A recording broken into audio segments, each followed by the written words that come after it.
It's been almost 1,400 days since IVRA's journey got underway. We started at Watkins Glen with fine sunshine. Today, though, the threat of rain lurks in the Ardennes as we get set to go racing for the 1,000 kilometers in this IVRA Endurance Series. Hello, folks. Welcome along to all of the action. Arjuna Kankipati alongside of Derek Watson to kick things off with qualifying getting underway for each of the three classes.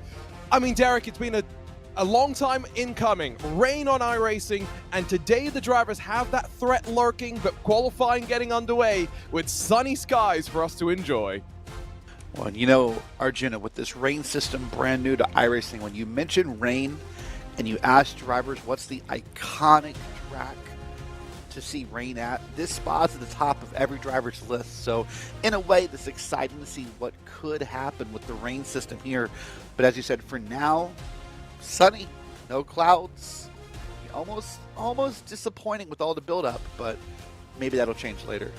Let's talk about that schedule. Of course, we've got one more race left to come after this before we head on over one more race after this to crown a champion, and that will be as we head on over to Fuji for a 12-hour race, the longest of the season, and maybe there rain going to play its part as well. But yes, 1,000 kilometers here at Spa, probably going to fly on a little bit quicker than what we had at Interlagos and that first half of the season that saw us journey through 2023, then a long break bridging us into this back half of the IVRA Endurance Series powered by Heusinkveld schedule. Now, of course, these are the races that they're all going around. 1,000 kilometers at Interlagos, very different to 1,000 kilometers of Spa-Francorchamps in terms of laps being run. When you take a look at the format, when you talk about the number of laps that we've got on the agenda today, it really paints for an interesting picture because only 143 laps in air quotes, but with the laps being so long, Derek, you talk about the rain maybe being a threat. We also talk about strategy. With a lap this long, the difference in strategy between going one lap longer, one lap shorter becomes that much more crucial.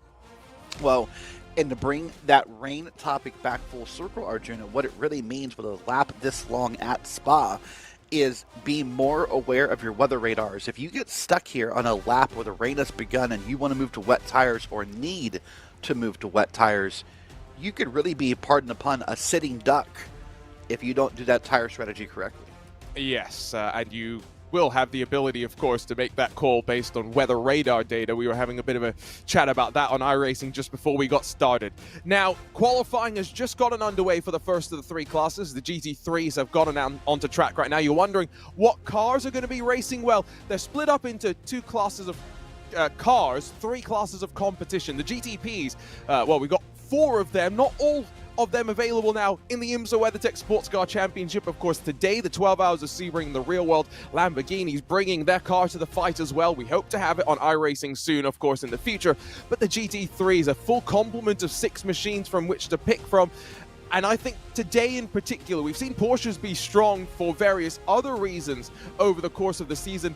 We talk about the rain, that's going to be something just to keep in mind with the rear engine nature of that car, how they will qualify themselves, race themselves once we potentially get the rain into our systems. Now, let's talk championship around the GT3 because, you know, they are in many ways, Derek, the quote-unquote youngest class on track, right, in terms of siblings. They are meant to be the slowest, meant to be bullied the most. However, they often get pretty decent race results. But because of all that trouble, it's sometimes hard to be consistent. Olympus have been the most consistent so far at the top of the standings. Yeah, Olympus has been very consistent at the top of the standings. The rest of the right behind them, only about less than, 22 points back. So a lot of tight battles here across this GT3 field. Maybe everyone's not still in contention for the overall victory at the end of Fuji next month, but there's some battles to be had and some pride to be won across this leaderboard. And I think you should expect, by the way, when it comes to these drivers heading into the back half of the season, we haven't really talked about it, but there are halfway points to pay out as well. I think it will start to take on an increasing importance given how the races have sort of played out so far and how we continue to expect it to go heading off to the 12 hours at Fuji. First times beginning to be filtered onto the board in this qualifying session now. Probably expect them to start to slide downwards in time, partially because of the fact that the drivers will be building up their confidence. Maybe the track's going to be feeling slightly better as well. One thing that I did note, Derek, a driver made a comment down in the virtual paddock as the track has rubbed in through the practice session. They actually feel like it's been feeling worse and feeling a bit more understeering. Yeah, that's an interesting theory or a comment by one of the drivers that the track's already rubbered in. Here we are, very few minutes in the qualifying, so that kind of surprised me a little bit that they're already feeling that way. I would expect that comment to come, maybe a little bit in the race or by the end of qualifying when everyone's been out there. But yeah, we'll have to wait and see how this goes. You can see some of the rubbered lines, though. You can see the change in the track across some of the corners here, though. Yeah, and of course, they had a decently lengthy practice session, but with it being such a long lap, like Derek mentions, maybe expect that to not really be a factor. There's Ethan Bass in the Orbit Motorsports car. That did, of course, win at Sebring to open up the season, but 2 non-points finishes in the most recent races. They're very much hoping to get the luck back on form. 2:17.715 is our provisional time, and I'm just keeping an eye on the weather forecast because if for whatever reason we did see a bit of rain start to sprinkle in, could see these GT3 cars go faster than the GT3 Pros that would be coming up next, but no rain on the horizon anytime soon, so just keep that in mind. To the point, by the way, on the understeer that one of the drivers had reported, another driver, Austin Young, has just chimed in that the wind is a little bit different than the practice session, so maybe they're feeling that as well as back down on towards pit lane. Seemingly drivers, Derek, only doing 1 fast lap on the tires before they're back into pit lane. Yeah, that's one of the strategies of qualifying. You come in, you burn up your tires on the hot lap, and you come back out and try it again. Here's Roberto Kovac here, part of the Absolute Motorsport team, making his way out of that final corner, or that corner there, pardon me, and coming through, and I guess this must be his lap here, 2:18.207 is going to be his time. And don't forget, these drivers have to return back to the pit lane if they want to head back out onto track. They can't just pull to the side, take the free tow that you often can use in sim racing. You are forced to take that extra step, and I guess we're using I should check before I comment, blindly. You can tell that both Derek and myself still trying to wake up slightly in the morning as Maniti Racing wakes up by going up to second. These are the regular pit lane configuration rather than long pit lane. So that's the benefit, I guess, of this session, Derek, is you don't have to spend a full 2 minutes trundling down pit lane. Yeah, isn't that great for every driver to hear? There's, there's nothing worse as a driver, at least, than going down that whole pit lane at pace speed, especially under green flag conditions. This feels like just time passes, like, years go by, and whatever term you have for it, like, it's slow and it's painful. So yeah, to use the shorter pit road will be a blessing for these drivers here. On board, down through Pouhon, as we head towards the pit path with that Absolute Motorsports car. Now still pushing, it would seem, so clearly thinking that multiple laps on the tire are possible if you fuel the car up just that little bit more. Got to be careful of track limits here at Spa, though. Let's not forget, going on now 5 years ago, we had that infamous 24 hours of Spa, where certain drivers were able to rack up thousands of incident points. Not the case here today. We do have race control that will keep an eye on not just incidents, but the respecting of track limits as well. Now, this is one corner, Derek, that in the dry, it's pretty easy no matter what car you're in. Blanchimont, keep it pinned to the floor. Now, I was doing some laps in the rain yesterday, and, a lot of the talk about rain has been stay off the racing line because it's rubbered in. That's where the water actually accumulates. Through corners like Blanchimont, which are high-speed commitment corners, I do think this will be Kovac with a small improvement in time, albeit not in position. Through a corner like Blanchimont, there is only one line, really, and that is the racing line.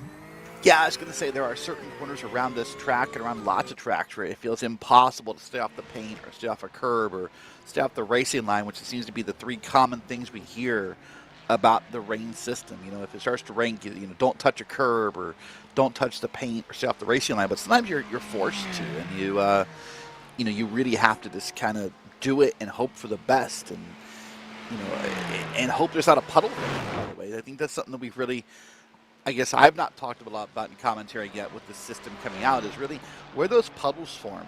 It's not just rain. It's where that puddle forms, and if it forms in that corner, it's going to be treacherous.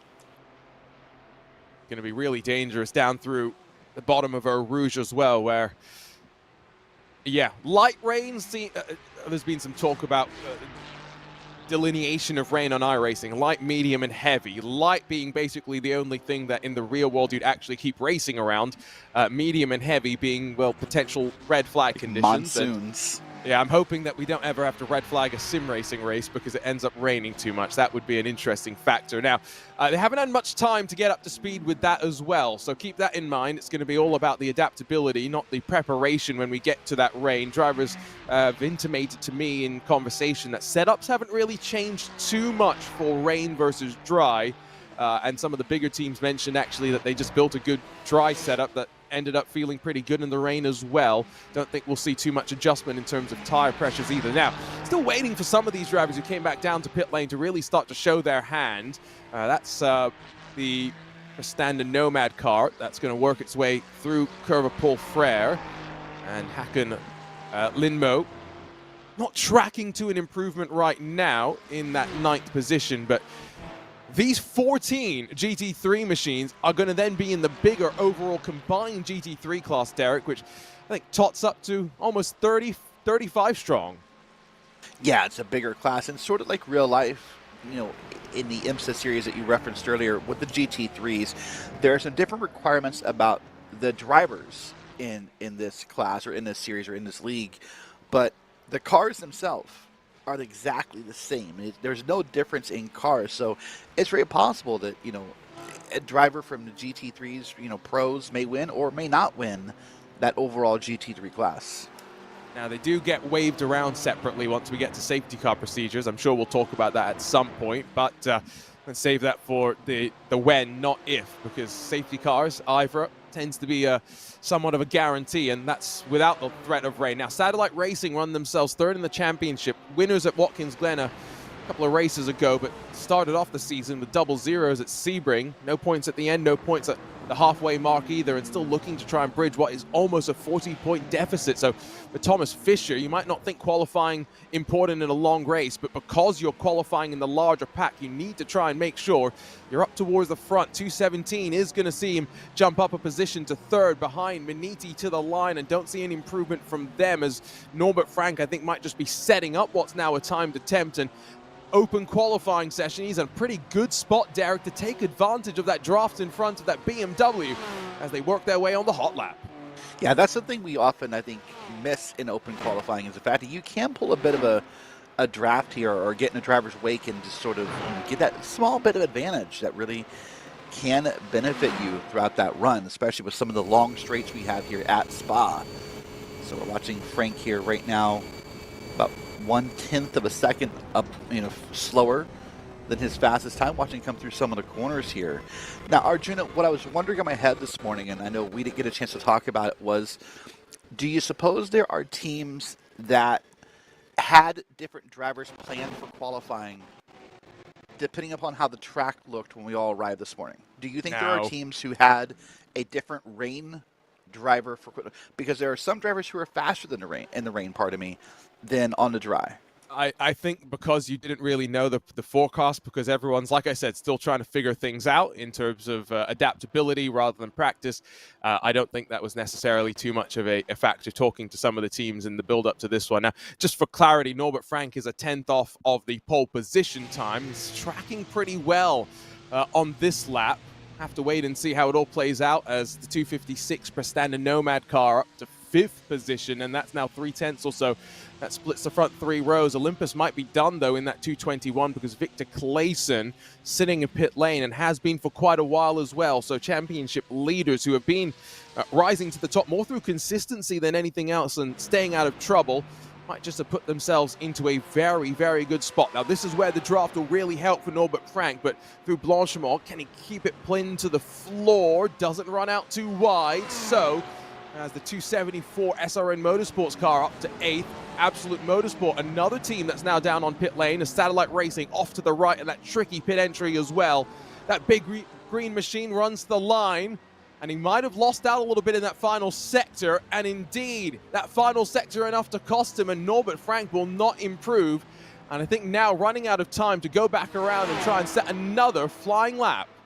Yeah, I was thinking to myself when we saw that car pull off a pit road that he must have been disappointed that he didn't get the draft all the way through on that run. So yeah, a bit of a disappointment at the end for Frank there. And we're watching now a car come through. Look at this bright, beautiful orange colors. Can I tell you, I'm always ecstatic by bright colors.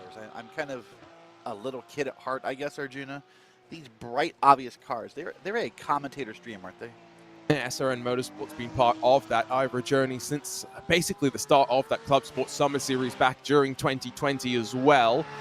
It's been great to see them consistently. Also in Porsches, from what I can recall. So they have very much been sticking to their guns. Checkered flag is out, by the way, so drivers will be allowed to finish the lap time that they're on. That's what I meant for Norbert Frank, in that he'll get the chance to finish that lap. He won't get the chance to go back around, maybe cool the tires off and push once more. So times will count in terms of those that are running to the line. Next one to see the checkered flag is going to be, I think, Prestanda Nomad, who are coming out of the final corner. Not sure if they're going to work their way down to pit lane, though. Indeed they are. Practice a flying pit entry, and one where you've got to really be committed on either side of the wall. Norbert Frank has bailed from the lap as well, so we're seeing plenty of the drivers think that there's no improvement in track conditions as we start to see a slight maybe build up in track temperature as well. Yannick Gigi in the United Simsport car, the 299 BMW, it will be his best lap of the session, and it just gets him inside of the top 10. And I think now there's maybe 2 or 3 cars left to come, including SRN Motorsport. Yeah, here comes Ryan Huff around the corners here. Going to see if he can make a better lap time here and see if he can have a great motive or a great piece of motivation going into the race here. Waiting for the time across the line of 2:18.149 for Ryan Huff. And he watched as he took the straightest line towards the timing beam as possible, not really thinking about the entry into turn number 1. Now that's not going to be an improvement, I would think, for the 244 Orion race team car. Leonardo Dragotta is going to be off to the right, so is Norbert Frank as well. And that's then done and dusted. First part in qualifying, and Orbit Motorsport, smile on the face, you'd assume, of Ethan Bass, who is quite familiar with wringing the most out of a Ford, but instead, here in this IVRA Endurance Series powered by Heusinkveld, it's been all about him and that Ferrari pole position, trying to get back to the top step, and what better way to kick things off. And now you can already see pit lanes locked and loaded, stacked up with the GT3 Pro machines that now get themselves rolled out for their 15 minutes of qualifying. Let's take a look at the results out of GT3's qualifying session, and then we'll talk championship standings for those that are rolling out onto the track. So, as mentioned, it's Orbit Motorsport and Norbert Frank, Orbit Motorsport and Maniti Racing, 1 and 2. And then Satellite Racing, Talk Freak, Prestanda Nomad, and Olympus Esports through the rest of the top 6. Absolute, Zekerill, SRN, and Archer make up the rest of the top 10, with the United Simsport and then the Orion race team 11th and 12th positions. Paceworks and Rusty Spatulas make up the rest of the 14 GT3s, and they're all split by around 1.4 seconds. Only the Rusty Spatulas just outside that 1 second bracket, and not really using too much of a toe on their qualifying laps. So that's how they'll form themselves up. Let's go down and take a look, though, at those championship standings for the GT3 Pros, because, well, there is starting to be a bit of a breakaway at the front. PS Plus Turner with their victory. Now, last time out, Interlagos stretched the margin to the Maniti Racing 178 crew, but ultimately, in a championship like this, they've traded the victories back and forth. They've traded poor races back and forth as well. From this point forward, it's going to be consistency that takes teams to the championship fight. And there's 3 teams, really, Derek, that you can say are still in the hunt. Yeah, W-Star Esports butt kicker there in third at 354, sort of on the outside looking in. They need a great day and probably an unfortunate day for others in order to be in the hunt there. And you look down the board from fourth on back, German Sim Racing, Visceral, Manatee on back. That's when those guys are really just kind of in that battle for fourth on back. It's impossible to think they could really be in the conversation next month for the overall points win. and 12 hours of racing in that final race. 6 hours basically to get 1/3 of the points on the board, because you get points paid out halfway and then a full allotment of points at the end. Still plenty of excitement in this GT3 Pro. And as Derek mentioned, they're in the same cars as the GT3s that we just saw on track for qualifying. No change in BOP either.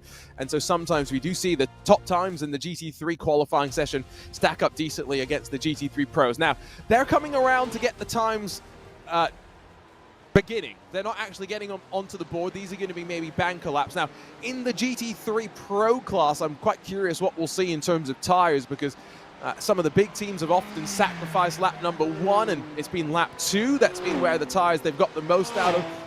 Interesting to see that BS Plus Turner, the championship leaders, seem to be relatively up to speed, heading out through Eau Rouge and Radion, as other cars, Derek, stumbling over one another. Yeah, sometimes that different strategy is fun to work here. And you see there's Ryan there in the car, in the 189. That's your BS Turner car. That bright blue and yellow with the white on the other side. Very iconic look here. And going around here, as you said, they look to really be up to speed and comfortable already. And getting a bit of a tow from the car in front of them, it looks like. Yeah, so in that BS Turner car for qualifying, Ryan Barneveld sharing it with Keika Schuber. In the BMW squad.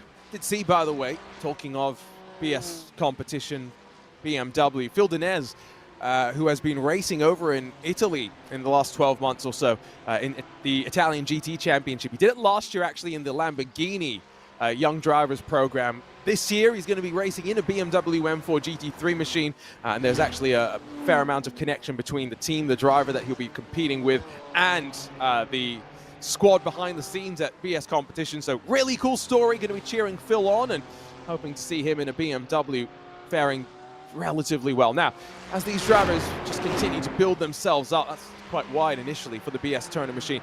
As mentioned, 14 GT3s. Now, from what I can tell, there are closer to 20, 25 of these GT3 Pro cars that are out on track right now. So it is a busier racing surface. There's less clean air to talk about, and the draft may be a bit more important. The Impulse Ferrari pulls drivers left, allows Barneveld to sail his way on through. The Zebra will charge to the line, and we'll get a first time on the board as Impulse bail instantly. So clearly they don't feel like they've got the most out of their tires initially. 2:16.715. We've already chopped a full second, Derek, off of the pole time in the GT3s.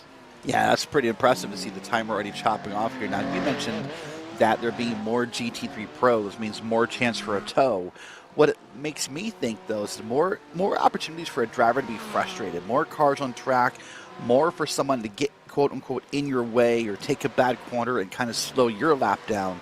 So there's both pros and cons to more cars in an open qualifying session. So right now, if you're getting the tow, you're excited, but you're also hoping that driver in front of you doesn't brake early, doesn't lose the car, doesn't anything that can help hinder your own lap.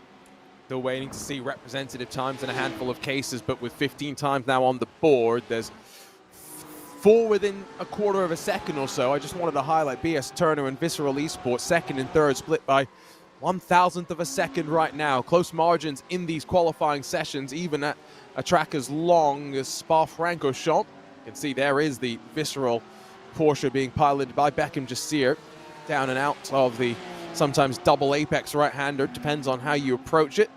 Got to be careful how far wide you run out through Speaker's Corner, No Name Corner.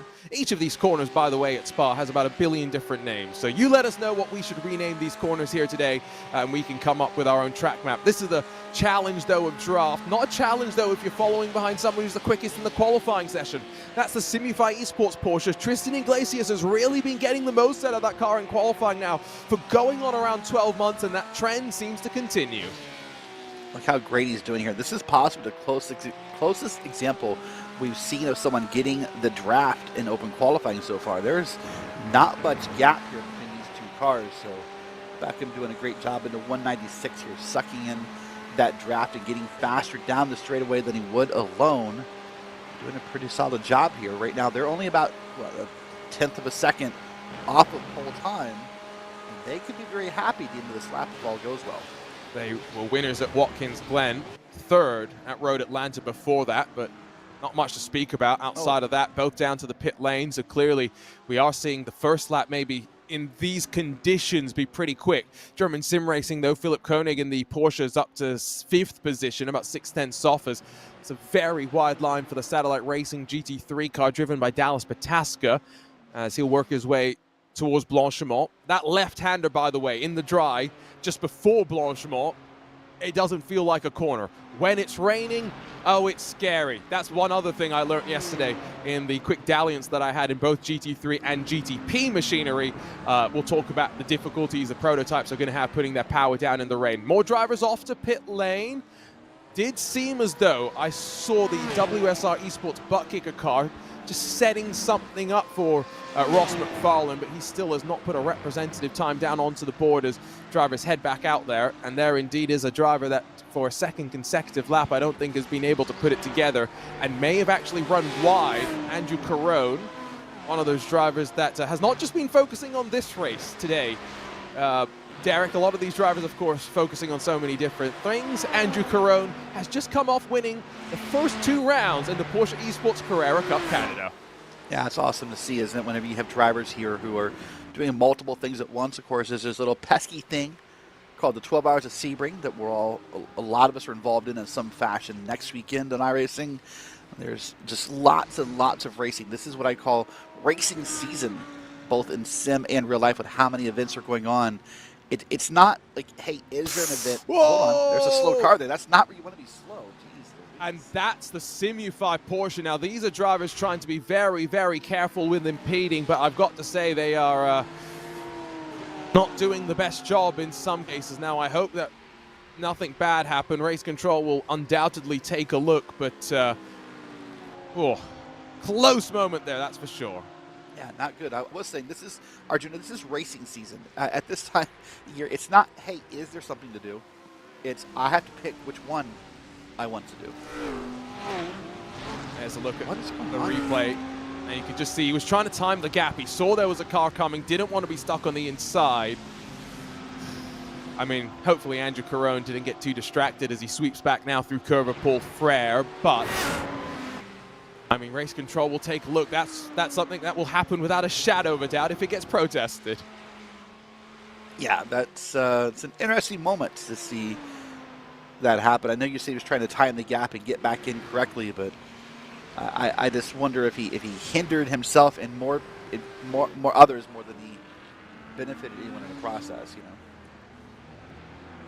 So this will probably be still an improvement given that on the board so far. It's only a 2:33.15 and indeed 2:17. That will see him jump up into 5th position. And now half a second still left to find.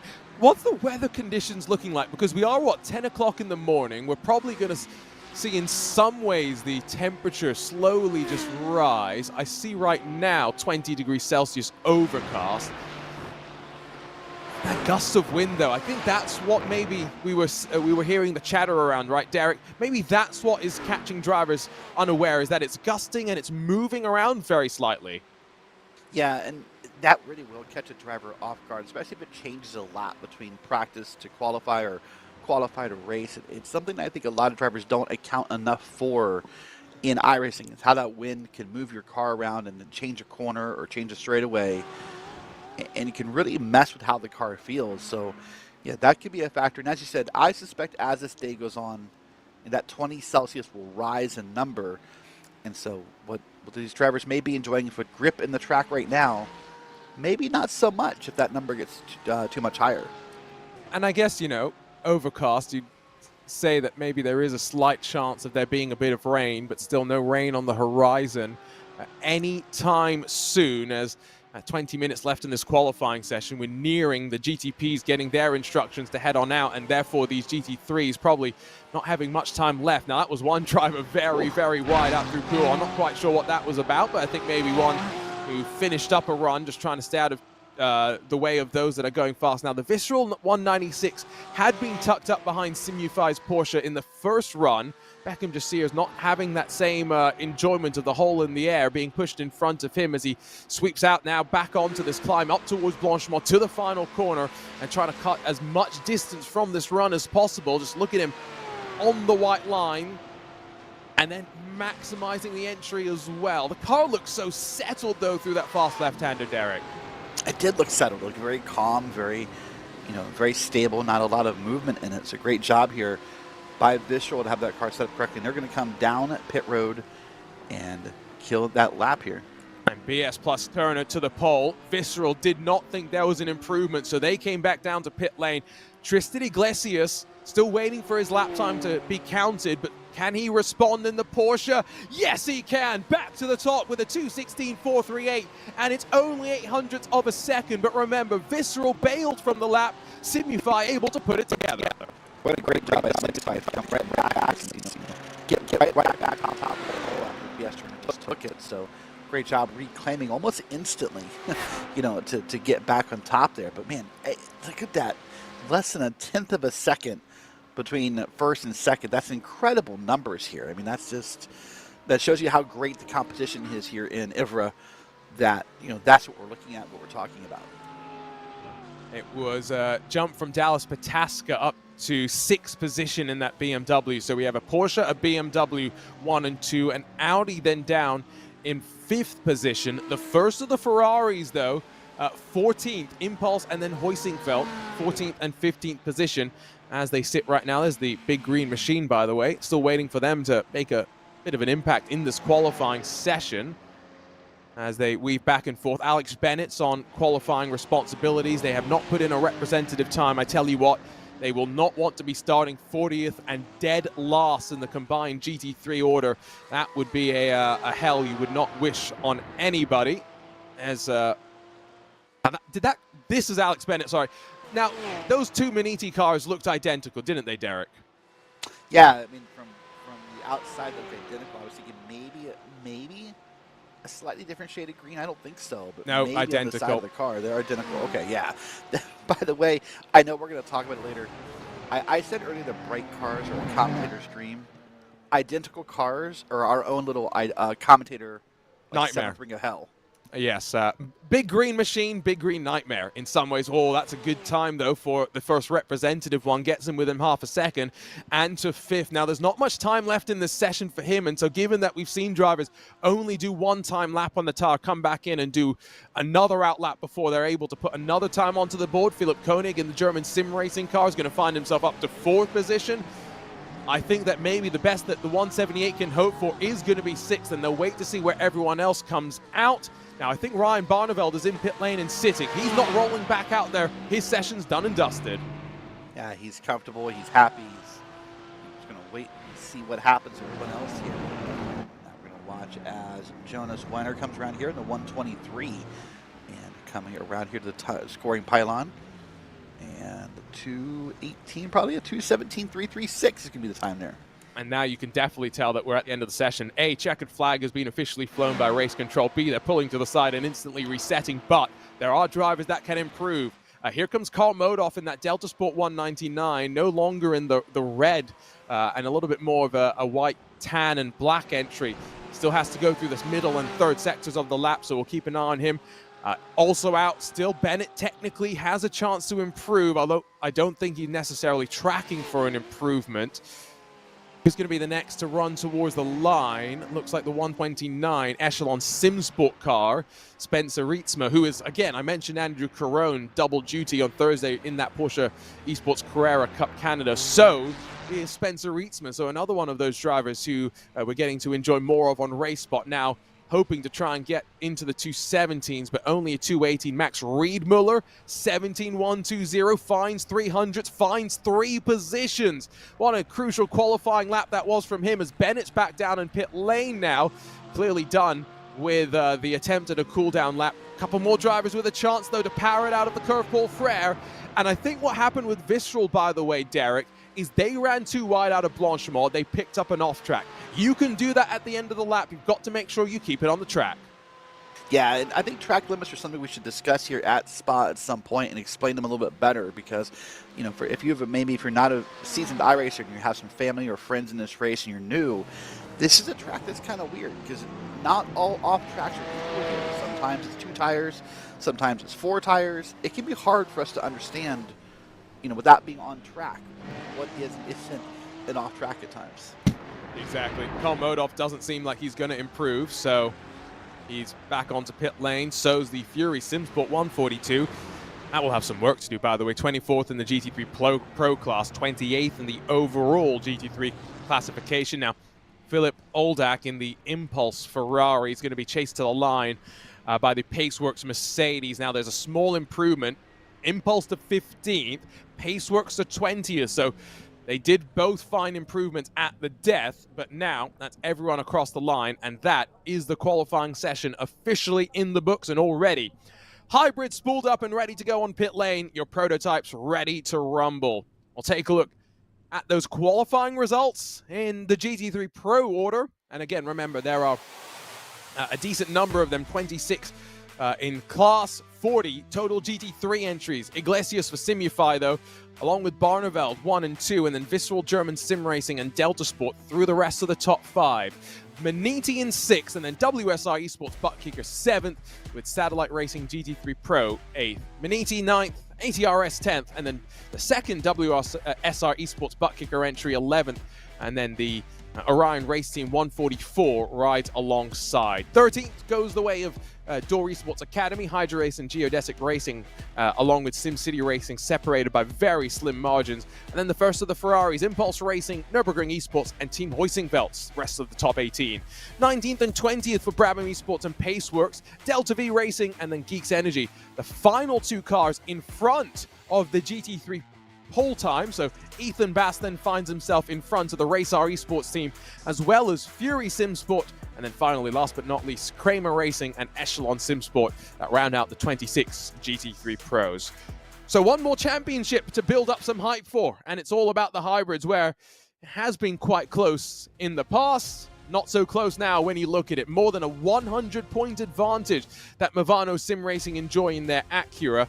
But the thing that's really intriguing, Acura, Cadillac, Porsche, BMW, 4 manufacturers represented in the top 4 in the championship as well. They have all actually been relatively close. Derek, it's been staying out of trouble, managing the traffic that's been so important. Yeah, those are the things that are very, very important in longer races, such as the ones that IVRA does. So there's how you get to a 100-plus point lead for Movano. But look at this gap, though, between Geodesic, Maniti, BS, Satellite Racing, even Orion down at 265. That is a big dogfight, if you will, that's going to happen from 2nd through 6th all the way back. Yeah, and because these cars are pushing it so much through traffic, that's where the limits become that much more fine, right? Because you're in that championship battle, you can't afford to make too many mistakes. Well, take a look at the drivers out on track for qualifying and building up some temperature in some ways, I think, in their tires. These are prototype machines that sometimes we see run on qualifying runs for 3-4 laps at a time, and see draft playing its part as well. Porsche, a couple of Cadillacs in the shot there for a second as we're into the final stage now of this 3-part qualifying. Get ready for the 1,000 kilometers that lie ahead in a few moments' time. Now, Movano Sim Racing won the first 2 races, 2nd place at Interlagos last time out. They have been consistently at the front. Last 2 race wins, though, have gone the way of the BMW BS Plus competition number 89. No points for them, effectively, in the first 2 rounds of the championship, so they are still trying to swing things back around. But Marcus Hamilton, or as he has affectionately become known on RaceSpotTV, Marcus Hamilton, works his way up through the top of Radion and heads up into what is a continued climb. That is one thing that's quite important, Derek, to realize. You're climbing all the way to the top of that braking zone, which means rain, if we get any, and we're really hoping that we do, will actually be running towards the cars in the direction of travel up the Kemmel Straight. Yeah, it's going to be running back down towards them, and that's where that pulling and the puddles and everything will be relevant in that part of the track there. Now, I was thinking in my head, after watching a bunch of practice at different tracks this week and preparing for different events, that these are probably the cars, in a certain sense, Arjuna, that are least hoping for rain, because they seem to be really impacted by the difference of speeds of dry versus wet. Yes, and part of that is because in the specification for the LMDH class is getting very technical as well and very anarchy. The hybrid motor kicks in But when it kicks in and actually removes about 50 horsepower from the ICE, the combined output of hybrid plus engine is always limited to a total of, I think it's whatever you call it, 450 watts or something. We don't really have that on iRacing, so what happens is when you get the hybrid, you just get that entire spool of power kicking in through the rears. And it means for a difficult lack of traction, and it means for, especially down at the bottom of some of these treacherous points, plenty of struggles. I think that's the best way to say it. Sometimes on this board, representative, others, Satellite Racing, PS Plus Competition, ATRS Academy, electing to set a bit of a banker warm-up lap. Movano, though, thinking the first lap's not bad, only 2/10 off of Maniti. It's not a terrible time by any means, as there's a small mistake for the composite performance car. Ryan Wasilewski goes around. Yeah, it's unfortunate. In a way, it's good to see you got it out of the way during qualifying. You know, no harm, no foul. Just stuck in the grass, didn't hit anything. So you know, kind of shake off those cobwebs and say, all right, I got it. Like, you know, laugh it off is the best thing you can do there. I believe, by the way, for composite performance, first time for them in IVRA, albeit maybe under this team name. I think I've seen them, some of their drivers, albeit in other teams before. ATRS Academy, one of those cars that mentioned, did not put a representative time first time by. They're in the Cadillac V Series R. We do have BOP, of course, for this IVRA Endurance Series powered by Heusinkveld. Big shout out to the team at TFR Lab for all the work that they put into keeping that up to date and keeping it as close as possible. Now, I'm going to try and make sure that I go and look at the latest version just to make sure that there weren't any updates as we take a look at that replay. Ooh, just cut the curb there. So easy to make that mistake as well. Yeah, easy to do and almost frustrating as a driver when it happens, because you start to have those mental conversations like, I've done that before. Like I've taken that same line 100 times, and why did it happen this time? And you have to go back and look at the replay and realize, oh, I hit the curb. And then it's kind of, all right, well, can't do that, and move on with it. Hopefully no one else is going to make that mistake, although it's interesting to see the ATRS car down to pit lane and not setting a time as BS Competition go to the top on their first flying attempt. Satellite Racing to third with Syandra. Now, BOP, the Cadillac's been hit with 7 kilograms of ballast, but no extra change. BMW's got 10 kilograms of ballast. The Acura's got 15 kilograms of ballast, 1.5% taken off of power, 2% of fuel reduced. Porsche's got a slight power reduction, a slight fuel reduction as well, but interesting to see how the cars are being kept relatively equal. There's the look on board with Nicholas Boy in that number 89. Just feathers it back to the right, bounces over the curb on the left, because you really can attack some of these curbs at Spa when you know which ones to take advantage of. This is the corner where sometimes you try and cut back in and get back onto the power nice and early. This is the level of commitment that these drivers need, Derek, to keep it pinned to the floor lap after lap after lap. And when you see times like we've seen already this morning in qualifying and how close the teams are together, you have to be willing to make moves like that in order to, you know, put yourself in a great spot on the leaderboard. I thought for sure he was maybe going to get off track there, but saved it pretty well.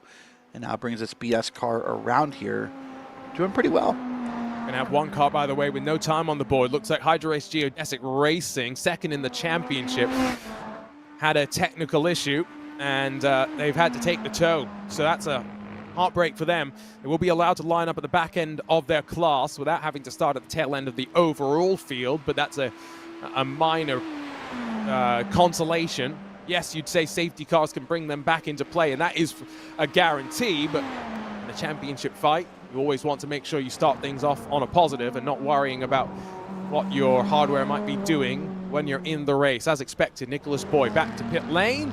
Should probably see Satellite Racing's Cadillac off to the box as well as Syandra drivers right into the box. It's only, what, 15 of these prototypes compared to 40 of the GT3 machines across both classes. So Derek, when we talk about traffic, because the GT3s have so much more in numbers, it actually in some ways benefits them and means the GTPs are going to have to be a little bit more friendly, a little bit more careful.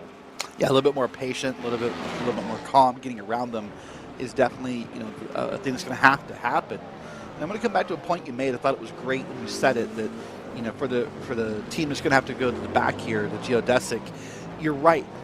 In a small field of GTPs, with respect, The penalty is not so much the fact of having to start at the rear of the field.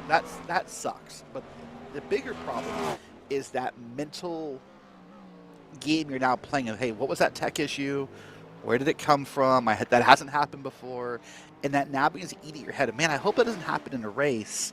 And that can really mess with a driver's, mindset and confidence starting this race. As mentioned at the start of the show, by the way, we have 4 of the IMSA WeatherTech Sports Car Championship GTPs. The 4 that raced in 2023, we're missing the one that's debuting today, is out in action in the 12 Hours of Sebring, the brand new Lamborghini SC63. I think that's the model designation. Looks quite interesting. Hopefully on iRacing we can get that soon as well, because it will just add to the 4 cars that we all have actually featured right now on track, and top 4. Producer Dustin Ollis reads my mind. All 4 manufacturers represented as well. BMW, from Porsche, from Cadillac, from Acura is over the top of Radeon. You just see the direction change, how nimble these cars are, and these are small machines as well in comparison to something like a Formula One car. They are very, very nimble, albeit maybe not as aerodynamically efficient as the LMP1 cars that they effectively replace at the top level of prototype racing. Don't know if this is a necessarily quick lap from Maxime Naz, just based on that entry into the final corner. Yeah, not necessarily a fast lap per se, but also not pitting at the same time there, so, or at least not yet, so we'll wait and see how this turns out. But look at that, by the way, you mentioned already the top left of your screen. Look at that, is how even everything is across this race today. That 4 manufacturers in your top 4. There's no dominant car, there's no dominant manufacturer. It's everybody sort of out for themselves. Find a setup, make it work, and go prove what you got. It's Maniti 2-3 now, though, as the 17 slots behind Maxime Naz. And now Marcus Hamilton goes second. So Movano, championship leaders, of course, with a big healthy advantage, finding some time. Orion to 4th as Galvaz finds some improvement. Here comes Nathan Moore now, who saw win the 2023 Radical Esports UK Cup. What's he going to do in that WSR Esports machine? Now, that's an improvement to a 158, but don't think that's going to be where he wants to be. It's only 7th for him, and now 3 minutes left on the clock. He's not going to get time to go around, get a fresh set of tires on. I don't think he's necessarily started off this lap with the same flying intent, so maybe a chance to charge the battery up a little bit and then go once again. Maxime Naz is pushing, though, and pushing into the pit path. Yeah, doing a great job of pushing here. And now seems to be this is the lap they want to make count. So they're really pushing pretty hard here. They're currently about 0.5 of a second off of the pole here. So they're going to push pretty hard here with no one in front of them, by the way. No draft, no air to help them. They have to do this all by themselves the old-fashioned way. I think in these prototypes, though, at least personally, I don't mind the lack of draft. And the GT3s may be a bit different, but especially the Porsche, the way the suspension works, so you never know when things are going to get slightly unsettled and it's just going to be a little bit evil on you. Poor Matthew Jaminet found that out in disastrous fashion in qualifying yesterday for the Sebring race this weekend in the Rio. Well, now, 0.5 second looking for to pole, but is that really going to be the target? I don't think it is. I mean, the consistency was pretty on there. We're talking within, what, 200-300ths of the previous time. Will stay 3rd, and now we wait to see if anyone else will find any more time. Next to the line, I think Nicholas Hedberg in the ATRS Academy car still hasn't put himself even within a second of the pole time, so this will be his chance to improve. 58, yes, 58.6 though, so sees him slot towards the tail end of the top 10. And final cars will finish up the session then, because we'll get the checkered flag out in a few moments' time, and these drivers won't get time to charge the battery and go again. Plumet, small improvement once more, but you can tell that clearly, Derek, a lot of these drivers had a pretty decent opening run in qualifying. Yeah, everyone really did well in the beginning, and now they're just kind of, picking their lines and, seeing if they think it's important to go back out. Oh, man, that pit road wall is so tight here. I always get nervous watching someone come in there, especially at some of those angles.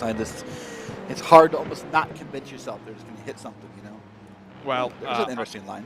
I don't think they wanted to come down to pit lane initially. I'm not sure if that was necessarily planned, but the Nürburgring Esports team and Sasha Engelhardt. That was a quite interesting one. I'm not sure that was necessarily optimal. That's definitely a car setting up, by the way. You can see from the time, but also the certainty. It was going to the left, a longer run to the timing beam to the line, that basically gives you a bit more speed down and on the run towards La Source to get the lap underway. 60 seconds left on the clock now. We're into short time in this qualifying session. Maxime Naz is back towards Blanchimont. Not sure if it's trending for an improvement, if he's been charging the battery. He'll get the chance to go again if he wants to, but no, off to the right and just practicing a hot pit entry. Here comes Satellite Racing though. Hard to tell by that lap time, but I think they've still been pushing. Let's see them out of the final corner, rolling their way to the timing beam, Derek.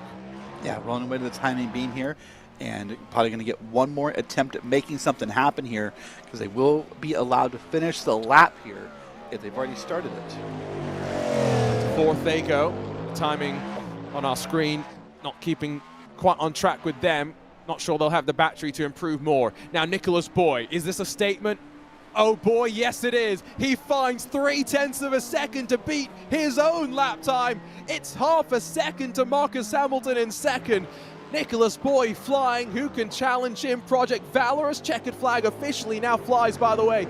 No more times will be allowed to be begun. Times can be complete. Can Jakub Czerleski find some time? Is a second off of that flyer from Boy, and unfortunately still finds himself a second off.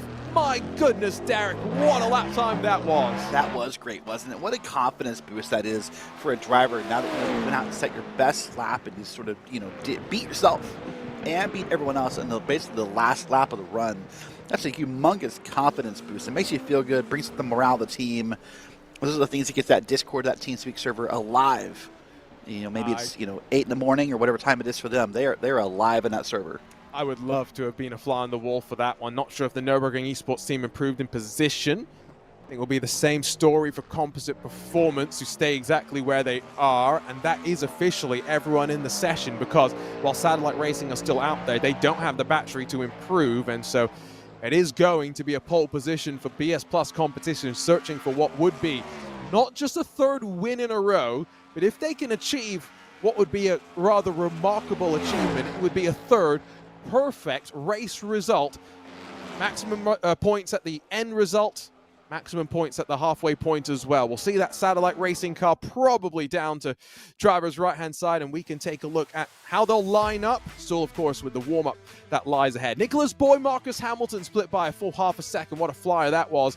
But then Maxime Naz, Sayandra Yalvaz, and Ronnie Nunez rounding out the rest of the top six. We'll look to keep it honest. WSR Esports Butt Kicker and Project Valorous 7th and 8th, with Geeks Energy Fiercely Forward and Prestanda Nomad 9th and 10th. ATRS Academy and then Composite Performance 11th and 12th. 13th going the way of Nürburgring Esports, Delta V Racing 14th, and then as mentioned, Hydra Race Geodesic Racing not on that board, because they'll line up at the very back after not setting a time in that qualifying session. So we do get a bit of time, as mentioned, time for these drivers who have been sitting on the sidelines in some cases after qualifying their car to roll back out onto track and to get themselves warmed back up, but also a chance to flick the switch to go from qualifying mode to race mode, and something that, Derek, in the sim racing world, a luxury you don't often get. No, you don't always get this mode, right, or this opportunity to really, change the mindset and kind of get to change. Maybe a minute or two is all you get sometimes. So you'll go and change your setups, confirm everything's done correctly, make sure the fuel in the car, and then it's time to go. But it's nice to see that in this opportunity, they're going to get a little bit longer time to kind of, just do it slowly and have time to double check everything before we go green here. And so, as mentioned, brief warm-up session, about 10 minutes or so before we'll see the green flag for this 1,000 kilometers of Spa. The latest round of the IVRA Endurance Series powered by Heusinkveld. It's Arjuna Kankipati alongside with Derek Watson, Dustin Ollis downstairs controlling all the action. We'll have Joey Tebb and Lorenzo Bonder coming on a little bit later to walk you through all the action. I sent a message, by the way, over to our pole sitter. I think we're going to get a quick chat with Nicholas Boy in the BS Plus competition machine for BMW, of course. Let's see if we can dial up someone that has been flying in that car for quite a while now. Nicholas, half a second clear at the end. Were you as impressed by that qualifying lap as we were? Yeah, a little bit. The lap was quite good. So missed the last corner a little bit, but throughout testing, we already a really good feeling. So we expected to be at the front, but maybe not as that much. So yeah, I'm happy. Now, what do we have ahead of us, Nicholas? No rain, at least on the forecast right now. Is that what you guys are planning for? Well, yeah, we hope for it because we have a pace advantage, and when it's wet, we can't really gain time because it's not worth it in these conditions. When there's rain, we're just it's too risky to push. So, and with the safety cars in this league, it's not really worth to gain any gap. And with dry, we can just go flat out and maybe drive away. I'm glad you mentioned the risk, but talk to us about those danger points, Nicholas. I did some driving yesterday, last night. The thing that scared me, maybe most in particular, was coming down through Eau Rouge. There just seems to be this big puddle that you have to go through no matter what. Yeah, it's pretty much just flat into cry about it. So you gotta be like in the puddle and then just go up the hill on the outside, and then you can try to get the car to the right side of the track again to avoid any of those curbs on top of the hill. But yeah, it's we did some testing obviously in the wet, but yeah, it's really not easy. We had quite a bit of a struggle. Flat into cry about it. Never have those words been said on RaceSpot before, and I hope we get to hear that a few more times. Nicholas, Derek had asked what was quite an interesting question in qualifying, which was, if the rain had come, did you guys have a qualifying driver in the rain, or was it just, if it rained, then you were always going to be qualifying? Well, my teammate Nathan always said during practice, like, oh yeah, if it rains, we get Niklas in the car. He's like way quicker. Like during testing, I was sometimes up to, I don't know, a second maybe quicker than Nathan. So he was saying, if it rains, I should be in the car. So I'm probably the better qualifying driver between us two anyway. So yeah, I would have been in the car no matter what. Well, one more question. We'll let you go and get ready for this race start. 2 race wins in a row after 2, let's be honest, difficult races to start the season off. How are you feeling about your chances here today at Spa to try and make it 3 in a row? But more importantly, Nicholas, 3 races in a row where you don't just win, you hopefully get the maximum halfway points as well. Yeah, we're trying to maximize every point we can get. So we tried a bit on strategy to see that we lead up front all the time. Obviously, that's the goal anyway. But yeah, I would say we probably got Mivano right in the spot where we want them to be. Yes, they're way ahead, but also they are that far ahead that there could be, if they make a mistake, we're going to be right there. So yeah, we just hope that everything works out. Winning is winning. Well, thanks for jumping in, Nicholas. I know you've got to go and get ready, I'm sure, for the race start, so we won't keep you any longer. But best of luck for the 1,000 kilometers ahead. Yeah, thanks. Derek had, I think, what was an interesting question about the weather transition. We'll hopefully be able to talk to some of the drivers during the race and get their thoughts on that. But clearly, Derek, to your question about, qualifying drivers in the wet, Nicholas is just the qualifying driver for that car.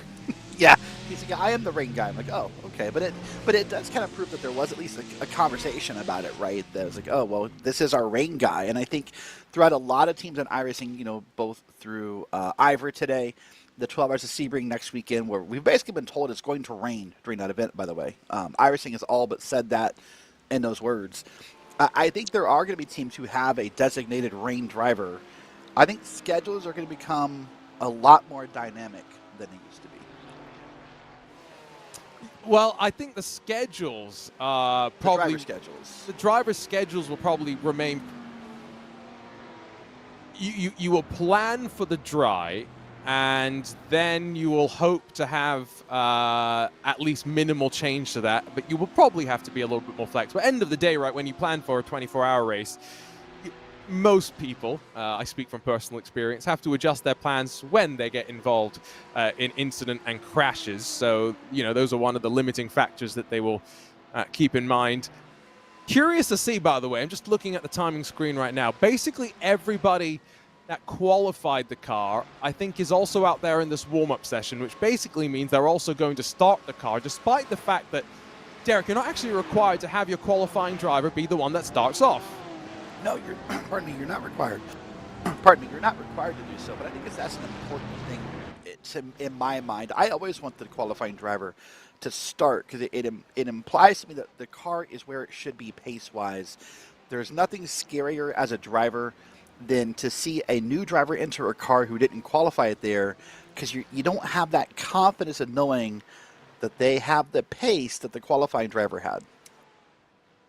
Still got some time before we get to that warm-up session ending and we flick this page over to the race. So about 5 minutes or so before the 140-something laps will get underway. Derek, you also heard, and I think this is key, from BS Competition. They want to lead at every single time. They want to make sure they have track position so they can maximize the halfway points and then at the end as well be there. With the rain, you talk about schedules being a bit more adaptable. I think transitions, I think that's kind of what you wanted to talk to Nicholas about, right? When it starts to rain, when do you make the judgment to go onto the rain tire? That's going to be so important. Well, not only that, we'll finish that talk in a second with the grid here. We'll come back to that topic in a little bit here. We'll go through the grid, I think. Well, let's go down and take a look then at the starting grid. We'll have a brief moment's time, of course, as we get them on their formation lap. But Nicholas Boy, Marcus Hamilton front row for BS Plus competition in Movano Sim Racing and the BMWs and the Acuras. Then Maniti and Satellite behind them for Porsche and Cadillac. Orion Race Team, Maniti Racing 5th and 6th position with a full 9/10 of a second rounding through the front 3 rows. And then WSR Esports Butt Kicker and Project Valorous 7th and 8th positions.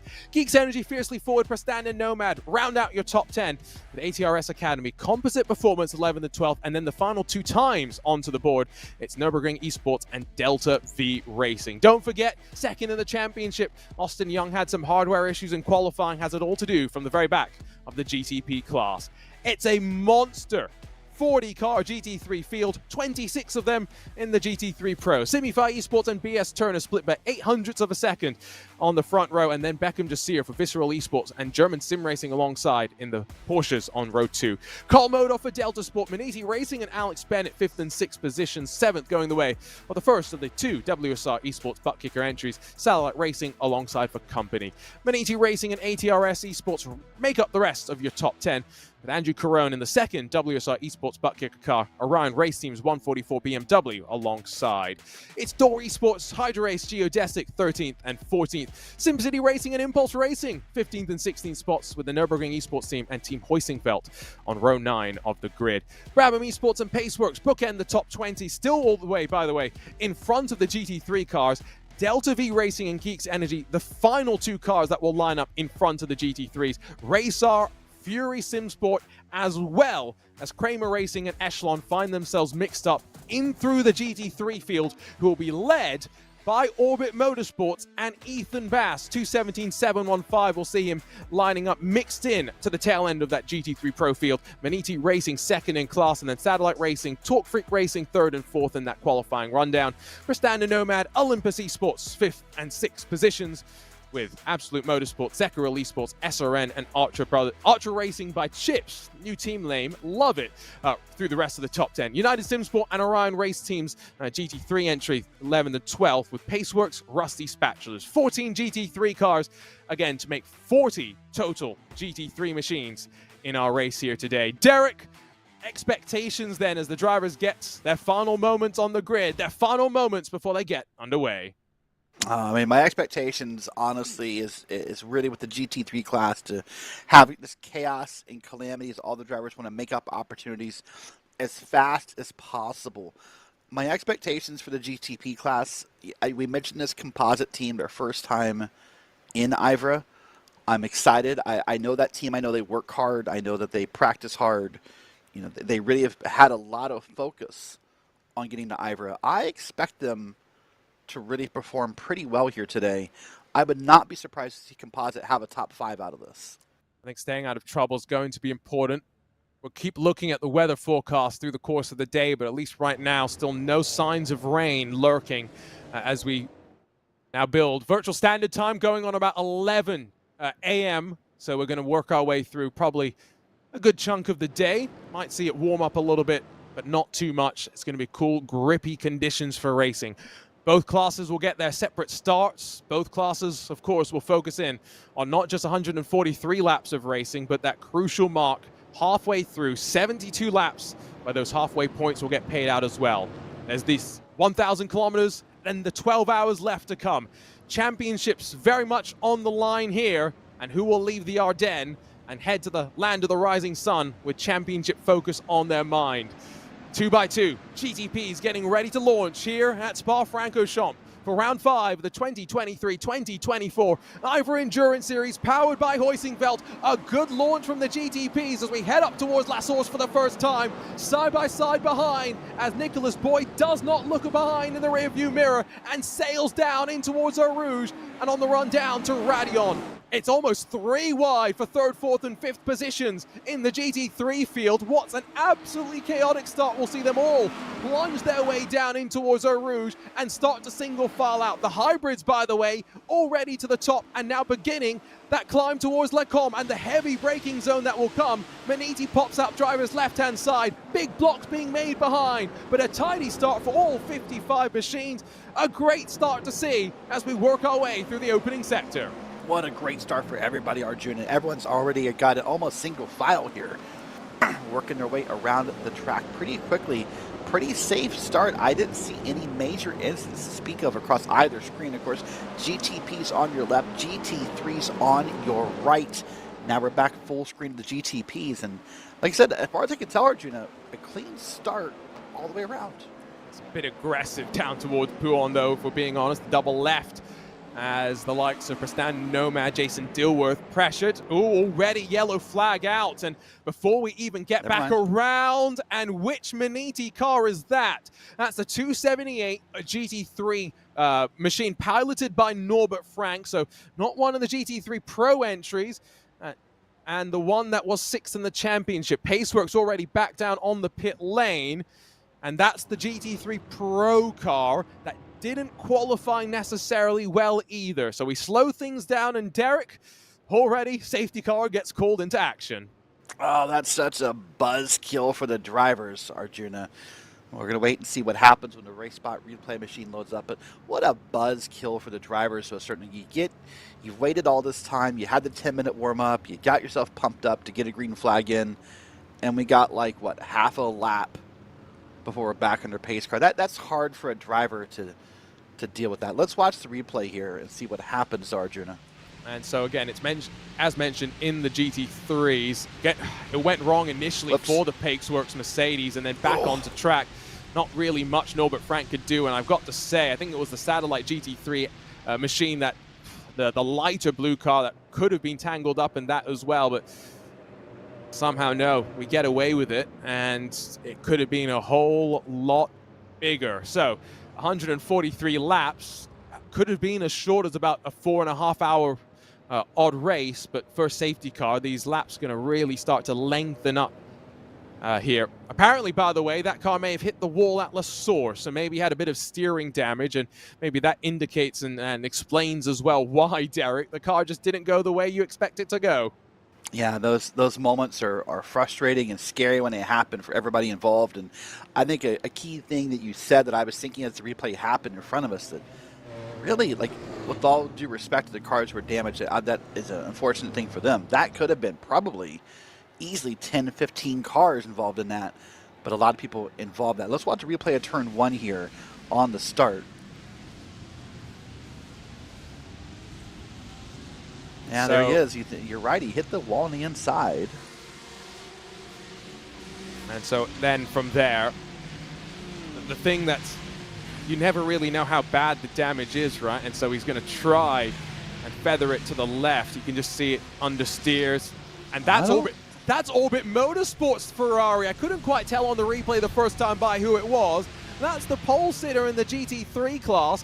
The fact that they did not get sandwiched into the wall, count your lucky stars. Go buy a lottery ticket right now.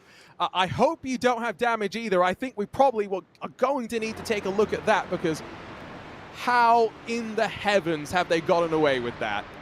Yeah, that's a good question, right? How did they get away with that and not get sandwiched into the wall?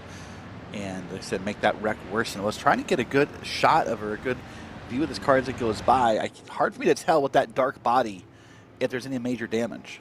I think that I think they're okay. I mean, I just look at the shape of the car, compare it to the Brabham machine that's now blocking them in front.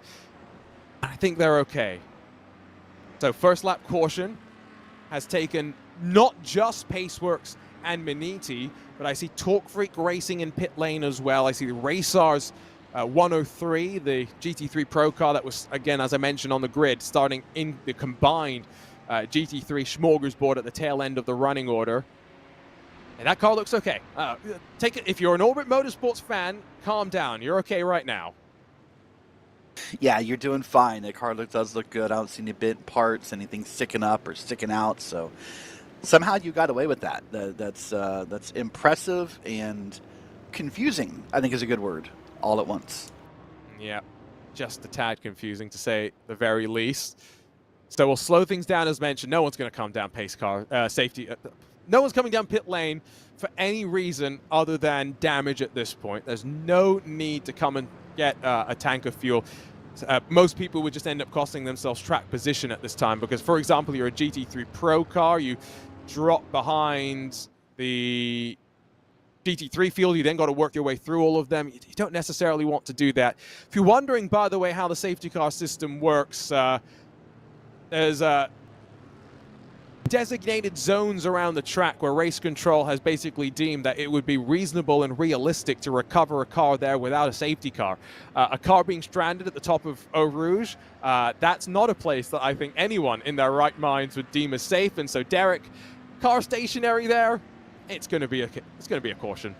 Yeah, so what has to happen, if I recall correctly, per the rule book, is the teams have to get permission to tow the car. It's what you hinted at in qualifying. You can't just pull over here, even in qualifying, and tow the car. You have to do it correctly per what would happen in real life. So the moment you request a tow, then race control is aware there's a problem, and then they're going to deem, yeah, that's not a safe space, and they're going to put the yellow out.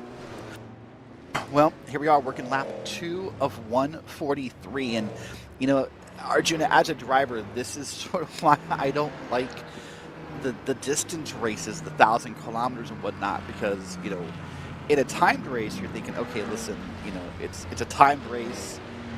It's 12 hours, it's 12 hours, or 10 hours, it's 10 hours. But in these distance races, the safety cars only make this whole event a little bit longer. Yes. No, they. For you and me, it's fine, Derek, because we've got a hard cutoff in a couple of hours time. We'll be saying goodbye. We'll hand it on over to the next commentary team, who will then have no idea exactly when the race is going to end if we go, with a race interrupted and filled and littered with cautions. It's one thing where, especially the 12 hours of Fuji, that will very much impact your strategy as well if you have lengthy caution periods there with what I would assume is going to be relatively frequent amounts of rain. How you will play that out, I think there's going to be lots to think about and lots to strategize on. Race control has been relatively quiet so far today, although there is one penalty that I noted out of qualifying for impeding, and that is for not a GT3 car. We saw some GT3 Pro qualifying blocking potentially, but instead for the GTPs, which I find remarkable, Derek, given that there's only 15 of them, 7 kilometers around Spa. How did the number 14 Delta V racing car manage to impede someone else? I was thinking back to my head of GTP qualifying. I don't think I saw a GTP or another GTP. Don't be wrong, I trust race control. It's just, you're right. If you just said, hey, impeding, I was like, oh, there's that GT3 thing. That's what my head went to instantly. But no, it's going to be one of the GTPs. It's again, just a little bit crazy. Now, that's a 20-second penalty as well. The way the penalty system works here on IVRA is that you don't have to come and serve it immediately like you would on iRacing with the in-sim penalties, but instead you effectively can come down and roll it in as part of your service, and there are penalty boxes to think about as well. Already lights are off on the pace car, as I think is going to be expected. Hopefully this is going to be a short safety car procedure. We don't even need to open the pit lane, don't need to do the cycle, the pass-through cycle to wave around drivers who are between the pace car and their class leader. So keeps it nice and simple and gets us racing sooner rather than later, which is probably what the drivers want, because safety car comes out on the opening lap. They've been unleashed, suddenly restrained once again. Derek, all they're waiting to do is be unleashed once more. Now, what I have a question about this restart here that's going to happen in a moment. Now some of these drivers know what does and doesn't work in a restart. We saw some 3 wides go well in both classes in turn 1. Are drivers more willing to push it on the second restart because they know 3 wide works? Or are they a little bit more hesitant because they actually want to get racing here? They'll be both sides of the spectrum across these drivers, I believe.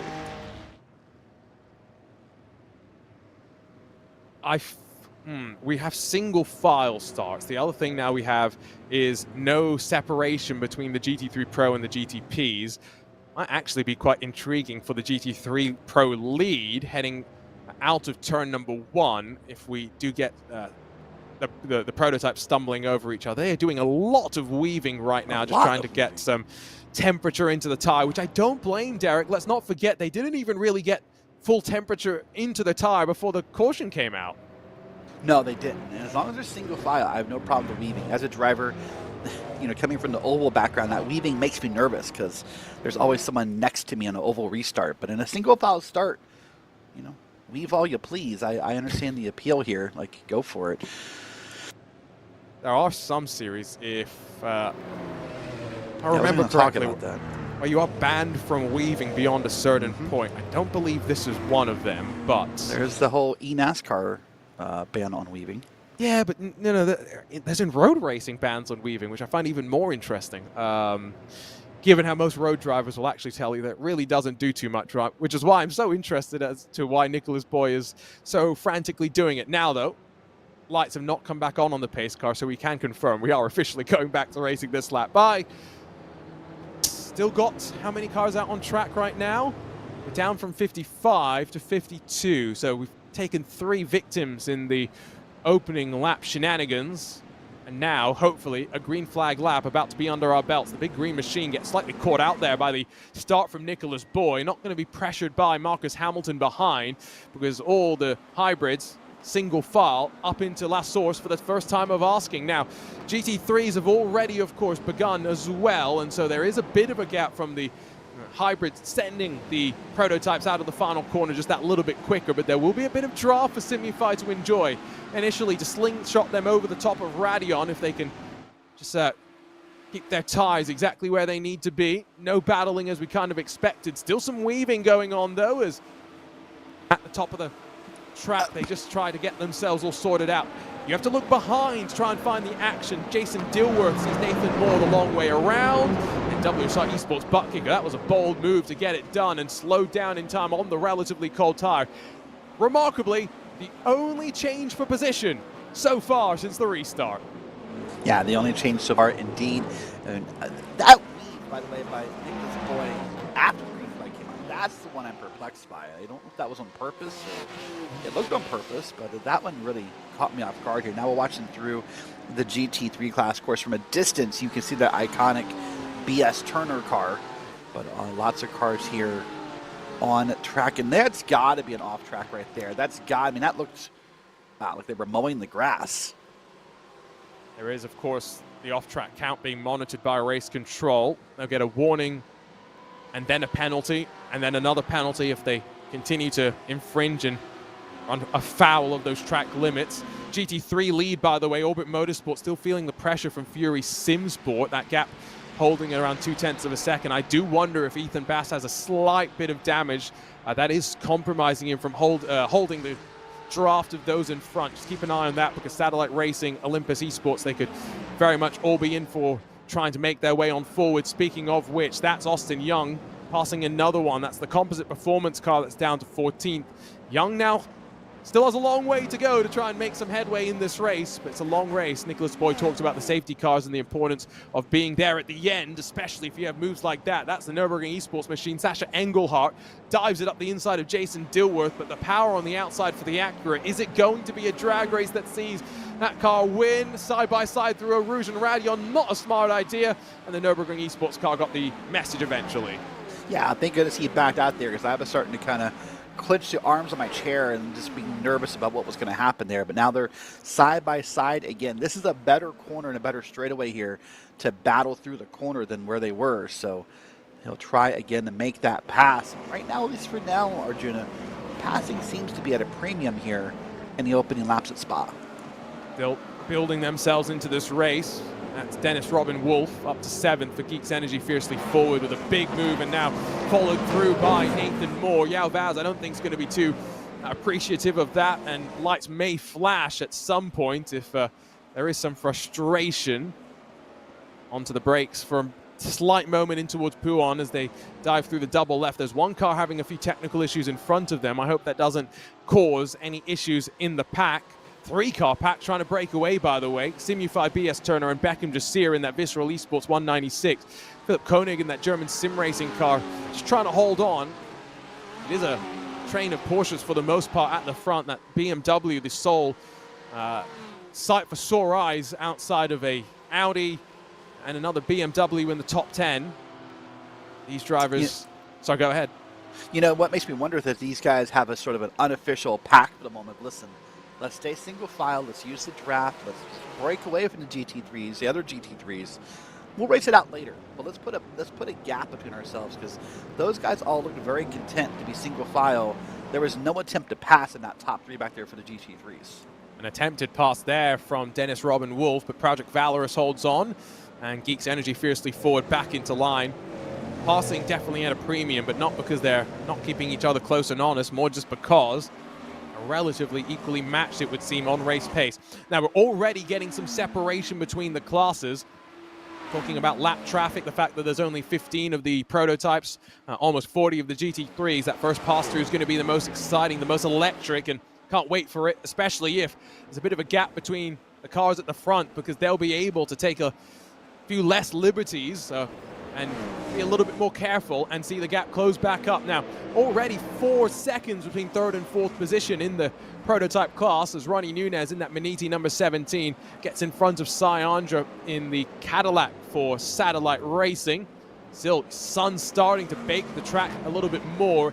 Remember, overcast in the first part of qualifying, mostly cloudy now. And the track temperature's up to 22 degrees Celsius, Derek. It's slowly making its way up. Yeah, so there'll be a little less grip in the track as the day goes on, a little bit more of a loose setup, if you will. That means these drivers will have to be a little bit more mindful as this run goes on. You're going to have a car that's going to have less gas as the run goes on, so it'll be a little bit more loose in free its movements and a hotter track. So as your fuel run goes on, it'd be interesting to see how these cars behave. At the front of the GT3 Pro field already, it is officially a breakaway because drafting range is just under 2 seconds. It's 2.2 between 3rd and 4th spots, and so you talk cycling, you've got your breakaway, you've got your peloton, and it's a long peloton as well because it goes all the way back to the GT3 machines now, where officially Orbit Motorsports have been passed by Fury Simsport, and now have got the rest of their chasing class on the tail end and slowly looking to put that pressure on. Now, I'm going to keep an eye on the weather forecast, but I don't know why, because, Derek, we've been here for a good hour and a bit now, and the rolling weather forecast has never shown anything different other than 0% precipitation. We have been duped. You know, I feel like it's like Arjuna doing like traffic and weather together on the 9s, but we're getting really close here to happening. That's an American radio thing. I don't think it happens internationally. Maybe that's a localized reference. Oh no, there is Radio Watch, Weather Watch on other radio stations around the world. We'll have weather reports on RaceSpotTV coming sooner rather than later. We might have a pass report as well. Delta V Racing, Julian Plumet up against Austin Young.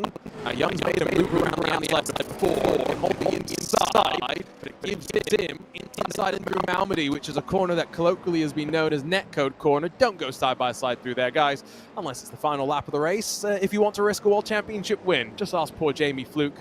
He'd rather I probably did not bring that one up. Now, these drivers are in danger of losing the draft of those in front, and so, Hydra Race, Geodesic Racing, given the poor start they've had, they'll be hoping that, you mentioned GT3 Pro drivers working together. Hopefully those behind get the memo, and these drivers can work together to bridge the gap up. Now, these machines are coming to the end of the second sector. GT3 cars have just come through Eau Rouge and Radeon, so I think we're probably another 6-7 laps away, Derek, from seeing the first cycles of traffic. Yeah, the first cycles of traffic, the first bit of tense moments for the GTPs as they start to navigate that. Oh, hold on, here's a little bit of a movement here. First bit of movement we've seen that looked like an attempted pass out of the top 3 here in G2. That was on board with the BS turn. Now we're on board. I think this is the Visceral car. I think that's what that was. I'm sorry, that was not the Visceral. We a little bit further back in the action and take a look at what's going on there. And let's not forget that, PS Turner is showing the nose. Maybe they feel like their car has the ability to pull away. It's not something that you necessarily would often think too much about, but it's a possibility. Porsche comes into this race with a 0.5% of power lobbed off of it. It's also got a 5 kilogram ballast. BMW has 2% power reduced, but that's been a pretty standard sort of adjustment, I think, for most of the season so far. So maybe the Porsche being a bit more brought back into line, at least relative to the competition. Maybe also trying to account for the possibility of the rain and the potential that the rear engine nature of the Porsche gives it just that little bit more of an advantage. Definitely pushing the limits of the track, but I'm not sure any of them stepped beyond it. Just keeping themselves very, very honest. So 143 laps, divide that by 2, you get to 72 laps being the halfway point. I think a fuel window here, Derek, is going on around 25 or something laps, which means I think there is going to be a bit of strategy when it comes to these GT3 cars about how they want to work the strategy in the first half of the race. Yeah, there'll definitely be some questions about that. You know, how much drafting do you want to do? How much fuel saving do you want to do to make sure you're there and competitive on track for the halfway point of this race? That'll be a good question to have here and see how they do here. Just now, this part of the field really spread out a little bit here. There's a GTP. That's the BS GTP. And they're passing, by the way, the RaceSpotTV esports team. That is not a car on the lead lap anymore, so they're not into the traffic, but some separation between Maniti and BS Plus competition now, and just watch as Maxime Naz is just trying to switch it back underneath to use that hybrid to just get the run and minimize the time loss. 3-car breakaway at the front of the GTP field, 3-car breakaway at the front of the GT3 Pro field as well, but fight for ninth sees Andrew Carone get past Max Riedmuller as he tries to work his way through the field. That's 2 positions gained since the start of the race for the 137, and now Riedmuller has to watch as Alessandro Lau will try and peek up the inside 2. Door Academy, Jonas Wanner sits in pursuit as well. I think right now, Derek, if you're one of these drivers, you're not too panicked. You're biding your time, you're settling into the rhythm, and you're just waiting for the next safety car to come. Yeah, that's what you're waiting for. I want to point out real quick, though, about that pass we saw with the GTP leaders. That was a great illustration, if you will, of the frustration, by the way, of multi-class racing, because it felt like the BS competition car got around that GT3 pretty quickly and easily, and then Manini sort of got stuck behind him through a corner, and it created more of a time gap than what already existed between the two, and that's the frustration. That's the an almost, you know, lifelike painting of why GTP drivers get mad with GT3s. But here we see now it's the real traffic. Now it's all started. Now they're mixed together. And there's a little bit more separation now between Nicholas Boy and those chasing him down as Mivano gets a little bit chalked up behind one of those Mercedes. That's the Paceworks GT3 Mercedes that's still out there and running. And then has to cut back underneath the Rusty Spatula's car as the Cadillac for Satellite, just running a little bit wide onto that turf, trying to just make as much momentum forward as possible. There's some trouble, though. It's Delta V Racing. It's ATRS as well that's had some issues, and my goodness, that might be another safety car because Delta V is parked inside of the tire wall and going nowhere quickly. Yeah, going nowhere. That car looks stuck. And here's, I think, the other car that was involved, right, the ATRS car. They are moving, but I'm positive there's some damage to that car. So they'll be hoping for the yellow to come out so that they can get down pit road and get some damage fixed. Let's watch the replay here. And it's just contact with Restan and Nomad from behind. Hard to tell if they ran a little bit too close together, and then it's the subsequent thing that really caused issues. Composite Performance tagged up 2, and ATRS's machine.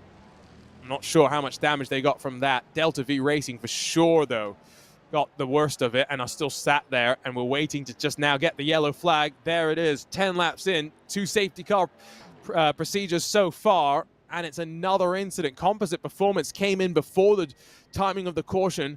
They'll be working on their car, and that's very smart, Derek, just to make sure they get in and they can be working on it rather than having to come down and get a penalty for emergency service. Well, and it's great because with the pace that these drivers are going to keep, you know, catching the yellow and under yellow, they'll get a good amount of time here, even on this first lap, to get some damage fixed. Then they can probably pull out, you know, and come back around when the pits open for their cycle. That's a great move by them. I don't. With respect, I'm not sure if it was a strategy move or a hey, we have to do this regardless kind of move, but it worked out well for them regardless. Might actually see a couple of drivers down onto pit lane this time by, given that we are starting to add more laps into this run. Might not be a terrible idea to come into pit lane rather and top off on fuel. Drivers. When you talked about the 25 lap number, sorry to cut you off, but you talked about the 25 lap number for the GT3s. If you pit right here, that would change the whole complexion of how you focus on the halfway points. Here's a look at the replay, and maybe a look on board would give us another perspective as to exactly how the contact was made between them, but it did kind of look as though Delta V were a bit maybe optimistic in thinking they were completely clear. And what did Fernando Alonso say all those years ago? All the time you must leave the space. Now, one thing just to note is that we are going to have to see a full cycle of wave arounds right now because we were in the midst of traffic. So this is going to be a bit more of a lengthier safety car procedure just to get the GT3 cars waved past all those GTPs. So give it a few laps. We'll get into the pit window rather being opened and the pit lane being open for the driver to come in. But it will take a couple of moments to cycle them all around. Just saw a message in chat come in. Cup of coffee poured. Time to get comfy, Derek. Yeah, whether it be coffee or tea or soda, yeah, it's time to buckle in here, guys. I think it's going to be a bit of a lengthy run for this whole race, so you might want to get comfortable. Maybe just go ahead and order dinner now, and plan to be here a while. Grab the get your DoorDash delivery dialed in, and you can even schedule them nowadays. Here's the look on board with Prestanda Nomad, and yeah, like I said, maybe a little bit more optimistic than he thought. Delta V Racing and being clear, and Jason Dilworth was kind of there. So what happens when there's cautions? Well, it gives drivers time to go down into the virtual paddock and start chatting with one another. I'm just looking at the conversations that are going on right now. I think the main thing that people talked about from the start was something that we sort of thought as well, which is, how did Ethan Bass get smiled on by the gods so much that he got away with that drama? Yeah, right. Yeah, how did he? Yeah, I'm still amazed he got away with that. Like, I mean, I don't know how you make that contact in that part of the track and drive away clean. I don't get it. Yeah, and that car, by the way, that is a 1 in a million thing, I think.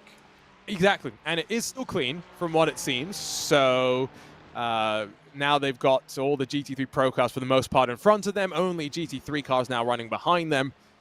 Hopefully, it will be allow them to just focus on what's happening. Lorenzo Bonder is going to be jumping in for the second part of the broadcast. He's jumping into chat right now to help answer any of your questions and to, well, keep you entertained, I guess, because safety cars going to be relatively lengthy, I think, right now. And what does Lorenzo call himself? The yellow flag king, the yellow flag. I forget what he called it, but he likes to think he's the guy who brings out the cautions. The Emperor, that's what it is. Thank you, Dustin, all this on my ears for saying it. Lorenzo likes to think he's the one who causes the yellow flags when he joins the booth. Well, Lorenzo, we got you covered. We don't need your help today. Full second or so, that was the margin at the front at that GTP class just before the timing of the caution, if you're curious. Here's a look on board with Composite Performance.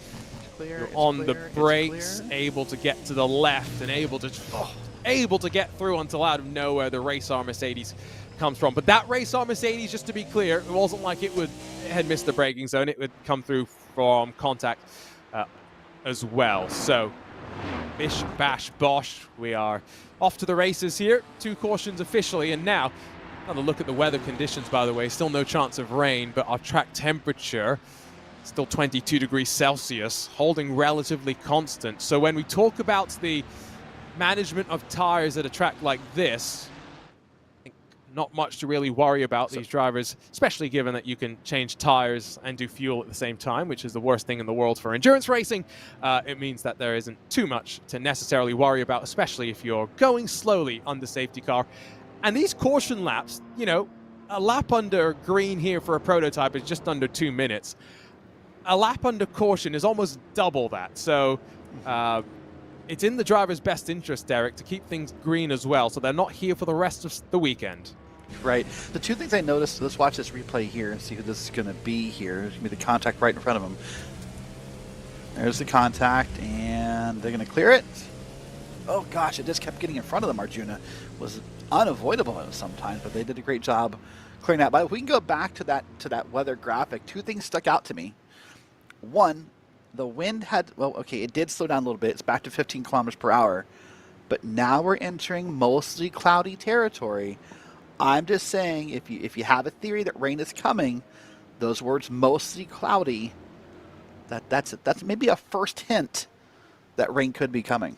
Well, you say that, but I'm pretty sure we're going to have no rain, unfortunately, just based on that 0% that we're seeing in the sim. Now, mostly cloudy, I'm trying to think, you know, before this iRacing weather system, what we would be talking about. We'd be talking about track temperature's not going to be changing too much. We'd be talking about, you know, the fact that track temperature that's on your screen, that's measured at the start-finish line. It doesn't mean it's 22 degrees Celsius at every part of the track, but because it's mostly cloudy, it's probably a reasonable assumption that it's probably closer to the 22 degrees. So that's something to keep in mind. The reason, by the way, Derek, I'm pretty sure we're not going to see rain, is Andrew Langham had said that based on what they're seeing, 0% chance. Fair enough. We'll see. And you may be right. I'm saying the words mostly cloudy is sort of like a I don't know if I can say this, almost like a gateway into the possibility of rain. What the mostly cloudy could also mean, and maybe you'll have a different opinion as well, is that it could mean that the track temp isn't going to increase as rapidly as it could if we're not mostly cloudy. So we'll have to wait and see how that plays out here across this race. That was what I was kind of saying, is that, yeah, we probably won't see it change too much. It's going to be consistent through the lap as well, relatively lengthy lap, so keep that in mind. Now, pit lane, I haven't seen it officially be open just yet. Not necessarily sure if we are ready to have that pit window or pit lane cycle happen, because the timing of the caution coming 10 laps in, I am fairly confident that we are going to need to do the full pit stop sequence this time around. We could talk quickly just about, you know, movers and shakers in each of the classes. No movement at the front, of course, where pole sitters, BS competition still sit, but 2 spots gained for a handful. A big loser in some ways, Orion and Yao Vaz, who lost 2 positions in 1 corner effectively after he had a big dive up his inside and just let a couple of cars filter on through. But you look at that and you think, you mentioned earlier, Derek, that passing was at a premium. I think what we're also just seeing, right, kind of going to the point that Nicholas had mentioned when we chatted with him about safety cars. No one's forced anything just yet. They kind of they were waiting for this to happen. Yeah, just kind of being patient, waiting, knowing it's 1,000 kilometers. Maybe a winner of this, to a certain extent, is Geodesic, by the way, up 3 spots after serving that penalty of not being able to qualify due to the technical problems. So they have benefited from the calamity in the GTP field. They're now up to 12th, up 3 spots from the beginning. Over in your GTD/GT3 Pro, you can totally tell that during this portion I haven't been looking at the timing screen about the 12 hours of Sebring and figuring out what's happening over in the Sunshine State. But of course, we've had a switch for the lead. Ryan Barneveld has taken over the point, but that's not really an important touching point just yet, because we know that Simufy and Visceral right there with them on pace. This caution, though, has brought back what was a 2.5-3 second margin to the German sim racing team, Maniti, Delta Sport, and even those further behind. I mean, at one point, that 137, the second of the WSR Esports butt kicker teams, they had also lost the draft of those in front. So this has packed them up just that little bit more, all the way through the top 22 now. GT3 Pros find themselves in a line, and now you can see the first of the GT3 machines, Orbit, Satellite Racing, side by side. The purple machine and then the lighter blue and red car. 3 spots gained for Olympus, though, here. Of course, the championship leaders in this GT3 category. 4 spots gained for the United Simsport team, the 299 crew. That's not had a great run in this championship, if we're being completely fair. Unfortunately, though, of course, the Paul Maniti 278 has officially, I think, been confirmed as being back out on track, albeit 5 laps down.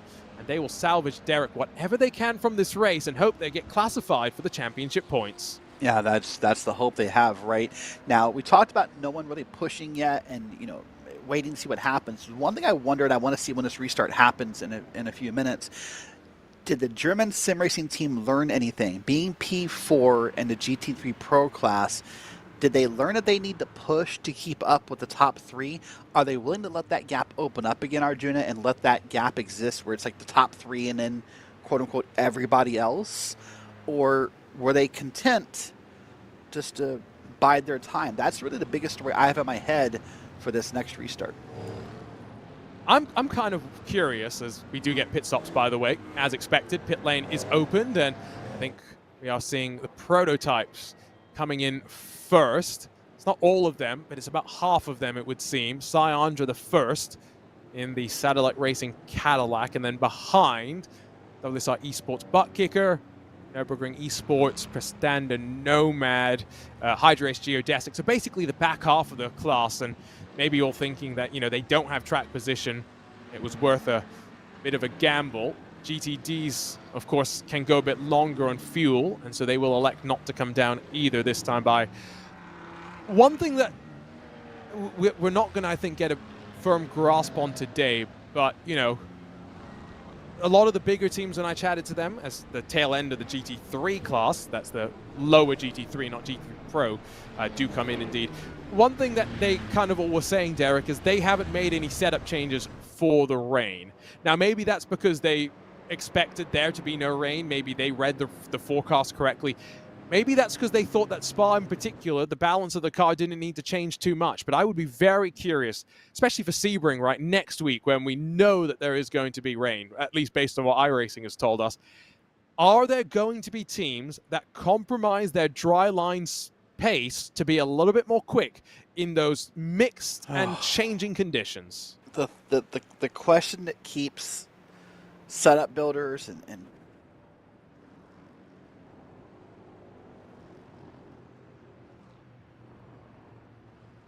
I think those setup builders probably be kept awake by the rain questions for quite a while. I'm very glad that, by the way, I don't have to answer those questions because that would be miserable to try and do.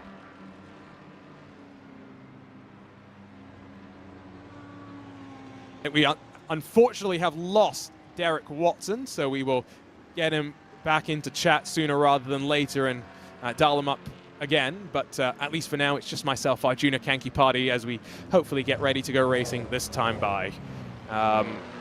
If you are a driver, not in the car, and you want to come and keep me company for the next few minutes, tes.RaceSpotTV, come and join us in our TeamSpeak channel. We'll chat with you for a few moments' time, as long as you're not in the car right now. That is the only thing that we ask. We don't trust that drivers who are behind the wheel have had the adrenaline flushed from their systems. So, yes. No drivers who are in the car. After your stint, though, come and join us. Fair game. It was really great to chat with Nicholas Boy as well after that pole time, because I'll jump off this broadcast in about an hour to go commentate on the Porsche Esports Super Cup, and we actually have the pole sitter come and join us for that as well right after the lap, and they talk us through the lap as well. And I often feel quite guilty about interrupting them right before they go racing for what is a very short and intense race in the Porsche Esports Super Cup. Here, I feel a little less guilty about that. Nicholas Boy had a good 10-15 minute warm-up session to relax in as well, so that was something to keep in mind. Kevin Crosney has gotten in, by the way, to the Nürburgring Esports machine, so have elected to slightly mix up the stints based on what has happened. And it does seem as though, by the way, the composite performance car is a lap or so down, but does have the damage repaired on the right front, so hopefully there isn't any lasting damage now. Not 100% sure, but we will see. Got another lap, of course, because we will get the GT3s to have their stop cycle on pit lane. Have someone coming and joining us for a quick chat. It's team manager at Satellite Racing, and not just team manager, but Adam Crane. Are you racing in the Satellite GTP car today? I won't be. It's going to be Sai and Christian that are going to hold down the fort today. I've had quite a few long days here, especially with the Porsche Esports Canada series, so I'm happy to kind of take a back seat to the guys that have done a little bit more work in the car, so I feel pretty good knowing that the car's in good hands, though. And tell us about the call to come down to pit lane. No one else up towards the field thinking it was worth the gamble. How are you counting backwards? So there was a couple things that went into that calculation. It was knowing that at least two of the cars directly behind us in the queue would be stopping for pit repairs because they were involved in the incident that caused the yellow. And then also the idea that even considering those two cars, there could be as many as another 2 or 3 behind us that would be pitting as well, that we'd for sure make it out ahead of. So at the worst, we'd only lose 6 spots that we could just flip around into tire advantage, or fuel fill advantage before the halfway points. So really what it means is we should have about 16 seconds in hand that we can kind of spread out or use all at once until halfway points, just on the fuel fill advantage, which hopefully kicks that us towards the front by halfway points. It's a pretty close championship fight as well. Tell us about your thoughts on where we sit right now, especially with Movano having such a big advantage, and then 2nd, 3rd, 4th, and 5th, and then even 6th, 7th, and 8th being very, very close together. Yeah, it's quite the battle here. I'd expect nothing less from a championship series that's got such high quality teams and drivers as IVRA, but definitely the last round at IVRA really hurt our championship standing, running in 2nd, entering that round, and then leaving with a bunch of lost points. So definitely a little bit of a pain on our side, but for sure with how close all the battles are, really it's only just a round, or even making sure that you pick up halfway points like we're always trying to do, that can put you right back in the fight for a really good spot in the championship. And for sure with, as I said, competition as stiff as this, you always want to finish as high as you can. Controversial question maybe, Adam, but give us your thoughts on timed races versus distance-based races. As far as which I prefer? Yes. I would say I prefer distance races. Ooh, okay.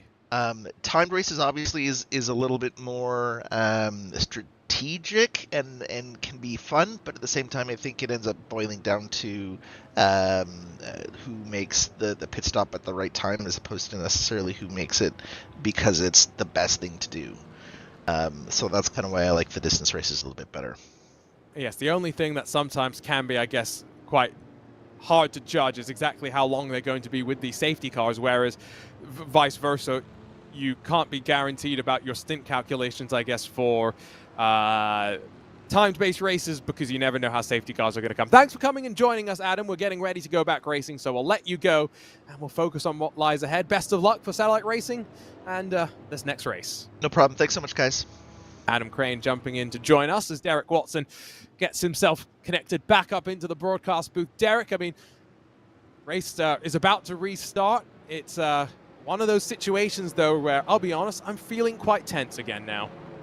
Yeah, I'm tense too, because I think that, we've seen drivers learn about the track and learn what their cars can do and how other cars behave. And now, as we're now 14 laps, about to be 15 laps in, I think people are going to be a little bit more intense on this restart. The single file will calm it down a little bit, but I'm a little tense about this restart. I don't know what to expect here. Got a bit of a split call in terms of strategy, at least in terms of GTP and GT3. GT3 Pro, basically, field stays in unison, stayed out there. Maniti Racing learned from the previous restart. This time they don't compromise themselves out of the final corner. Stay a little bit closer to the rear wing of BS Plus competition on the run up towards La Source with the green flag back in hand in this 1,000 kilometers of Spa.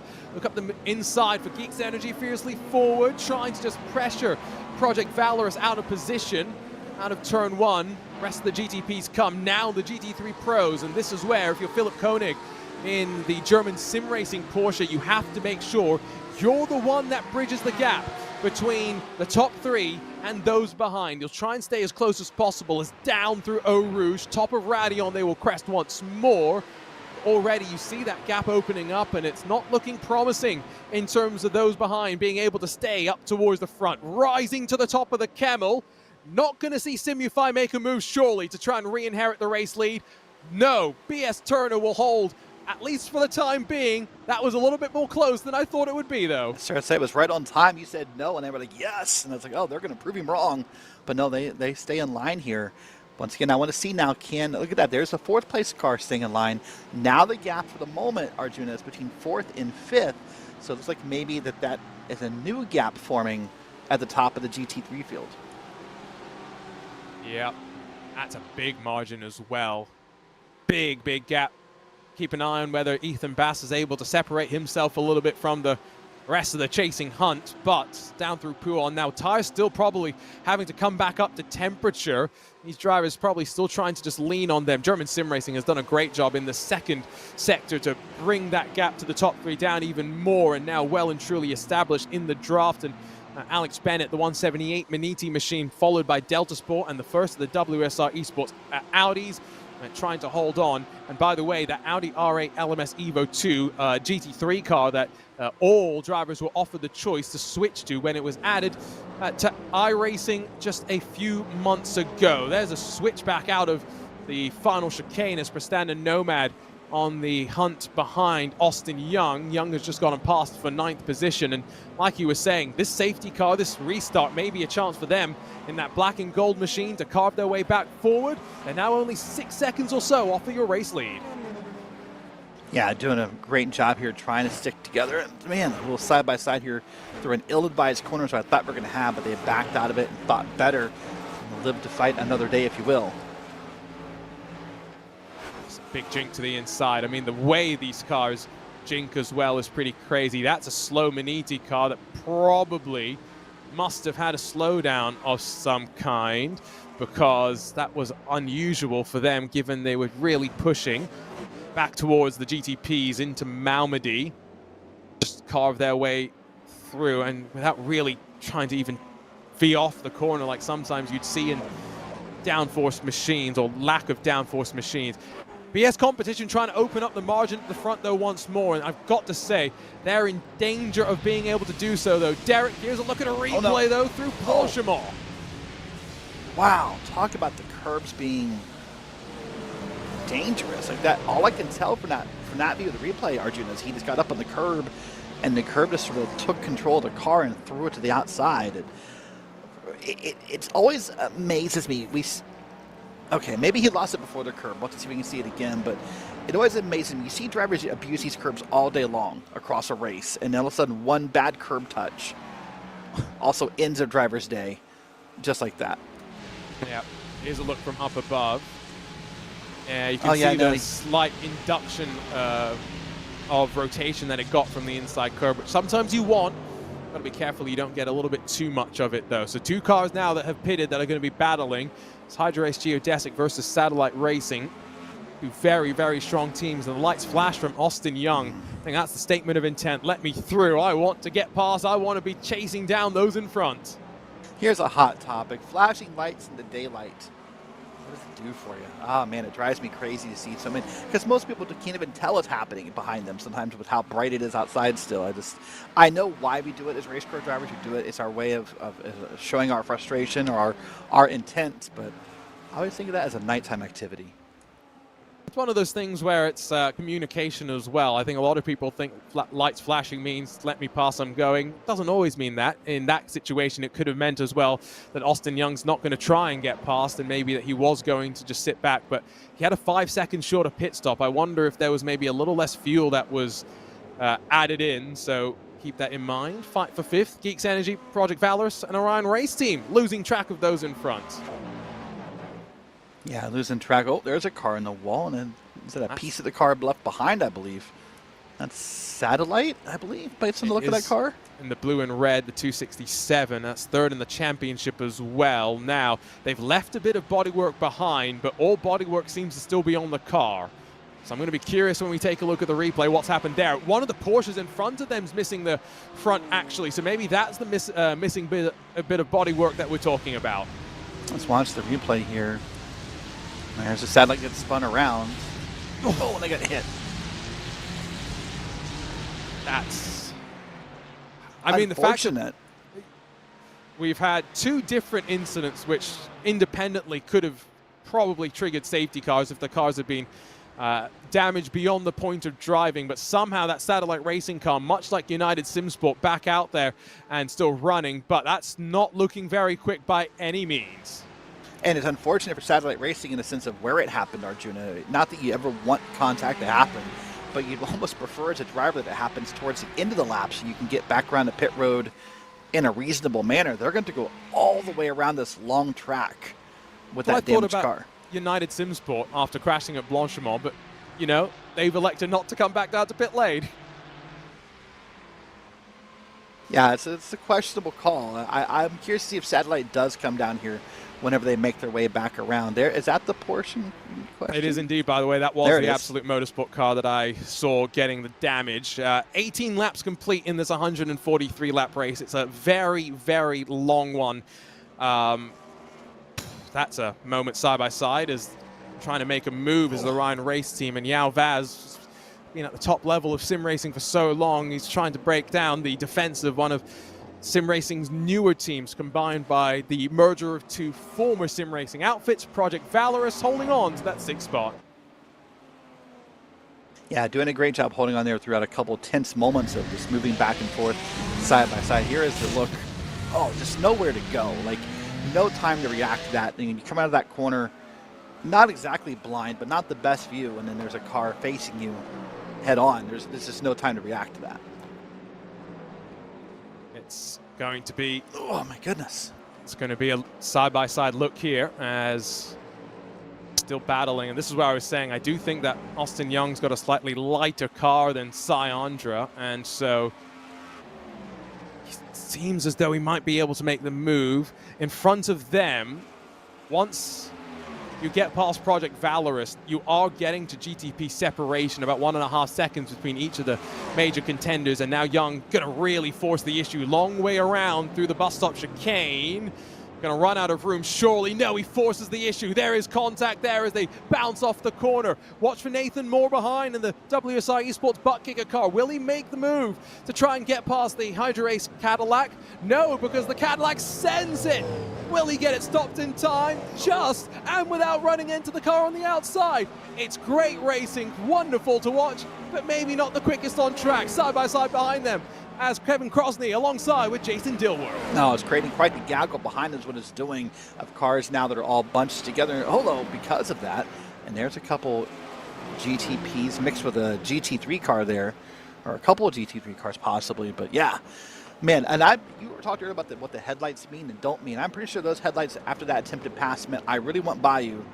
Please move out of the way with a few more words added in there.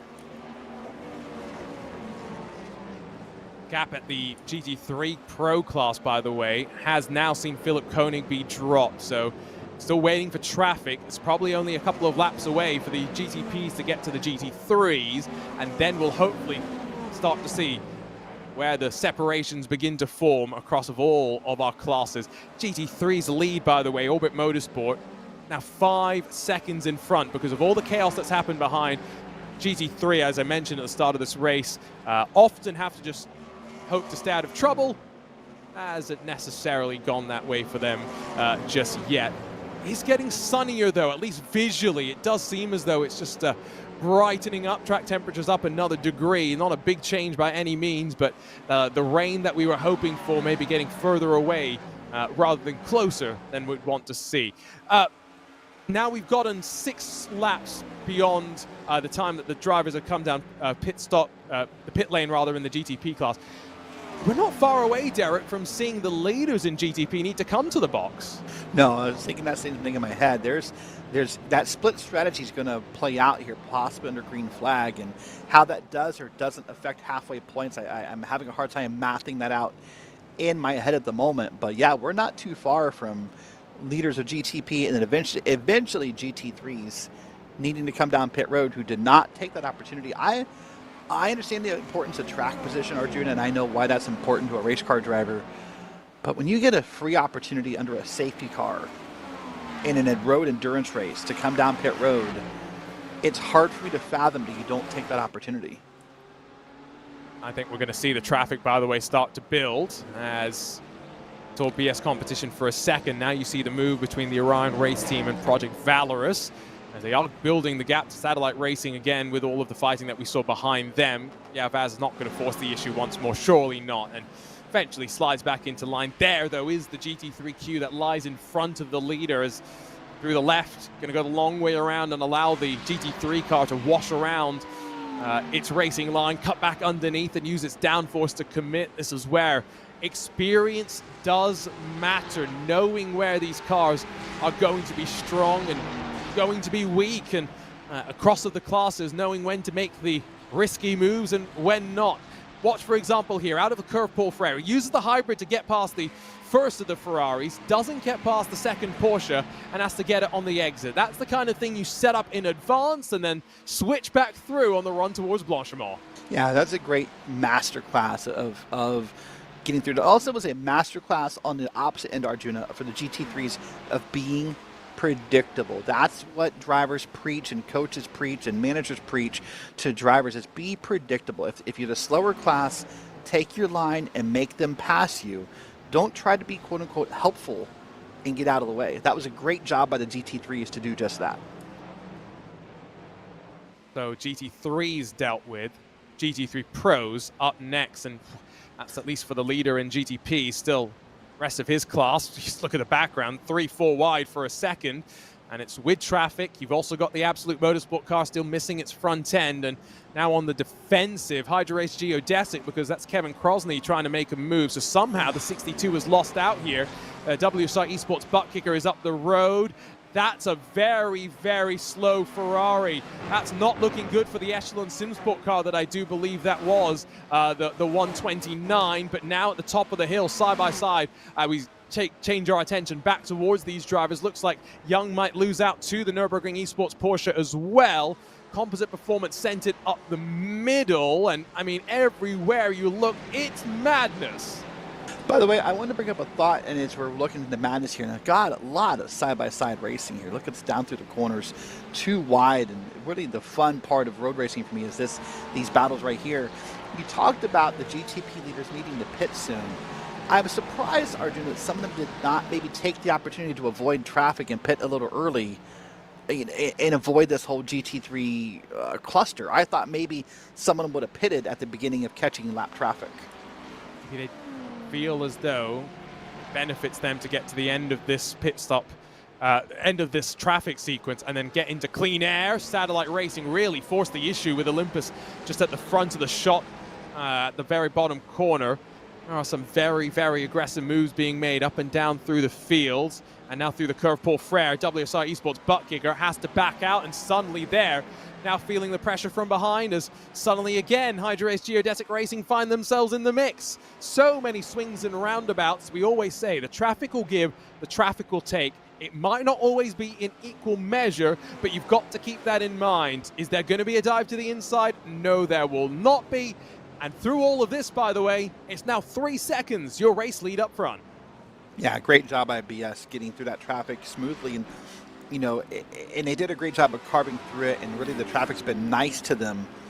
I guess really officially the first pass by. We didn't really get the first pass completed before that safety car came out. So in a way, this is the first full completion of these cars getting through all the GT3s. Yep. And officially now as well, most of those cars one lap down. Now just that separation between the top three and the GT3 Pro left for BS competition to navigate through. It's 4 seconds the margin between Visceral and German Sim Racing as it stands right now. So just keep that in mind. Margin just continues to build. saw a slow Ferrari. It happened off of turn number 1, and oh, it was contact with the standard Nomad. Now keeps it out of the wall, so it was just slow in the momentum being fired off the corner. It wasn't damage, it was just the fact that it didn't really have any speed to pick up. Yeah, that's what it was. You're right. So I was confused there for a moment, but you're right. Yeah, I just needed to get the car moving again, got it all moving, so no safety car needed in that moment. And I think they, if they did not avoid hitting the wall, Arjuna, they must have lightly tapped it, because I didn't see any real impact on that car. Now look at the battle here for third and fourth. This is Movano and Manatee here, third and fourth, and GTP doing a great job here, battling and staying within contact of each other. And that big green machine for Manatee Racing. They've got 2 cars in the class, and both of their Porsches up inside of the top 4 right now. Maxime Naz in second, behind the wheel of the number 1. There always is a little bit more pressure as well when you have that number 1 on your car. 17 tries to cut back underneath of Simufy and Tristan Iglesias, but door slams shut, and you can just see how lethargic it is in the slower speed corners compared to the Porsche for Visceral behind, which almost ran over the back bumper. Such was its speed through the corner. Now, into turn 1, one thing that I kind of see from this camera angle, I'm not sure if that's my eyes just playing tricks on me. Looks like there's maybe a bit of damage to the right front of that Manatee Porsche. I hope that's not the case, but Derek, once again, 3-car breakaway at the front of the GT3 Pro class. Yeah, second burst, same as the burst as the old line says, and BS Turner leading around here with Simify right behind him. And now even BS Turner's getting the benefit of maybe a slight bit of draft here from that satellite car that's got to be slower, obviously, due to the damage. And you're right, I don't think they pitted either. You talked about that being the case earlier with another damaged car. It looks like Satellite's taking the same approach. They just want to ride it around and hope that eventually maybe they get the benefit of the next safety car. Don't talk about next safety cars. We're only 23 laps into this race. We've already had 2. We didn't even get a green flag lap under our belt before we had the first. We had a bit of an almighty incident over the top of Radion. Still with traffic, by the way, at the very back of the GTP class. We're still filtering through on the GT3 Pros, and now it's separating out top 4 even more. It's now 5 seconds the margin between third and fourth. It's not the margin to your leader. That's just the margin in draft. And behind, you've got Manatee, Delta Sport, the 2 WSR Esports butt kicker cars now with Ross McFarlane directly in front of Andrew Carone. And then Satellite Racing, Door Esports, and ATRS Academy, all still relatively close as well, just with Composite Performance slowly making its way through and getting a lap back on this GT3 Pro field. I thought for a second it was going to cut back underneath on the Porsche and make its dive, but because it's 1 lap down, it's not making any risky moves, which is what you want to see. Yeah, that's what you want to see if you're part of Composite or just a fan of racing in general, is to not see them make any aggressive moves here and just kind of take their time and getting around. And for that graphic, we saw the 4, 5, 6, 7, 8 positions in the GT3 Pro. It's important for those drivers to stay motivated and to race each other and say, hey, listen, it's a 1,000-kilometer race. We stick in this race, we stick with each other, we race each other, and the front will work itself out. That's what you got to keep telling yourself. Like, eventually we'll get up there, stay motivated. I love how close. I mean, look at now, it's 4th through 9th, all within a couple seconds of each other. That's incredible. And you can go even further back, and you can make it a battle for 5th if Manatee were to lose the draft and German sim racing find themselves in a bit of no man's land. Could suddenly be a very, very different sort of a race. And of course, talk championship in this GT3 Pro class. You know, BS Turner championship leaders up front, the 178 Manatee machine, you know, here in this fight, along with the 137 butt kicker car. I mean, there's only 3 cars in contention, really. The 178, the 137 will very much be hoping that more safety cars bring them closer to BS Turner, especially since we're not far away from reaching the halfway point before we get to the halfway point, Derek. Yeah, the halfway point, otherwise known as the quarter point of the race. Yeah, but that doesn't sound as cool. No, I guess not, right? It's not as complicated, so yeah. We got to make things complicated here. We got to justify commentators existing, because otherwise we're just going to be replaced by AI. See, you say that, and then I have this theory, you know, and I'll get your opinion on it as the race goes on. People are scared of AI taking over. When's the last time you used a self-checkout lane in the grocery store? yesterday. It doesn't know when a bag is on the stinking scale and you're worried about AI taking over. I think we have a few years left. I'm just saying. I'm just saying, my personal experience with self-checkout has been nothing short of great, personally. What I haven't tried is there are these Amazon stores where you literally just walk in, pick what you want off the shelf. Oh, and then walk out. And then walk out, and it's like figured out what you... That, to me, if that works, then AI is coming for us. But I'm not worried about AI Arjuna coming to replace me, because AI Arjuna, we've heard it at RaceSpot, it's not very good. Well, normal Arjuna is not very good either, but, you know, it's margins of badness. I don't think AI Arjuna could work any harder than real-life Arjuna does. I'll say that. Oh, no, trust me. He can work a lot harder. We just never turn him off. He's not allowed to sleep. Wait, do you sleep? No. Well, I'm plugged in for 2 hours a night. That's my mandated rest period. Ooh, switch back underneath. And that came from nowhere for SimCity Racing as Mr. Zed, Dalton Zavido, Pasca, Akira Iwata for the Orion race team car. Now, these drivers have lost draft as well, so I think that's why the move came from nowhere. At Porsche feeling a little bit frustrated, and Dalton Zavido making the move. Has to try and make the move to close on up. Oh, championship leaders. Ooh. Olympus almost make a mistake from second in GT3. And now with the pressure from Archer brothers with chips behind, I mean, I think that was a mistake induced by the pressure.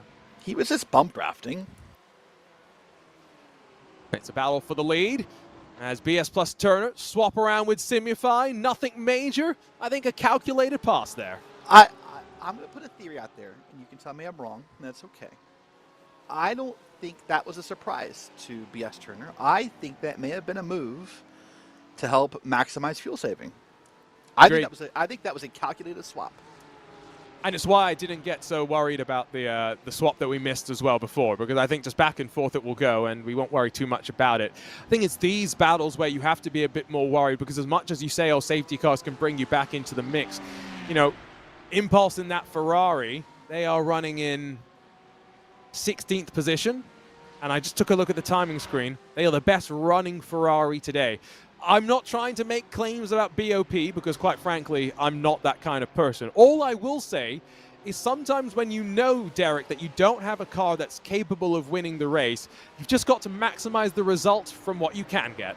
You've got to find a strategy that works for you, that makes you feel comfortable in thinking maybe there's a way we work our way into it, whether it be fuel saving, whether it be, you know, being patient. You start to talk yourself into an alternate strategy that may not be real, but in order to make yourself comfortable in knowing, hey, we got what we got, we can't change that, you know, so you start to make some aggressive moves, you start to lay back and fuel save, and you do different things, you know, to make things happen.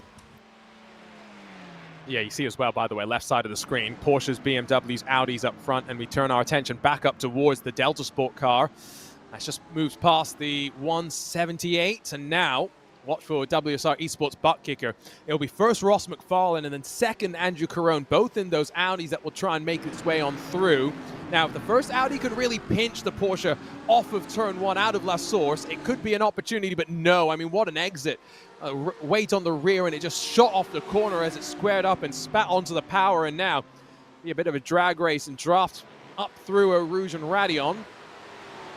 Track limits being respected there, I've got to say. No drivers really finding their cars too loose than the balance that they have to deal with. But here goes that draft. Where's the top speed sit for each of these relative manufacturers with the way they've been configured as well? Delta Sport fed a little bit of the draft to Maniti, but not enough to help him defend entirely. McFarlane throws the move in the Audi. Not done just yet, but still there in towards Malmedy. A nose alongside, a car alongside, and now fully alongside, door to door, on the run towards Bruxelles. Beautiful racing here, door to door. Man, they got really close here through that corner, and now this gaggles formed behind them. Anytime you do side-by-side racing, especially on a road course, both drivers will slow up. That's just the nature of how it works, and then it'll allow everyone to kind of catch up with you. Not that they weren't already. And then, man, it just creates this. Probably that's 1, 2, 3, 4, 5, 6 or 7 cars on a line here. But that's been the mantra of GT3s throughout the day. It's just really all stuck together.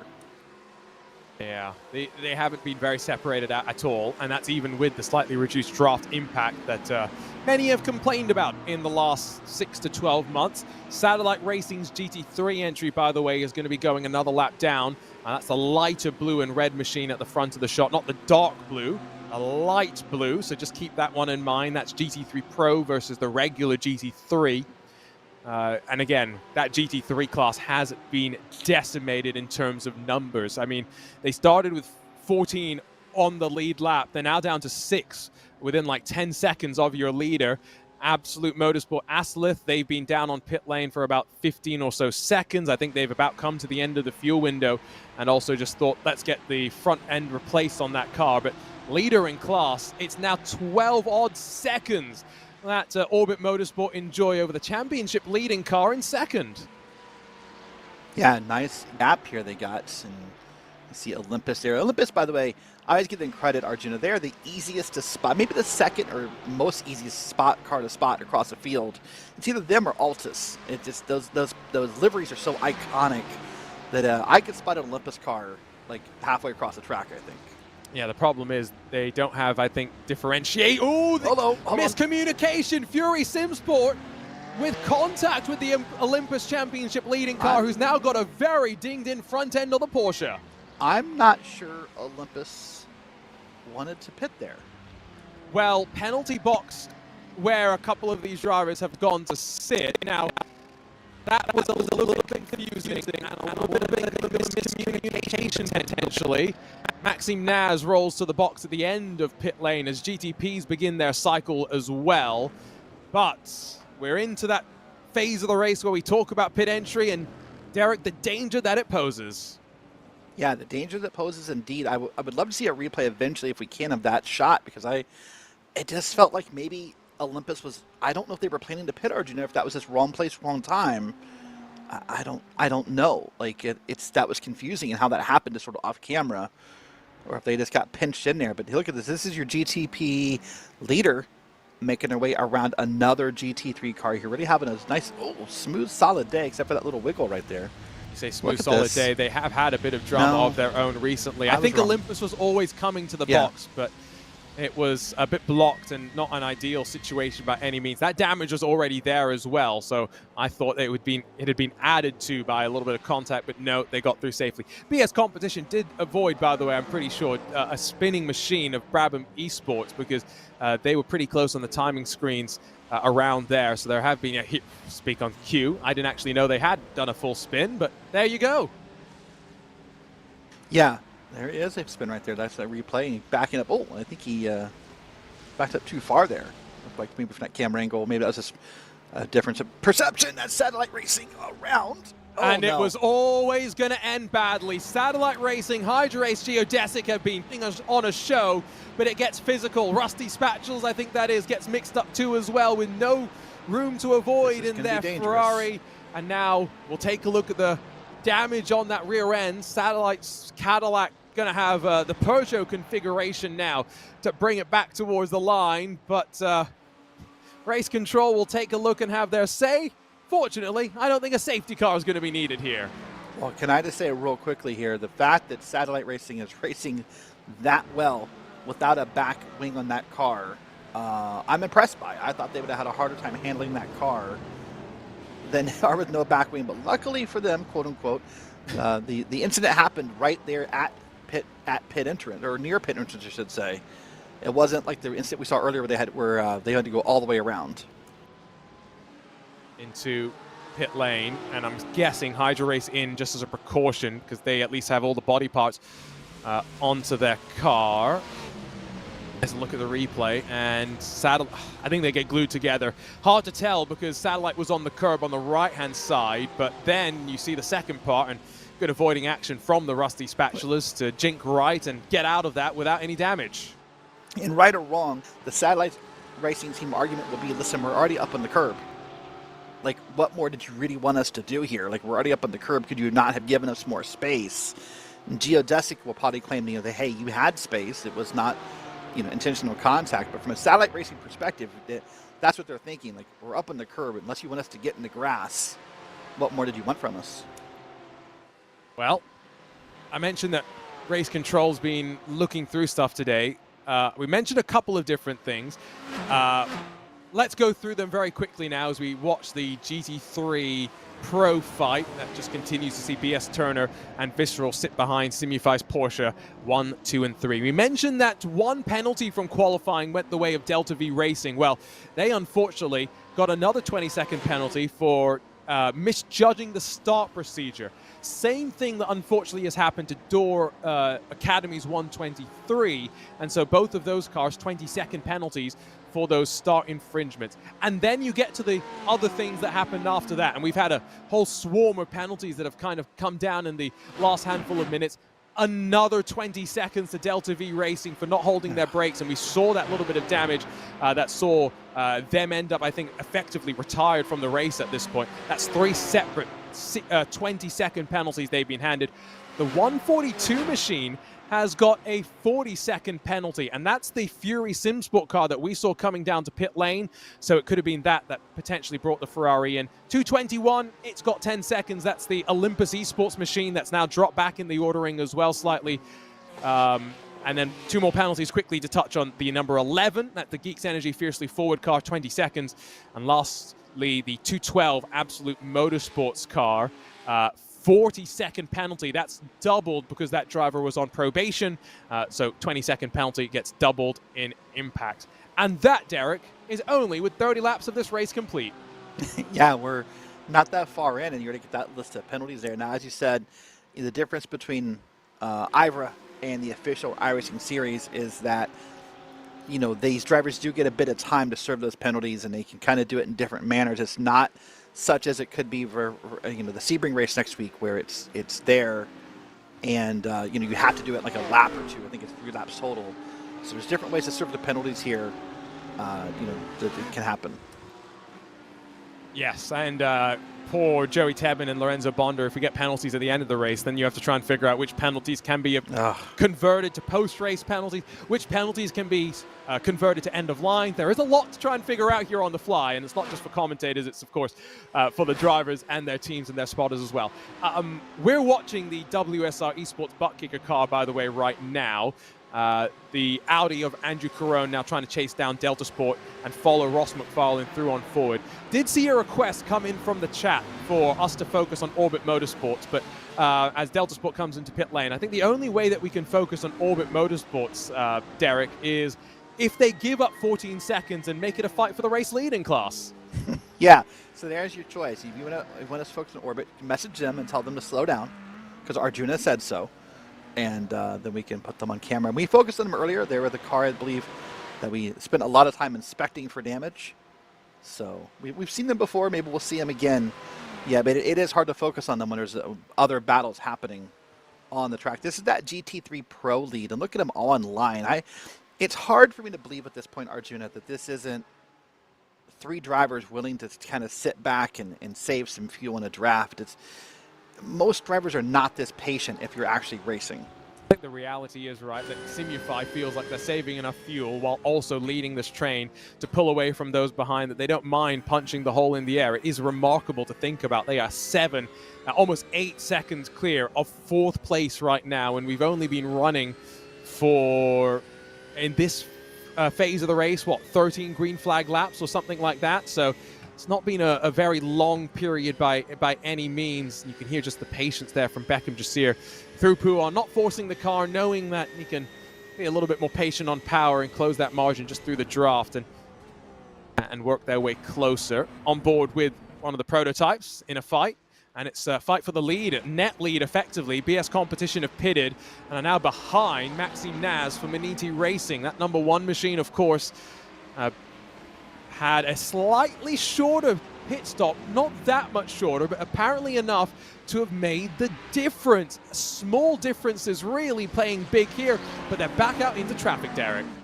Yeah, back out into traffic they are, and kind of weaving through these GT3s and trying to do it safely is what they're doing. And right there, that's a great job at maybe creating a gap and using that GT3 as like a rolling pick or a rolling chicane. And wow, that was BS way off track there. Oh, hold on. Contact. Oh, no. Oh, well, Composite Performance had already gone off and then chaos erupted in front of them. So that's going to be Matthew Molnar in the Archer Brothers car. It's the 17, the second Maniti car with Johnny Verhoff.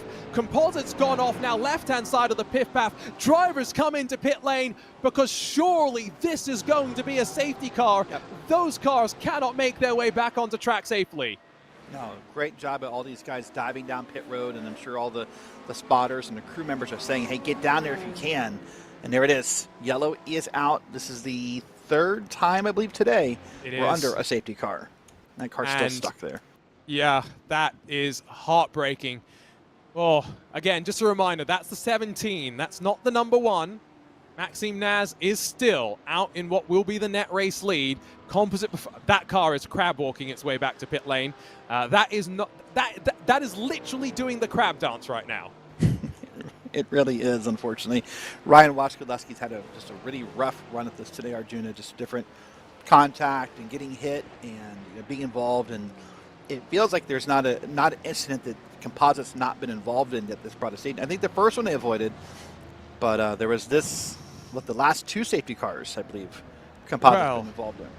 I'm not blaming. I'm saying they've been involved in it. No, you're right. By the way, what I was just about to say, the timing of that caution, we saw a couple of GT3 cars able to make it in, but Visceral, WSR, Maniti, Impulse, Heusinkveld, Brabham, there's a whole bunch of cars that didn't get the chance to come into pit lane, I think, before the caution came out. That will drop to the back now because of the way this is all played out. Okay, third caution of the day. There's going to be a while, I think, for us to work through the replay here. So, it starts with the right rear braking. That car is already damaged, and so out of no-name corner into Puon Derek, this is going to be a solo car incident that then balloons into something bigger. You get way off track here and lose it. Hold the brakes. Okay, so he's actually, it's unrelated actually, yeah. Is that BS competition? It was BS competition way wide. Yeah, that was BS. He went way wide and just barely avoided all this. So, your former race leaders maybe getting involved there.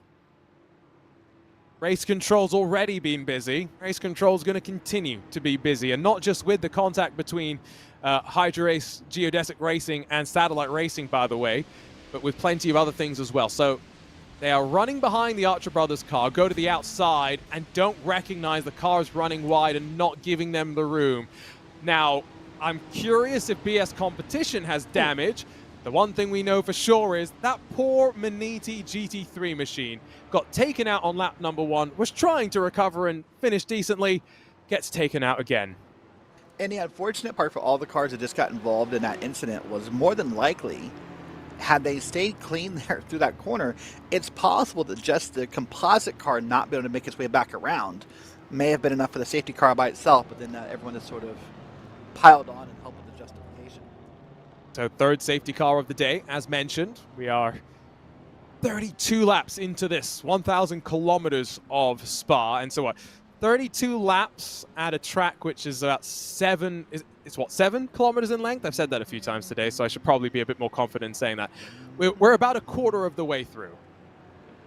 Oh, okay, I'm sorry. I thought you were actually going to do the math of laps to kilometers and tell us, like, how many kilometers in we were. I thought I was. Okay. I was doing it just for my mental sanity, okay. I'll be honest. Okay. So let's watch this here. This is going to be an onboard. This is going to be coming up on the wreck right here. Oh. So I'll say I see both sides here. The Archer Brother car, by Chips, by the way, great team name, has to come back onto track eventually. The Maniti car sees them, maybe should have expected a bit more room in some ways, but at the same time, they're already like 5 laps down, 6 laps down from their class leader. Maybe they could have lifted off as well. Yeah, I don't know. Maybe a little bit, huh? Yeah, I thought the same thing in my head. I just wasn't sure how to say it, but maybe you could have lifted it. I mean, I'm not saying they didn't lift, but maybe it could have been a little bit more on the brake there. Yeah, I thought that too. Okay, caution here at Spa.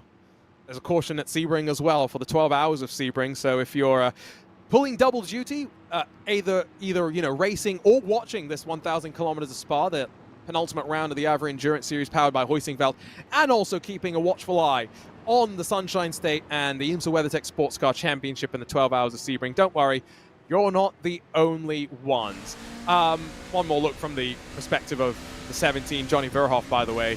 Oh, I mean, how close was he to getting through there? Yeah, I thought he had it.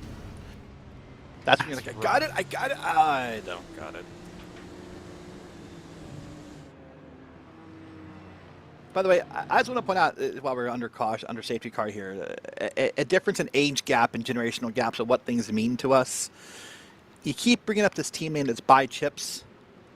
Yes. Okay, when I was a wee little yad, back when Yes. dinosaurs roamed the earth and such, there was this TV show called Chips, which was about motorcycle cops in California, the California Highway Patrol, Police whatever they're called. Patrol, yeah. That was all about motorcycle cops. It was Eric Estrada, and I forget the other guy's name. So when you ever say Chips, I have that memory in my head, Yes. and I know that's not what you're talking about. I know it's not, but that's just old man, remembering old man things.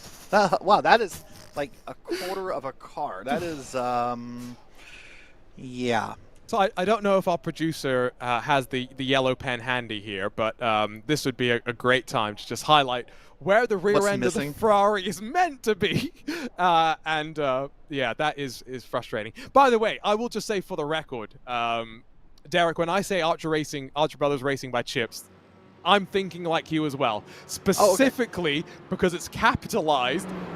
Just like the TV show. Exactly. Yes. So you were picking up what I was putting down, and I am so glad of it. It is scary how we do that sometimes, isn't it? It is one of the best team names I've ever seen. I love it. I hope that it's actually a reference to the TV show, though. Yeah. By the way, I apologize. I think I missed a reference you put down earlier, and I'll have to do better next time. When you did the pass out of nowhere, I was this close to calling the RKO, and I missed it, and I was beating myself up for I'll be honest, that wasn't even an intended pun. Okay. But I'm glad that I managed to throw an RKO out of nowhere. Track conditions, by the way, looking relatively similar. Let's go check in with race leaders, or former race leaders, I should say, in GT3 Orbit Motorsport. Jack Stiles joins us. Jack, how are you feeling right now? Quite annoyed. That safety car came out 10 seconds before we were due to come into the pits. So we're now going to the back of the GT3 field. So the race lead battle you were asking for, you've got it.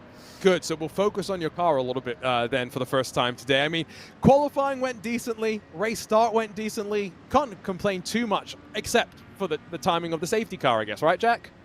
Yeah, qualifying was really good. Ethan put in a fantastic lap to put it on pole. You know, we're kind of picking up from where we've been at Sebring at the first round, because let's be honest, the rounds in between have been a disaster for us. So yeah, Ethan did a fantastic job. Obviously, the contact up by Rouge was unfortunate. There wasn't really anything more we could have done there. The Mercedes obviously had damage, so we couldn't go anywhere. So yeah, Ethan's done a fantastic job. Just pulled the lead. You know, unfortunately, we got caught out by the safety car.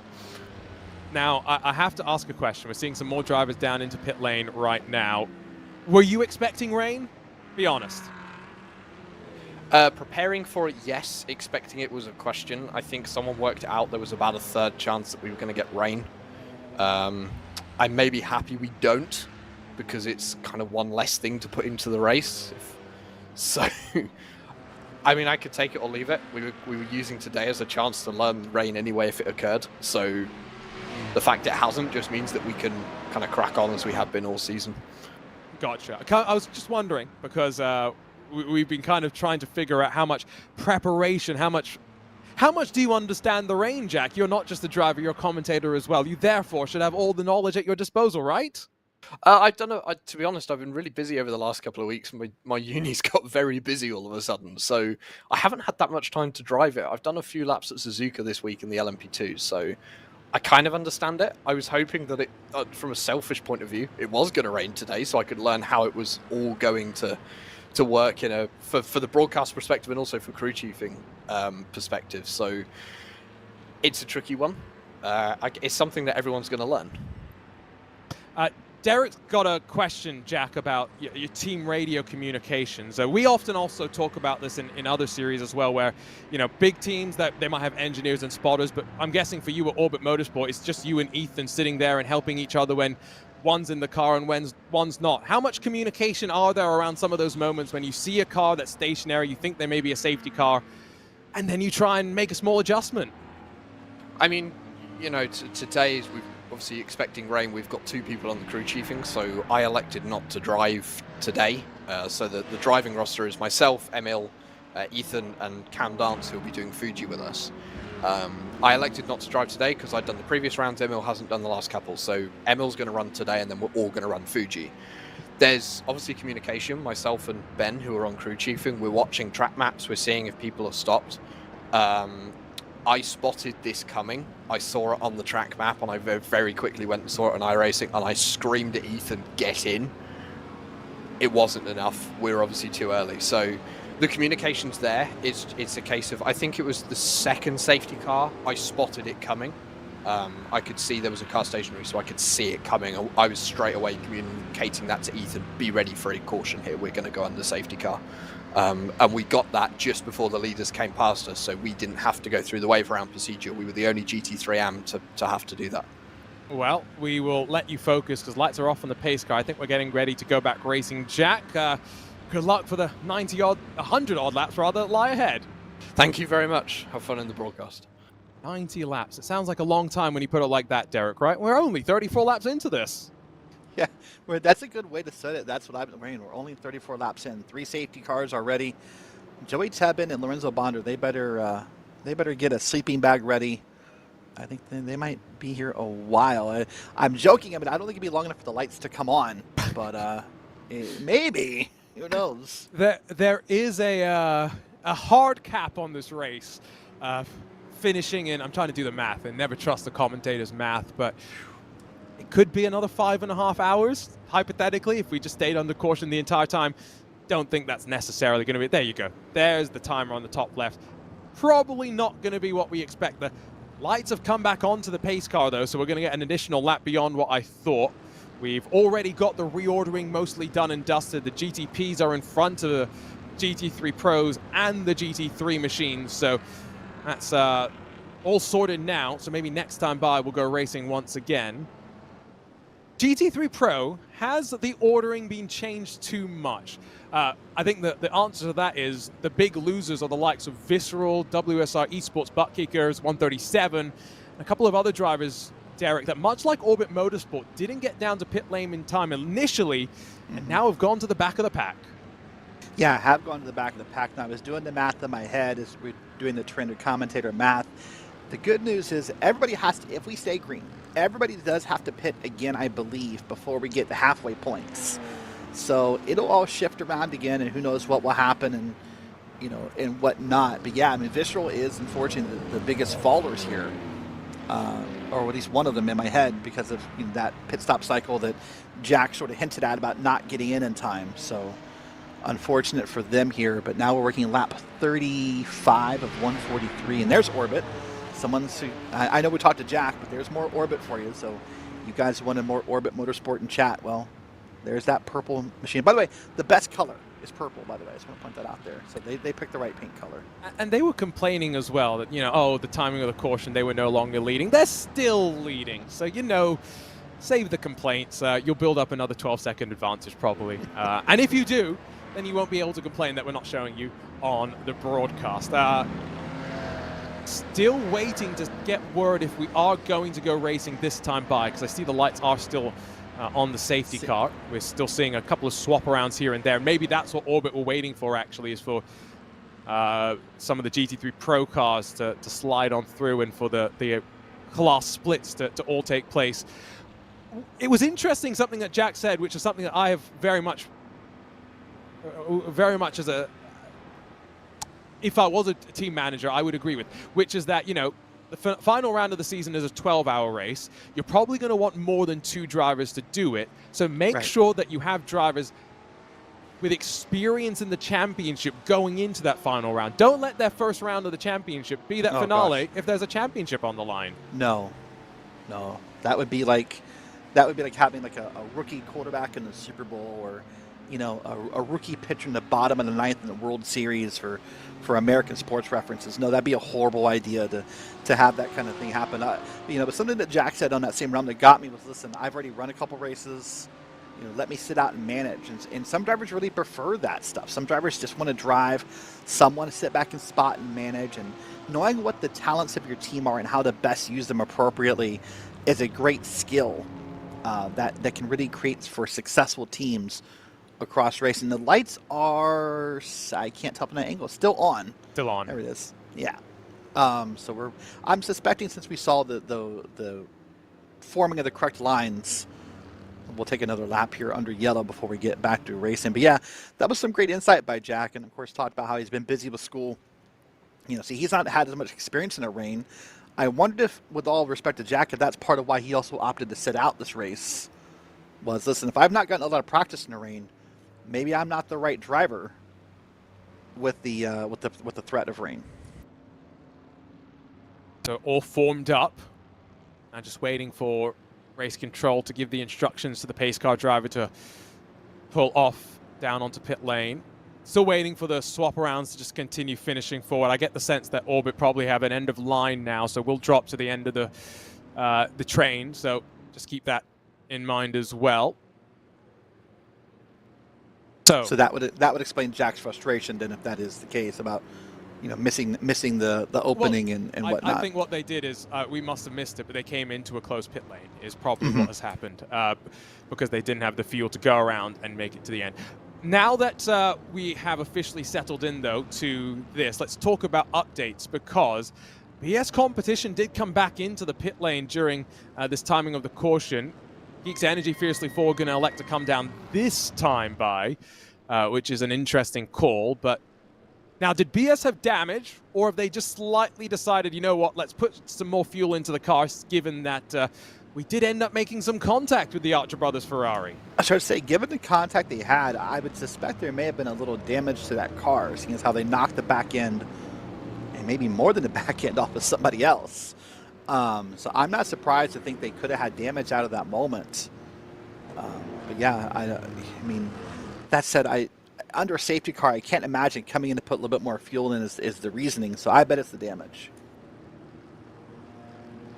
So, quick look at the car. I mean, the angled lines sometimes do hide damage marks and scrapes, but that car looks like it's not factory fresh, but at least still pretty good condition to go racing in. They're going to restart in fifth. Orion Race Team, Project Valorous, Movano, and then Maniti in front of them.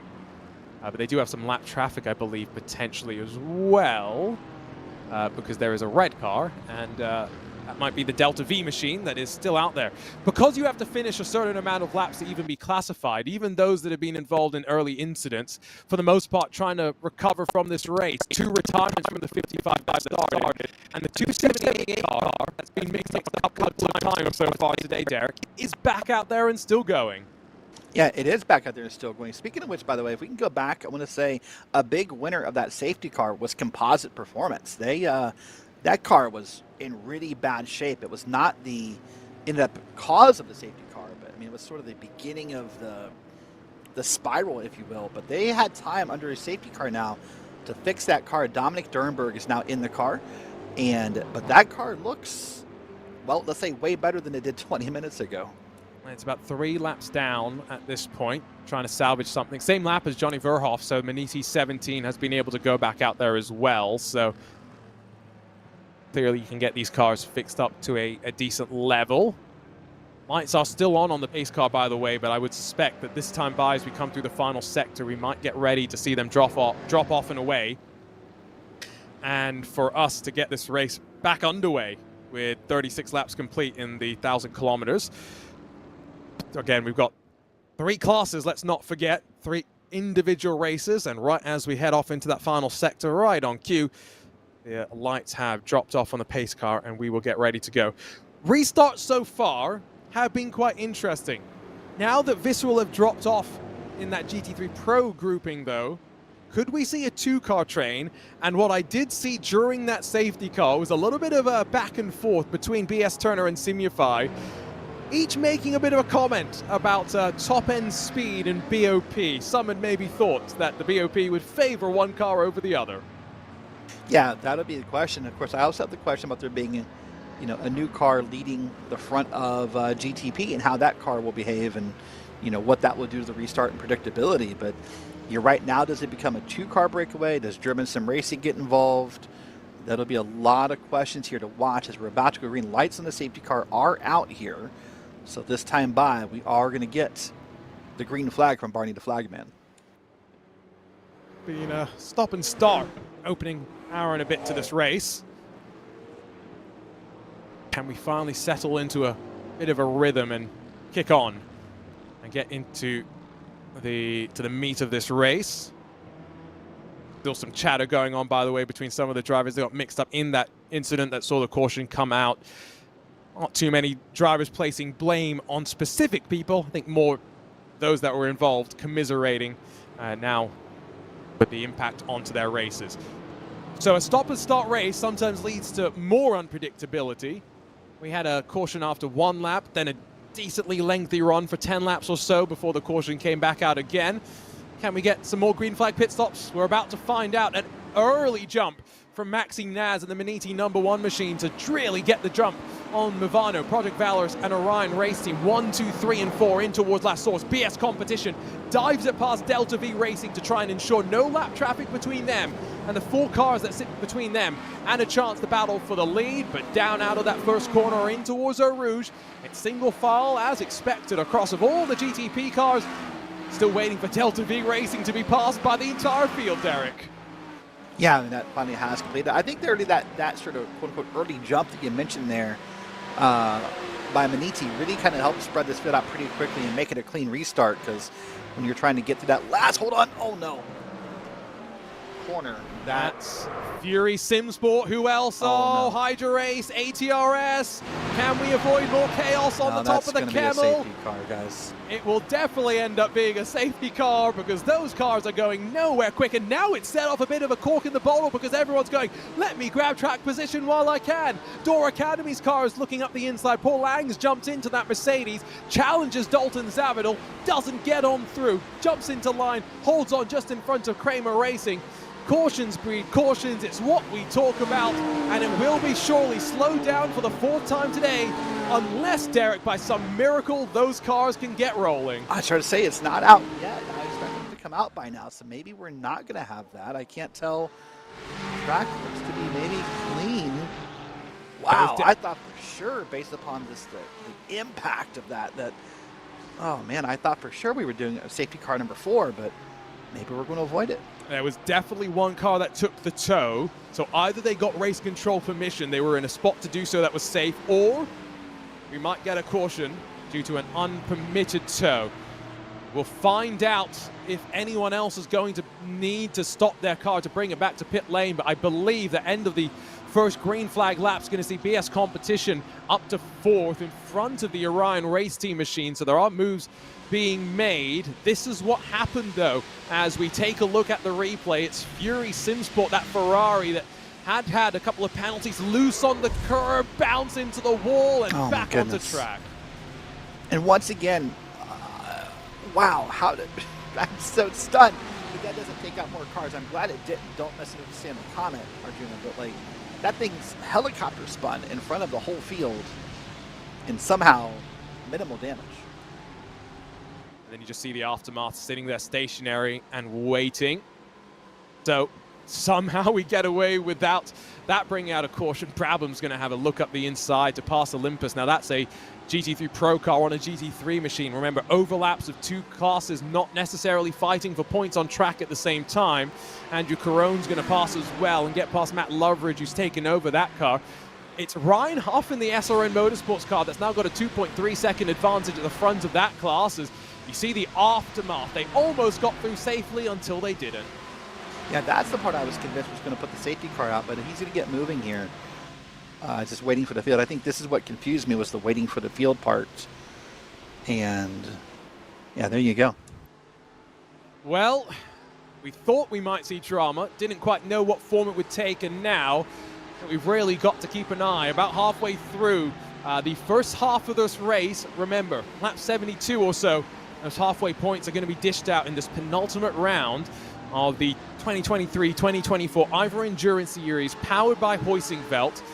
The 1,000 kilometers of Spa. I'm going to step aside in a few moments' time, leave you with Joey Tebben and Derek Watson. Lorenzo Bonder is going to join them in a few moments' time as well. But Derek, before we wrap things up, I mean, I've commentated on my fair share of IVRA races, going back to the very first IVRA race. This, though, with the stop-and-start nature of the cautions, it's not felt as frenetic as the 4 hours of Phillip Island did a couple of years ago, but I think it's fair to say this has definitely been a very interesting sort of a race. Yeah, very interesting. Lots of close racing because, as you said, no one's had time to spread out.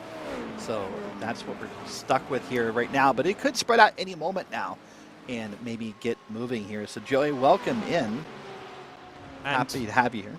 With that said, it's, I guess, time for me now to say goodbye. Thank you so much for joining us here on RaceSpotTV for the 1,000 kilometers of Spa. It's Joey Tebben, Derek Watson to walk you through the next couple of minutes. Indeed, it is over 100 more laps to go. I cannot do the math in my head right now to tell you how long that is to go in the race, but just know it is a long while to go here in the 1,000 kilometers of Spa. But we've got an absolute barn burner cooking up here, Derek. After that hellacious crash through Radeon and GT3, we've still got 5 cars, 1 through 5, in the GT3 Pro class, separated by less than a second in total. And we've been used to seeing a GT3 Pro, battle up front all day long. It's been as little as 3 cars at one point, but now it's up to 5. Simify, BS Turner, German Sim Racing, WSR, and Satellite all here together. This is the biggest pack we've seen for the GT3 Pro lead all day long, Joey. So it's been a really great battle here with Simify and BS Turner just swapping the lead back and forth. BS Turner coming into this race as the championship leaders and as the defending winners in class at Interlagos. Remember, they had their photo finish, so to speak, across the line with their GTP teammate companions. They were able to sync that up perfectly so that BS won in GTP and in GT3 Pro, and they crossed the line simultaneously, and they got their nice screenshot for social media. Might take a little bit more luck for that to happen as the Orbit Motorsport Ferrari is around through Lake Com. Doesn't look like there's any damage on that car. Looks like it may have just been a little bit of a drop, but that is another spin and another piece of bad luck for Orbit Motorsport and Ethan Bass. Oh, and maybe a little bit of help. Maybe a little bit of help. Yeah, it's hard to say. Maybe they got a little bit of help there in the back there, but now you see them once again. This guy that spun around in the grass and got it moving again. These guys have had a really unfortunate, probably the last 30 minutes, Joey. Of course, they talked to Jack Stiles and said they just missed coming on pit road before that yellow came out, and now they got spun around. So they went from really being the head of the class to struggling within 30 minutes. Yeah, their season started incredibly. They actually won at Sebring, the Bassmaster and Jack Stiles, and I believe one other driver was with them at Sebring, and since then, Orbit Motorsport have just had a torrid time of things. Bad time at Road Atlanta, bad time at Watkins Glen, and Interlagos, they came out with 0 points, so it's unfortunate for them. They will still have one more round coming up after this, and they still have 100 laps left in this race to recover from that. No damage and plenty of opportunity to look forward through the field. We look forward up in GTP. I was speaking about the BS GTP that won at Interlagos just a couple of weeks ago. They're currently in P3, a little bit more on the back foot than they would like, but Maniti and Mivano are very much in view. The Hydra Race Geodesic Porsche is going to be passed in just a moment, but it is a 3-way battle in GTP, a 5-way battle in GT3 Pro. This is going to continue to be fought for the next 100 laps, Derek. It's not giving up. Oh, no, it's going to be very close. And, of course, BS competition up in the GTPs, which has been a class leader for most of the day. And here comes BS Turner to the lead in GT3 Pro through Lake Com. Nice pass there on Simify. Really got in there and squeezed it in and got it done. Another swap for the lead between those two teams. Another swap deeper in the field in GT3. You do wonder, Derek, this early in a stint, right after the safety car period, you're going to be circulating for quite a while. We know that teams at Spa love to save fuel. It might not be the most entertaining thing in the world for drivers or for viewers for that matter, but that always seems to be the optimal strategy. Riding in line, saving fuel for as long as possible. BS Turner, though, decided that track position and leading that train was more important, and maybe we'll see the same thing here as we see the battle for GT3 lead between SRN and Olympus. They're in a train of their own with the rest of the GT3 Pro traffic in front. Yeah, the question now that's in everyone's mind, Joey, is, Arjun and I have talked a few times about there are halfway points. So no one here can make it, as far as I can tell, without pitting to get to the halfway point, whether it be under green or yellow. So now you're starting to set yourself up to wonder, how do you play that halfway point thing? Do you care about it? Are you here to win? Are you here for points? That's also another question that could become the meta of the story for the next hour or so. Stints in GT3 have been about 29 laps. To get to halfway, you need to do 30 laps from here, and this stint has already been a couple laps long. So yeah, you're exactly right. Mathematically, basically impossible to make it to halfway at this point, but we'll see who can mastermind that pit strategy and who's going to be thinking about the end, who's going to be thinking about halfway. There are still plenty of good points at halfway. 33% of a race win. That's the amount of points that go in at halfway. They're side by side in the middle of the field in GT3 Pro through the bus stop chicane. It's Visceral Esports that's going to hang on for the moment, but K. Kramer, they were on the attack. Maniti looking to pounce in that green Porsche as well. Yeah, that big green machine here is really trying to threaten here and make some moves happen here at Spa on lap 41. See him come around here, and that right-hander is trying to keep in the draft, trying to keep there, keep threatening. Sometimes, Joey, the best way to pass someone isn't actually to pass them, is to kind of just keep the pressure on and see if you can force a mistake out of them. The old intimidator technique. Yeah, rattle the cage. The Andrew Carone Intimidator right here. We know him from very many places on RaceSpotTV, and of course, a lot of experience here in the IVRA Endurance Series. He's going to see some side-by-side directly in front of him with Maniti and K. Kramer running side-by-side. Tim Matska to the inside of Dominic Nuckel, gets by him easily into Les Combes. And that's another aspect of this kind of battling. You don't necessarily want to run side-by-side and lose the train. So I think what you saw there was Tim Matska kind of taking the hint, or Dominic Nuckel kind of taking the hint there and just saying, you know what, I'll slot in line, I'll make sure we're both still in this train, and not fight too hard for this too early. Yeah, and not only do you lose the train in front of you when you pass side-by-side, or you race side-by-side for a long time, Joey, but you create a new train behind you, which becomes a whole new problem. So yeah, you definitely don't want to do that here for too long. Now we're back up to the GTPs here, watching this battle here. That's Nomad there in that, I'm going to call that like aquatic blue. What do you want to call that car right there? I'd buy that. Aquamarine, teal. Aquamarine, okay. Something like that. Yeah. It's been a while since I've played with crayons, Derek. I don't remember the box 140, unfortunately. How many were in that box? It was like, when you got the big box of crayons, it was like 148 or something? I don't know. This might require a Google question. Hold on. It might require a Google. It might require breaking out the old drawer from elementary school. But that was definitely a color that was in the box. And those beautiful satellite racing colors as well. The brightest blue you've ever seen. The brightest red you've ever seen. This battle in GTP in the middle of the field is a celebration of very differentiable colors. And directly behind it, two fairly similarly painted cars. The Hydra Race Geodesic, number 62, and the Geeks Energy Fiercely Ford, number 11. They're racing for position, and they do have a lapped car in the middle, I believe, with the one of the later Maniti cars, the Maniti Racing Black, number 3, that had damage early on. Is there going to be a dive from Hydra Race Geodesic into the bus stop? There's not, because there is a whole bunch of lap traffic on the inside, and this gets a little bit tight through the bus stop. Oh, 3 wide. Oh my gosh, that is not the place I'd want to be 3 wide right there. That was, ugh. It's a little bit dicey, especially when you've got 3 cars with 3 different speed differentials. Not ideal on exit there. Back to second place, Mivano, Marcus Hamilton. He's actually lost Maxim Naz a little bit. There's lots of trouble in lap traffic right now. Look at the absolute parking lot of GT3 cars that these guys have to navigate through. Maxim Naz has already navigated his way through most of this traffic.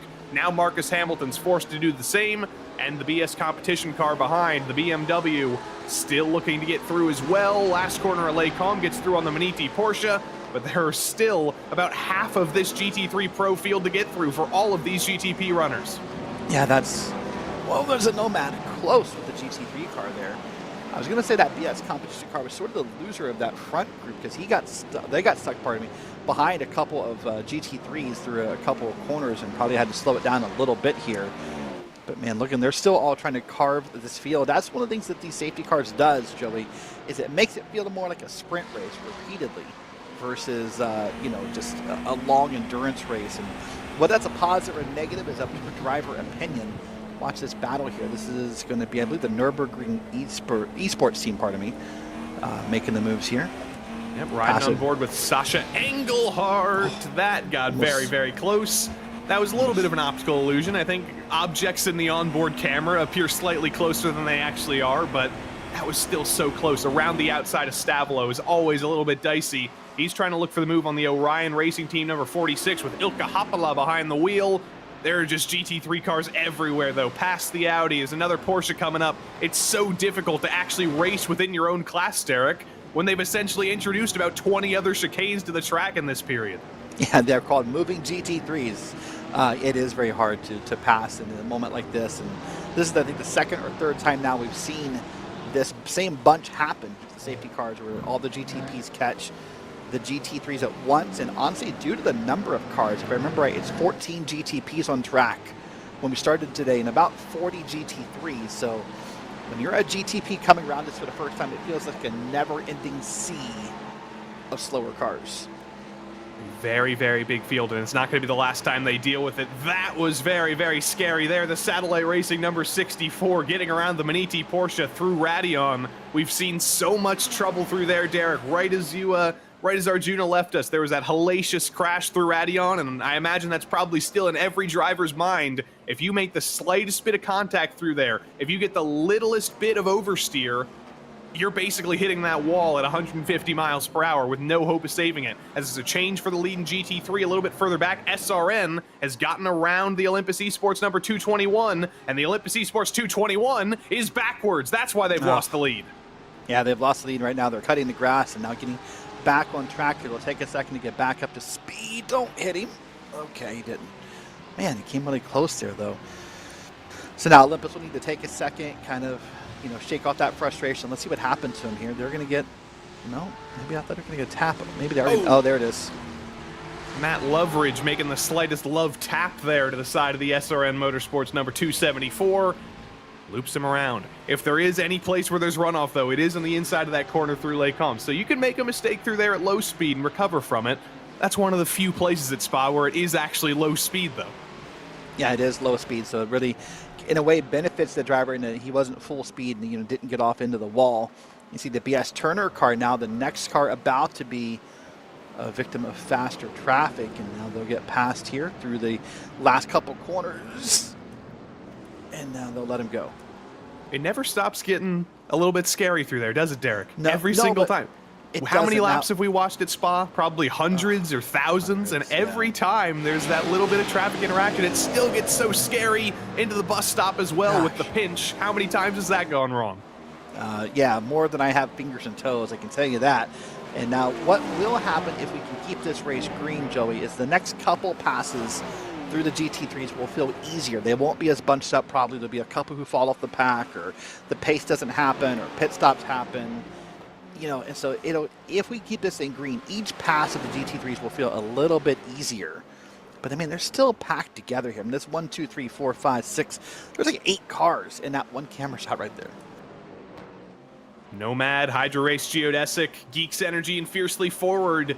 This is the battle to watch in GTP right now, and there may be a move coming down the hill into Bruxelles as the Geeks Energy number 11 gets to the inside. Can make it work around the outside if you really push it, though. That's what Jason Dilworth's trying to do. Dilworth is forced out wide and forced to slot in line through No Name. Yeah, and forced right there. Now they're back in line. By the way, update from earlier, 120. That's the number, by the way. You talked about the number of crayons and not having the aquatic blue. 120 was the number of crayons in the big box. Good. I'm glad you found that number. That settles my kindergarten career, I think. Yeah, there was macaroni and cheese color, there was cerulean, there was hot pink, there were all the ones you could ever want. There's a dive into Bruxelles there for the Ferrari of Olympus, or not of Olympus rather, but there was a dive for P4. I think that may have actually been for P5 because they're going to be side by side for P3 and for P4. GT3 now gets to be the class with our focus because there are cars literally almost 3 wide into Puong. Almost on top of each other. They almost are. Having a great time here through this left-hand corner. They see the Olympus car now trying to keep up in the battle here and trying to kind of gather themselves. Oh, there was a car off track. There was a car just coming off of that off-track area. Indeed, we saw some trouble there earlier. Not sure who that was. Doesn't look like they hit the wall, so I think they'll get away with it. That's not going to be good. Olympus Esports around, the Ferrari around as well. and somebody else just in the side of your screen got into the wall on the left side of the track. I think they got away with it. That's a toe. Oh, and that's a toe. That is a toe for the Ferrari. Olympus is going to get going again. But I don't know, Derek. Was that worthy of a safety car with that toe, or is race control going to be okay with that? I don't know. We're to wait and find out. There are safe spots across the track. Race control will let it happen. Caution's Right now out. Caution has been thrown for the Impulse Ferrari crashing through Fania, and that will bring another caution out, Derek, with less than 100 laps to go. The next caution is out, and we'll bunch up the field again. Now, what this will do is a couple of things. Let's watch the replay first. Sorry. Wow, that Olympus car just got a car across his nose. I don't think the Olympus did anything wrong there. He held his line, and those impulses kind of came across the track. Yep, that is a destroyed Ferrari, unfortunately, and that will bring out the next caution. So now we can start to think about halfway points already, Derek. There's less than 30 laps until lap 72, so everybody will be able to make it to halfway. Now it's essentially a sprint until halfway, or you do the other thing and you think about the end of the race. It's going to be a decision for everybody. So here's the other question that comes into mind, and I suspect everyone will pit, for the record. I'm going to put this out there as a maybe, just to put it in your head and to get your opinion. With this safety car and how long it could take, if you pitted last time, could you now make it without pitting this time? Could you save the track position and get the halfway points, or do you just pit right now and call it safe? Well, that's the difficult question. When you think about the stint lengths, 100 is not divisible by 30, unfortunately. That always leaves you a splash and dash. But that always just not to a whole number. Exactly. Yeah, you got the derivative or whatever, the remainder. That's why I stopped taking math second year of college. I'm not too good at it. Math. But that's why we're lucky. That's why these teams are all lucky. They have people who are actually, making that strategy. It's not just up to the drivers to do it on the fly. There's usually at least one other person who's there. But right here, let's ride on board, as that was the Impulse number 157 getting turned around on board with the Olympus Porsche. And there was one other car that got a bite there. I didn't see who that was because it was just a flash of red. But that was a 3-car incident, not just 2. Yeah, there was another car involved, and I didn't see who it was either, but oof. That Olympus car really had a rough 10 minutes or so.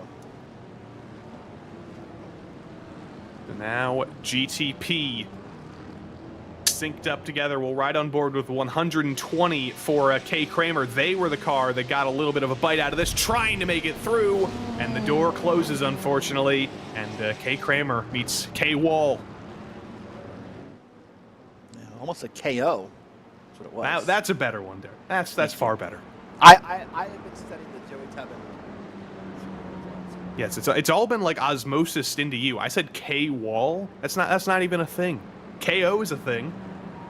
They could have made a new car class called the K Cup. There you go. See, this is why Derek's here. This is why we're doing Monday nights together. Exactly. My pun supply has run low, and it's all fallen into the other commentators. So I got to make sure they continue to grow and keep moving. Well, under caution again here, lap 47, and this is the part of the race I love. That question I asked you a few minutes ago, Joey, about, what do you do? This is the part I love about endurance racing. All the questions, all the what ifs, all the how do we do it. This is the part I nerd out over as a team manager or as a driver, either or. This to me is what makes it better than sprint racing, is all the decisions and knowing that every decision is like a dialogue tree that will affect the rest of this race. This is the stuff I nerd out over. As if the word dialogue tree. I was just gonna say, I think that's the first dialogue tree in IVRA Endurance Series history. I'm happy for it though. I'm happy to hear about the dialogue tree. I want to play Derek Watson's IVRA Endurance Series video game or something. Oh, you should. Gosh, I to build that. Now that I've thought about I use the word dialogue tree, means I've been playing a little bit too much Detroit Become Human, which is an amazing game. But it is all dialogue tree driven as far as what happens in the rest of the game. And at the end of every chapter, it actually shows you the dialogue tree and what you missed. And it's a big nerd. It's a big nerd thing. I mean, dialogue trees, spreadsheets, what ifs. That's why I love endurance racing. So what do we think we're going to see this time? Pit entrance has now been opened. Do you think we're going to see a flurry on pit road entry? We're going to see every single car come down at once? I do. I really do. I think that's the safe play. I think a lot of cars, I'll say more than half, will be down pit road. More than half, Derek says. Will it be more than half? Will it be 100%? I have a feeling it's going to be either of those. There are penalties being reviewed for that incident with the Impulse Ferrari and the Olympus Porsche. We'll wait and see what comes of that. No penalty for the Impulse Ferrari is really going to do anything because they're basically out of the race already. But other than that, it is going to be very, very interesting up front. There's still some penalties that have yet to be served. The number 89 for BS Competition, they still have a 10-second penalty for for Nicholas Bowe's incident a little bit earlier. I don't believe they can serve that under caution, so they're still going to have to serve that under a green flag pit stop a little bit later, and that's definitely going to hurt the team that's currently in second place, but they don't have to think about that right now. They just have to think about this pit stop, figuring out if they can take the lead in the pits. And if they get the lead, they can try and pull away and pull a 10-second gap to serve that penalty in the next pit stop. If not, it may hurt that little bit more. Yeah, this is what Arjuna hinted at earlier, by the way, Joey, that sometimes what makes commentating or tracking IVRA to be difficult, because some of these penalties can be converted to end of lines, some of them can't, and it's a little bit of a, you have to pay attention here to what can and can't happen. But yeah, BS Competition probably wants to get that lead back here. Here we come, pit road, and no. Oh, there's a split decision. BS. Maniti stays out, but BS Competition are in, and basically every other entrant in GTP, there's a few stragglers staying out, but basically everybody else bringing it down pit lane under this caution. That's a split strategy, Derek. The dialogue tree has suddenly gone in two different directions. Only two?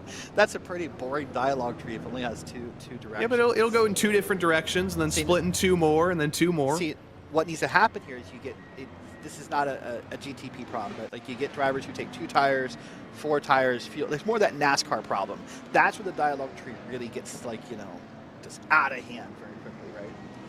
There's also been some driver changes. BS Competition have switched from Nicholas Bowe to Jonas Wallmeyer. Adam State has gotten behind the wheel for the WSR esports team. The Sasha Engelhardt is still behind the wheel, though. He's actually kept it in for this monster stint, and they have actually jumped BS Competition. Sasha Engelhardt got to that line. Everybody's still waiting because the red light's still on pit lane exit. You can't leave without getting a penalty. But I think with a 6-second shorter stop, Nürburgring Esports have just pulled a masterclass of a pit stop. Satellite Racing as well. Excellent stop from them. Christian Hildgaard's gotten behind the wheel, and they've both jumped BS Competition with a slightly alternate strategy. I feel like a 6-second stop tells me they are focused on the halfway points, wanting to be up there on lap 72. Well, Derek, unfortunately, your dialogue tree has come to an end. You've been here for long enough. We're gonna let you get your lunch or your breakfast or whatever time it is right now in California. So thanks for coming. Thanks for introducing the dialogue tree. I think I'm gonna say that about 50 more times in the next 100 laps, and yeah, we'll have some fun here with Lorenzo Bonder coming in just a couple seconds. All right, guys, we'll have fun. Good luck. Hopefully the race stays green, and we'll see you later.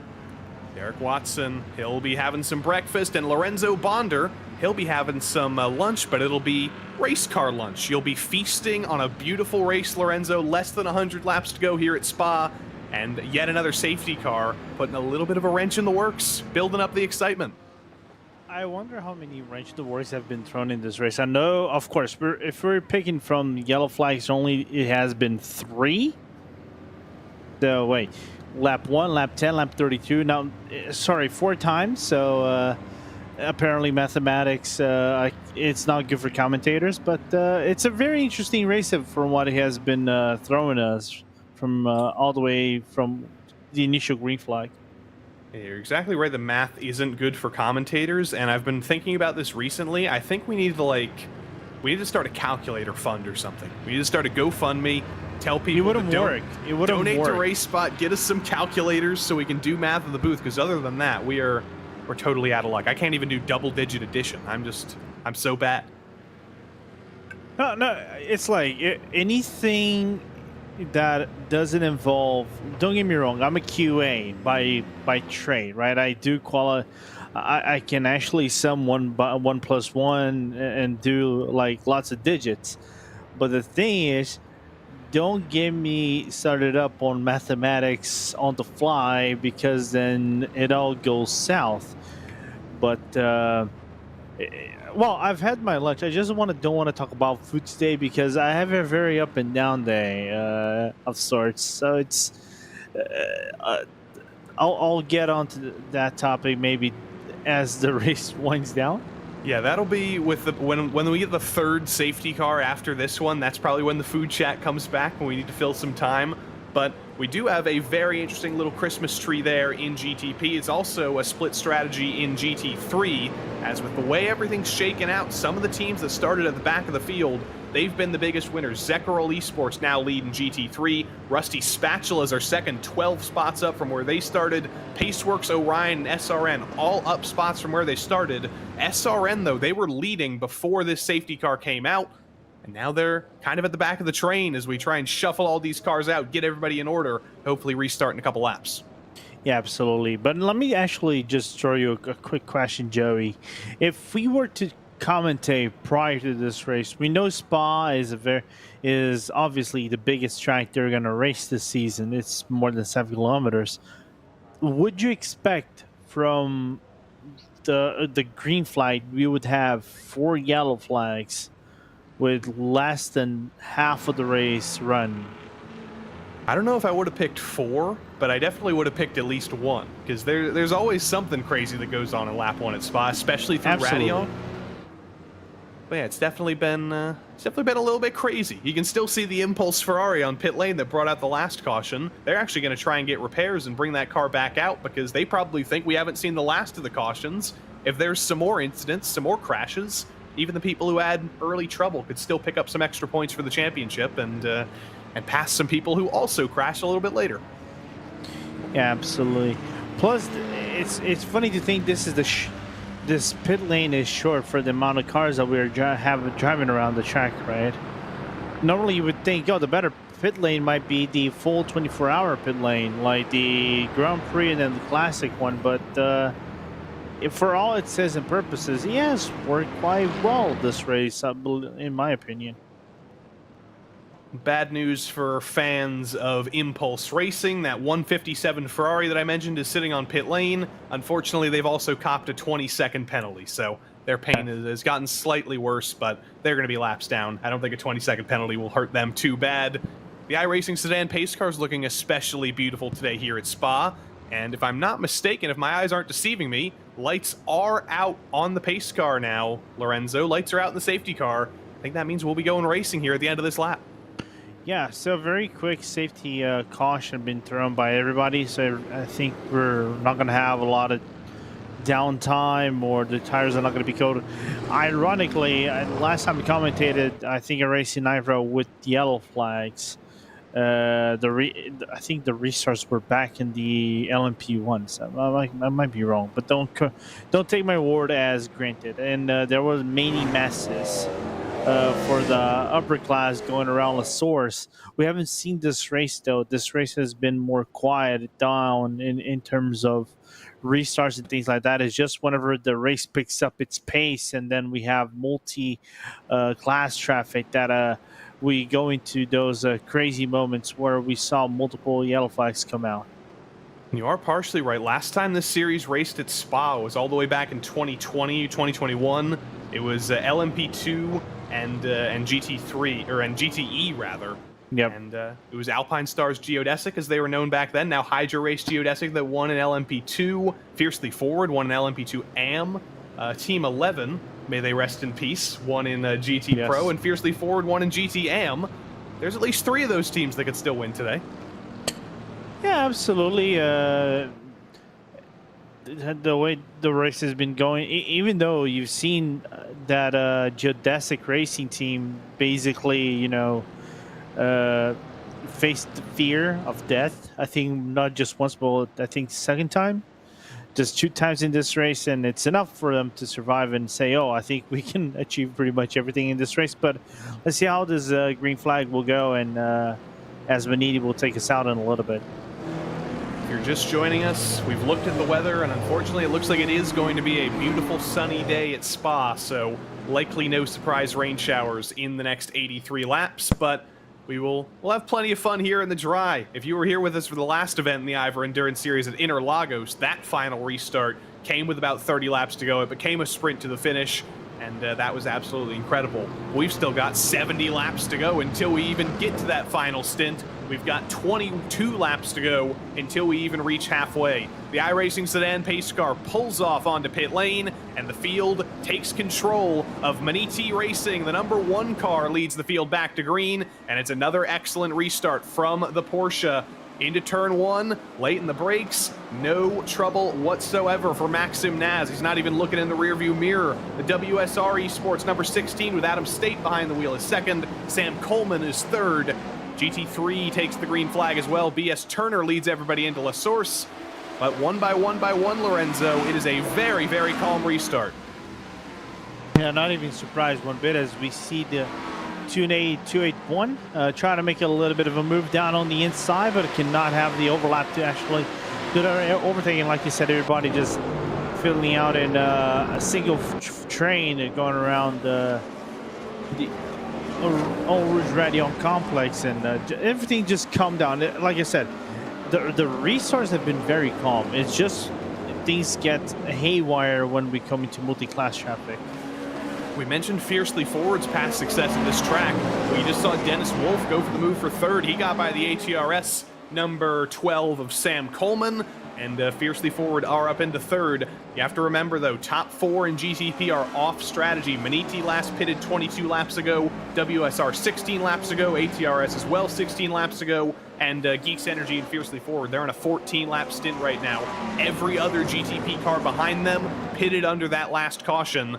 So those 4 leaders, Lorenzo, they're not going to be able to make it to halfway without a pit stop. Everybody else behind is, but the question now is, are they going to lose those halfway points and reap the rewards at the end of the race? I told you, I'm not good at math. I don't know how that's going to work out. Same. I'm on the same end as well. I'm just taking a quick look at the standings. I have to pull them up. If I remember correctly, none of these teams, bar Maniti, the number 1 team, our leader, is the one that we could be saying fighting for maybe something within the top spot of the championship, but they're so far back from the Movano Racing team that is basically, you know, they need miracles in this round and onwards. So looking forward to see how this will pan out while Sin City Racing tries to find an opening to overtake Door Esports Academy around the bus stop. That was a move for position you saw in GTP just a moment ago, by the way. That was Jonas Wallmeyer in the BS competition BMW getting by the Satellite Racing number 64, who they lost position to in the pits. We'll continue to follow that as that develops, but there's still so much going on. The trains are starting to form again, Lorenzo. They got derailed a little bit in the restart, but everybody's found their buddies again, and we have a classic Belgian train here. Dare I call it the Eurostar? So we see a little bit further back Prestanda Nomad and Mivano going at it through the exit of Lake Calm. Yeah, absolutely, and they're riding just as fast as the Eurostar does.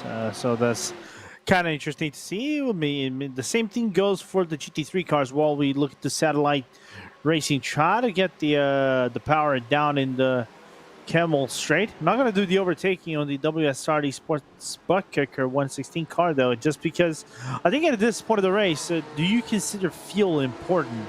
So you don't have to count down the numbers and everything like that, and towards the end portion of the race where gaps are going to be important in track position as well. Side by side, Maniti getting past the other Porsche. Going to be full defensive coming down the hill into Bruxelles. It's hard to make that move work around the outside, and the Maniti Porsche is going to hang on. This is only for 15th place, though. This is a deep battle in the field. Tim Matska on a little bit of a recovery drive, battling with the visceral driver Robin Noborg. He will hold him off for a moment, but this is getting aggressive for some of the last spots in GT3 Pro. Yeah, absolutely. Especially for a team that needs all the points. You can see Matskin is needs to be aggressive. He cannot let himself fall down within this highly contested grid, especially given the fact they are second place in the championship, and the other team they're fighting against is actually leading the standings in GT3 Pro right now. So all the position you can get right now with 2 rounds to go is important. This is the battle at the end of the top 10 in GT3 Pro. That Mercedes is the Door Esports number 123 with Paul Lang behind the wheel. Mr. Z, Dalton Zavadil in the SimCity Porsche is behind. Doesn't deem himself close enough into the bus stop to go for a move. But you do have to wonder, Lorenzo, this is another one of those absolute trains, the Orion BMW. Potentially the slowest car of these 5, but it finds itself at the lead of this train, and Akira Iwata finds himself in need of his best defensive driving because he can see 3 or 4 very hungry drivers immediately behind him. Yeah, absolutely. As long as you don't employ like Taki Inoue defensive strats, he should be good. He should be good. Up through Eau Rouge, up through Radion. A little bit of stratification as the dirty air comes into effect, but this is an excellent run from Paul Lang in that Mercedes. It's a battle of the straight line speeds. Mercedes versus BMW. The door number 123 gets to the outside. Can Lang be late enough on the brakes, though, to make it around Iwata? It's a battle into Les Combes. The Mercedes on the outside gets a little bit of a door slam. Still side by side through the second part of Les Combes. The inside through the third part always wins out, but it doesn't as there's a spin for the Door Esports Mercedes hard into the wall in the exit of Les Combes. Bumpers flying. Nobody else getting involved, luckily. But that was another just littlest bit of a door bang that ended in a hellacious spin for that number 123. Yeah, unfortunate for Lunga right there, but I want to look if I can grab the replay real quick. I don't know if that was actually Paul Sommer involved while the WSR by Buckirk gets overtaken by Fiercely Forward. So Fiercely Forward, actually Fiercely Forward, P2. Yeah, you always love to see that. Oh, was there contact? Was Mr. Z, Dalton Zavadil involved there? Yeah, I think there was like minor contact, but because they're coming off the corner, they're coming off Lacombe. It's just the fact of the cars getting slightly light, and you just cannot do anything while WSR in danger of losing P3. Race control definitely going to be reviewing that, seeing who is truly to blame, and will SimCity Racing and Mr. Z be coming afoul of that? That's only race control's decision here. This is a battle for third on track, though. It's not going to be a battle for that much longer, though. With stint lengths in GTP as they are, they can probably go... it's hard to tell with the amount of safety cars we've had so far, but probably about 30-ish laps. So that means that Maniti are going to be coming in fairly soon. Geeks Energy, WSR, ATRS, they've got a little bit longer to go, and these guys have the absolute longest to go as Jonas Wallmeyer in the BS competition BMW finally gets his chance on the Nürburgring Esports Porsche. Doesn't work through Fania, though. A little bit too difficult of an overtaking opportunity. He's going to look into Stavilo, though. Peeks the nose to the inside. He's getting aggressive. It's not working out, though, through the middle sector. No, not at all. And not only is making him lose time, but overall, it's bringing Mivano as well into the fray. As now Satellite looks at the inside of the WSR car. Can he make it stick side by side through Lacombe, and Satellite up to P4? Easy as they come. Dallas Pataska getting by Braden Werner, and unlike with the Door Esports Mercedes and the other BMW, no contact made through there. Everybody keeps it pointed straight. But this is another one of those battles. I think we've seen a battle for the lead in GT3 Pro. We've seen a battle for the middle of the field in GT3 Pro. We've seen a battle for the end of the field in GT3 Pro. I think that just tells you how intense this racing is, and how important everybody knows track position is right now, is this essentially a sprint race to halfway for most of these teams. Yeah, and I think at this point of the championship, for those who are fighting, let's just say in I would say GT3 Pro and GT3 especially, it's very important, because right now there is no major dominant team in the championship. GTP is a different case. You see Mivano, they're fending off from Satellite, while Orion has to fend off from the Hydra Ratio. That's the car, and then you have the Maniti car just behind us. Not far in the background, you can see the Pastrana and Nomad cars just going around the GT3. A little bit of a sketchy moment right there, but everybody got away unscathed. That's what mattered the most. And back to action around the track with the Orion team. Yeah, and all of our Finnish friends are going to be cheering, because that was Ilkka Haapala making that move, moving one more spot up over Graham Sanders. We got to keep watching this, though, because we saw how aggressive Jonas Wallmeyer was when those doors were barely open through the middle sector on the last lap. You have to imagine the BS competition driver has probably learned from that. He's probably learned that That wasn't the most optimal way to do it. The door's not going to open for him into Stavilo this time. Lifts off, and I think he's going to look for a better opportunity, a higher percentage move coming into the bus stop after this curve back straight.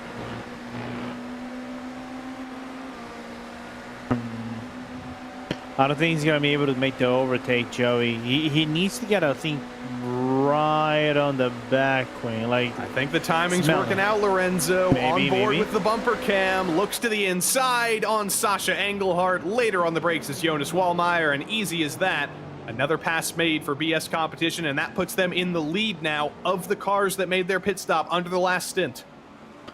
Yeah, that's textbook overtaking right there. Just, you have to ride as close to the back bumper as you can outside Blanchimont. Otherwise, it's very hard for you to make that overtake. So for this part, I think Jonas just being the quiet guy, you know, just biding his time, and then when he finds the opportunity to strike, he actually is going to do that. But it's weird to see BS Competition, given how this race has begun, them in 4th place and now defending from the Nürburgring Esports team, and that Porsche around the outside door properly slammed by Jonas Wallmeyer when they come over on Lecombe. Yeah, just look like the straight line speed wasn't there for Engelhardt, and also I should say BS Competition leader of the cars that pitted under the last safety car. I think I said the word stint, that was slightly confusing, but just to clarify there, under the last safety car, every team in GTP behind the top 4 made a pit stop under that last yellow flag period. We take a look back in GT3 Pro. I mentioned that the battle for the lead was heating up, and it is just as hot as it once was. It's now a 3-way battle as BS Turner leads over Simufy, over German Sim Racing. Philip Koenig, 3rd place in line, has made this a 3-car battle suddenly. Yeah, and this makes just lives for us a whole lot better. And who's that on the inside? That's a Cadillac. Is that the satellite Cadillac, or I'm seeing things? That is the Project Valorous Cadillac. Valorous. Okay, but that is, they do paint those cars very, very similar. The Project Valorous, if you look at it very closely, though, it has a little bit of pink, a little bit of purple, though. But when it's sunset time at Spa, when it's starting to get a little bit reflection-y, it is hard to differentiate those two. And I'm using my glasses. That means I think I need to. Yeah, we need anti-glare glasses. Fair. I was thinking about, like, I should be going to a doctor to get my eyes checked up again. That is also possible. Maniti are down pit lane. Their stint has finally come to a close after 28 laps on that tank of fuel. That's including a safety car. They've been forced back down pit lane under on lap 56.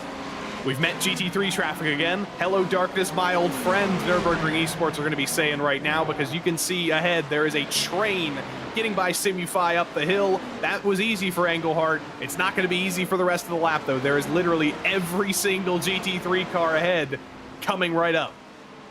And then some, as you know, we find WSR Esports by Buck Cooker defending P2 for the time being against the ATRS Academy as they go around the Brabham Ferrari around the inside. Now going to Bruxelles, dive down both of these GTPs, and everything's just fizzling out as probably they want to. Just clearing the GT3 as fast as they can without losing too much time to Fiercely Forward, which is this guy that is actually leading the GTP train.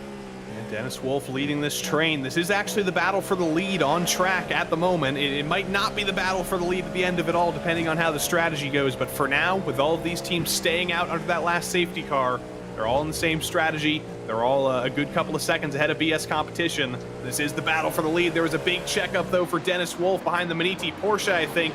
The ATRS, or the WSR Acura, rather, gets through the Maniti Porsche.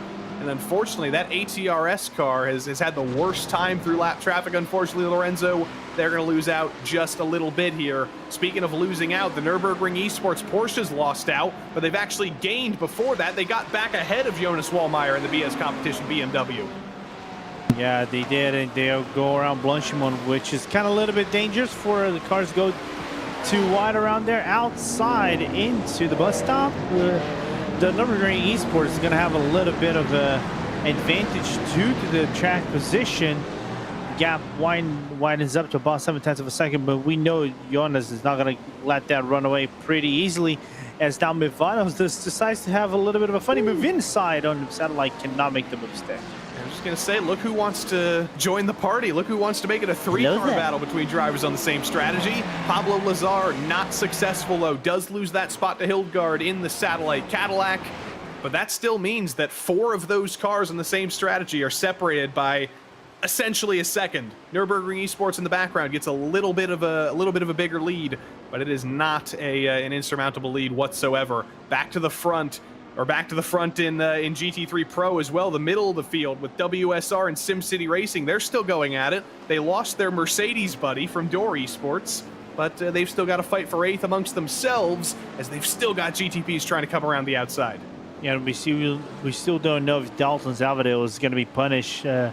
If there is any indication of him being punished or any reports whatsoever to the incident with Door Esports. As there's a flashing of the light from the satellite GTP. Around he goes on Puhon. No dramas whatsoever. This first passing so far has been a pretty calm one. This has been the most drama, though, Lorenzo. This battle with Jonas Wallmeyer probably getting a little bit frustrated. He made the move earlier. It was fairly straightforward into the bus stop. And then, I think with some bad traffic interactions, lost that spot again. And it's so much tougher to make that move when you're trying to deal with GT3 traffic at the same time. That move he made into the bus stop a couple of laps ago was impossible on the last lap, because there was a GT3 car in the apex where he would have made his move otherwise. Yep, and it just adds up to the frustration as the satellite go around the sister satellite GT3. Nirvana follows around, and like I said, you have to be basically right in the back wing for you to do that overtake, and even then would be a courageous overtake if you don't have the car set up well enough for you to do that dive down on the inside of bus stop. But I think right now, after they go around these 2 cars, they're going to have a patch of traffic, which is basically P1 and P2. And then Jonas can set himself up for an overtake at Lacombe chicane.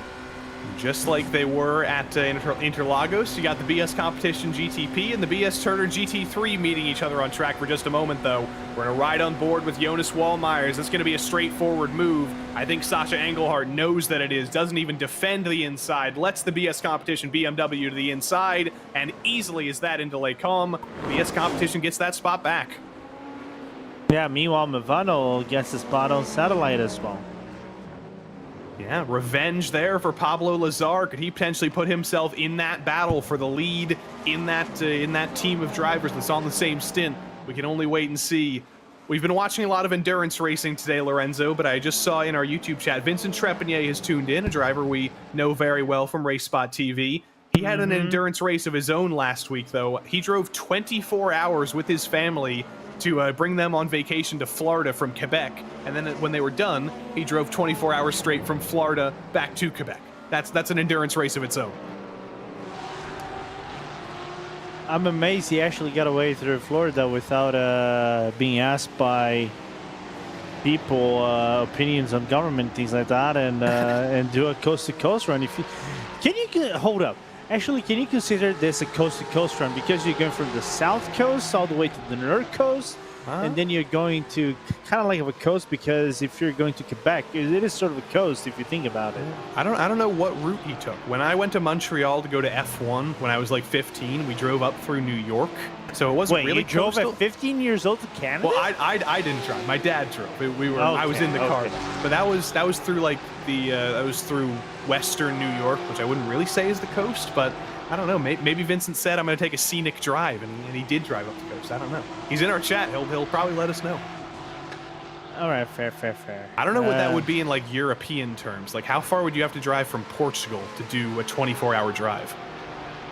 Would you end up in like Spain? Ooh. Like No. Eastern Spain? No, Spain actually is very close. I'm actually a 1 hour drive from Vigo. 1 hour and a half drive to Vigo, which is like northwest side of the country. As I mentioned, that ATRS gets by WSR for P3 for the or for P2 for the moment. But yeah, I guess I don't know how wide Spain is. So you get all the way to the other side of Spain. Do you get through France in 24 hours? You get into Germany, potentially? You get into Belgium, Portugal to Spa? Who knows? Actually, I'm curious because I did this research not long ago. I think the 24-hour drive goes to Netherlands, as far as I'm concerned. Interesting. I might have to Netherlands, test Germany. you I on that. think you're around. You wouldn't be wrong around that mark. Lisbon to Amsterdam. How about that for the ultimate drive? This could be the ultimate drive for Movano. I mentioned they were on recovery, and I think Pablo Lazar is attempting that move that Jonas Wallmeyer couldn't do. He's still side by side with Engelhart, and he does make it happen into Stavilo on the inside. Book Movano up into the top 5 in GTP. Excellent move from Pablo Lazar, getting the elbows out. Yeah, absolutely. But problem is, I think he just lost too much time in all that instance. As now, Engelhart is probably gonna have the opportunity around here at Blanchimont. But the thing is, if he goes for the overtake, Hildgaard is not far behind. Puts the car around the outside. Potentially the 2-for-1. So late on the brakes, getting around the outside of Engelhart. Can't make it happen, though, on the exit of the bus stop, and a little bit of a scuppered exit might open the door for Engelhart to repay the favor. Side by side into turn 1. Lazar's looking away. He's happy looking in his rearview mirror as they're side by side. Hildgaard hangs on, though, on the exit of La Source. Can I ask a question, though? Don't you think that was too conservative from Sasha Engelhart around the inside? I don't know. They might be a little bit lighter on fuel because they had about a 5-second shorter pit stop than BS Competition and some of their rivals, so they might just be saving a little bit to make it to the end of this stint and make it to halfway, but I'm not sure. Maybe. They're on the same numbers in terms of laps within the strategy as SimCity comes into the pit lane, and Dalton Zalvador is gonna take his service. No penalties for the 170 team, so just a normal service at lap 60 of 143 in this race.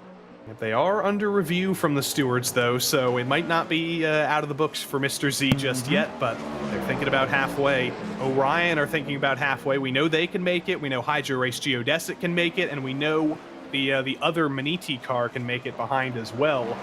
Or that's the lead Maniti car, rather. That's the number 1 of Tom Hooper, the team that was leading this race. As the safety car came out, they're on a little bit of an alternate strategy, though, and Hooper is on fresher tires than anybody else, and is on fresher, a heavier tank of fuel than anybody else, but he can push harder than anybody else, is what we're trying to say.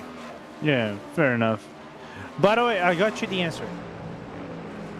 You would be surprised where you would be able to go from Porto, which is where I live here in Portugal. No, Berlin. Oh, all the way to Germany. Yeah, we could, if I take a little bit of a detour, I can actually go to RaceSpot HQ and go for a visit. You should do that. 24 hours on the road. I don't know if my girlfriend would approve.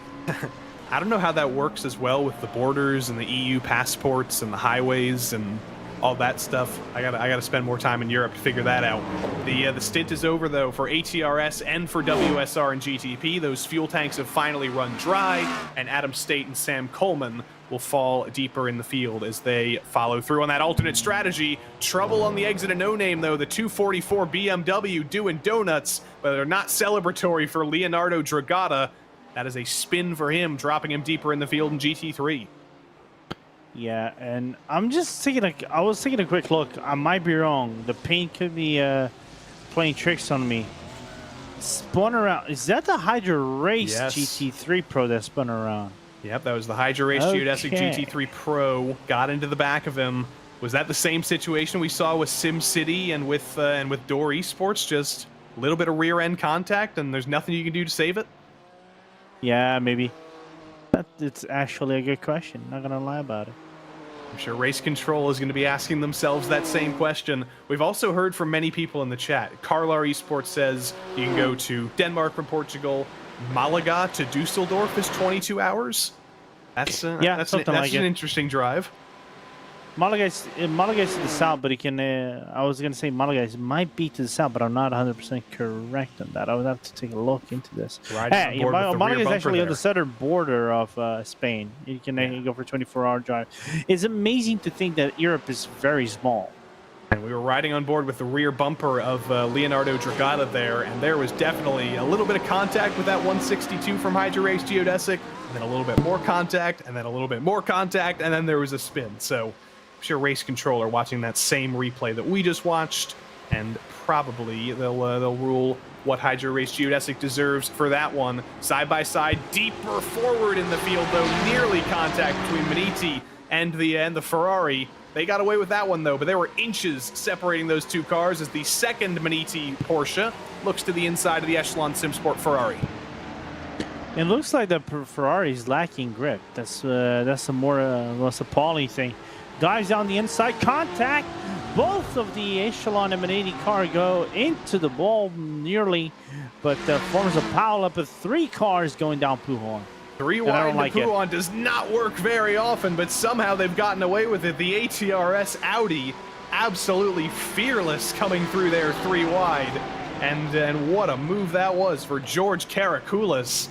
That was a lack of fear and maybe a little bit of desperation looking for that move. But this is what you saw, Lorenzo. A little bit of contact. Shockingly, they got away with it with only a little bit of wall contact. And look at Karakoulis. He found the hole and he stuck it through. I just don't like that rejoin. That rejoin, man. You're rejoining right in the middle of fast traffic coming into the outside apex of sorts, like would be the preferred line, and you nearly could cause a foul up, and you're still losing grip, and you might lose the position against Maniti now.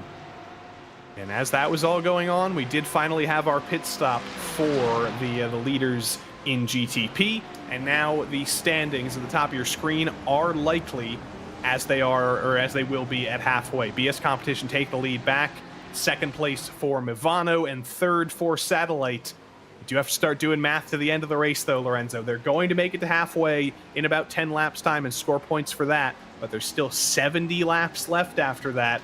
That safety car pulled off 14 laps ago with, it was lap 48. That's about 90-something laps to go. That's roughly tough math. Those are long stints you're going to have to do. Yeah, and also we can still have rain, the yellow flag, so there's still a lot of unknown variables that we can still fiddle around in the track to see what can throw a few wrenches in the mix. Meanwhile, Delta Sport trying to make an overtaking on the inside from what it looks like. I think that was the TRS Porsche that is right ahead of him. While we looked to the bet off the GT3 lead. Battle for the GT3 lead, indeed, slightly different from the GT3 Pro class. There are more restrictions on what kind of drivers you can put in the cars. In GT3 Pro, you can absolutely stack your lineup, put it all full of pros. In GT3, you do have to put some slightly less experienced drivers in the car, give them enough time to even out the playing field, and give some drivers who maybe at a slightly lower level but still want to get some endurance racing experience and still want to perform. And they absolutely do that in this class as well. One of the most entertaining of the 3. And the Rusty Spatulas, I think, are exactly like that, Lorenzo. It's a team that is absolutely serious. They're absolutely very fast. Maybe not BS Turner levels of professional sim racing, megalith, but they're still fast and they're still having fun. Yeah, no complaints whatsoever. I had the pleasure, like I say, meeting Mika Takala at the Racing Expo in 2022. Real nice guy while I was testing the SimiCube active pedals, because for those who don't know, the majority, a good portion of Rusty Spatulas are formed by SimiCube employees, so that's a good bit. But let's just see how this thing goes out. Just don't overtake at the entry. I don't like when GCDPs dive down around Blanchimont. Just asking to get murdered. That was absolutely horrifying for whoever that was. I didn't see exactly who that was. I think that may have been Noah Chilla from K. Kramer. It was the K. Kramer Porsche. So I think we can probably get an onboard of that, Lorenzo, and that is just going to show you there were maybe inches in that. There may have even been a little bit of contact on exit. That was absolutely terrifying. No, that is not ideal. It's like there are things about multi-class racing and things like that we have to take into consideration. Like that, if you cannot make side, if you're not gonna make it cleanly. Oh, hello there. Hello, indeed. Terrifying for Noah Chilla. Does get away with it. Speaking of terrifying, 3 cars into 1 in GTP. Orion versus Hydra Race Geodesic versus Maniti. One of those is a lapped car. I think the one in the back is the second Maniti GTP, the Maniti Racing Black GTP. But Orion and Hydro Race Geodesic with Ilka Hoppala and Graham Sanders, they've been going at it since the safety car restart, and they have not left each other's bumpers since then. Yeah, which is good to know there's still proximity around in the track, and you can still see a lot of action as they go around the outside of the Maniti GT3 Porsche, not the GT3 Pro Porsche, and they go around now into pit path. Good gap now that is being opened up by Orion Race Team. Finally being able to have a little bit of a breathing room. And how do you feel when you're in traffic like this, Lorenzo? Because there's so many opportunities where you can win out like Orion just did. I imagine Ilka Hoppala is probably feeling like the happiest driver in the world right now. He got a little bit lucky with the way the traffic shuffled out. But then, and he exactly right then. You're happy, and then you're absolutely enraged because you're forced onto the grass by GT3s running side by side, and suddenly you're off the road and losing time again. Yeah. Well, it's the famous traffic gives and traffic takes while we look into the pit stops for GT3 Pro cars. I think GT3 might be affected as well, while the WSR Esports Book Kicker leads the fray, but he still do a pit stop 20 laps for Andrew Caron as the Canadian driver leads out one more lap. But like, back to your point, if you're the guy that is going to be overtaken, we know, just keep your line. It's not going to matter way too much. But if you're the one doing the overtakes and overlaps, I can sense the frustration, but you have to know that endurance racing multi-class is just like that. Sometimes you get, sometimes you gotta give time. It is just like it is. Interesting. Riding on board with Graham Sanders now. You saw a little bit of a lift into Laycom, a little bit of a clutch as well. Graham Sanders is trying to save some fuel behind the Orion car. Again. Yeah, again, down there into Bruxelles, into No Name, probably not going to be much fuel saving, but he is, he's thinking strategically. He's thinking to the end of this race. Yeah, oh, that's not going to be helpful to the end of the race, as around goes the Torque Freak number 281. James Ewens joins the very big group of drivers who have had fairly non-consequential spins through Laycom, but we've seen a lot of those today. Yeah. I think Lacombe is one of these corners that can be a hater for people. Oh, and more help spun around by Prestanda Nomad. I think every time that's happened through there's been some help. It was Prestanda Nomad that time. There was one a little bit earlier where it was a Porsche and a Ferrari. Olympus got turned around through there at one point. It's just not been a good day to be two GT3 cars going through Laycom. It doesn't seem like it's normally that difficult, but today we've had quite a few teams tripping over each other. If it is difficult between cars that are already one make, let's just say Formula 3, Formula 4, Porsche Cup is already complicated as well. Why wouldn't it be in GT3s, right? Yeah, don't remind me. Last time I did a league race at Spa in a Formula 3 car, my race ended at Laycom, lap 1, upside PRL? down. No, it was in PRL actually, with my head hitting the Armco. It did not end well. I think I commentated this race. It's possible. It might have happened twice, actually. There was one where I got disqualified, and there was one where I ended with getting my head chopped off by the Armco. I think this is technically for position, by the way, as BS Turner and Simufy are making their way through GT3 traffic after making their pit stop in GT3 Pro.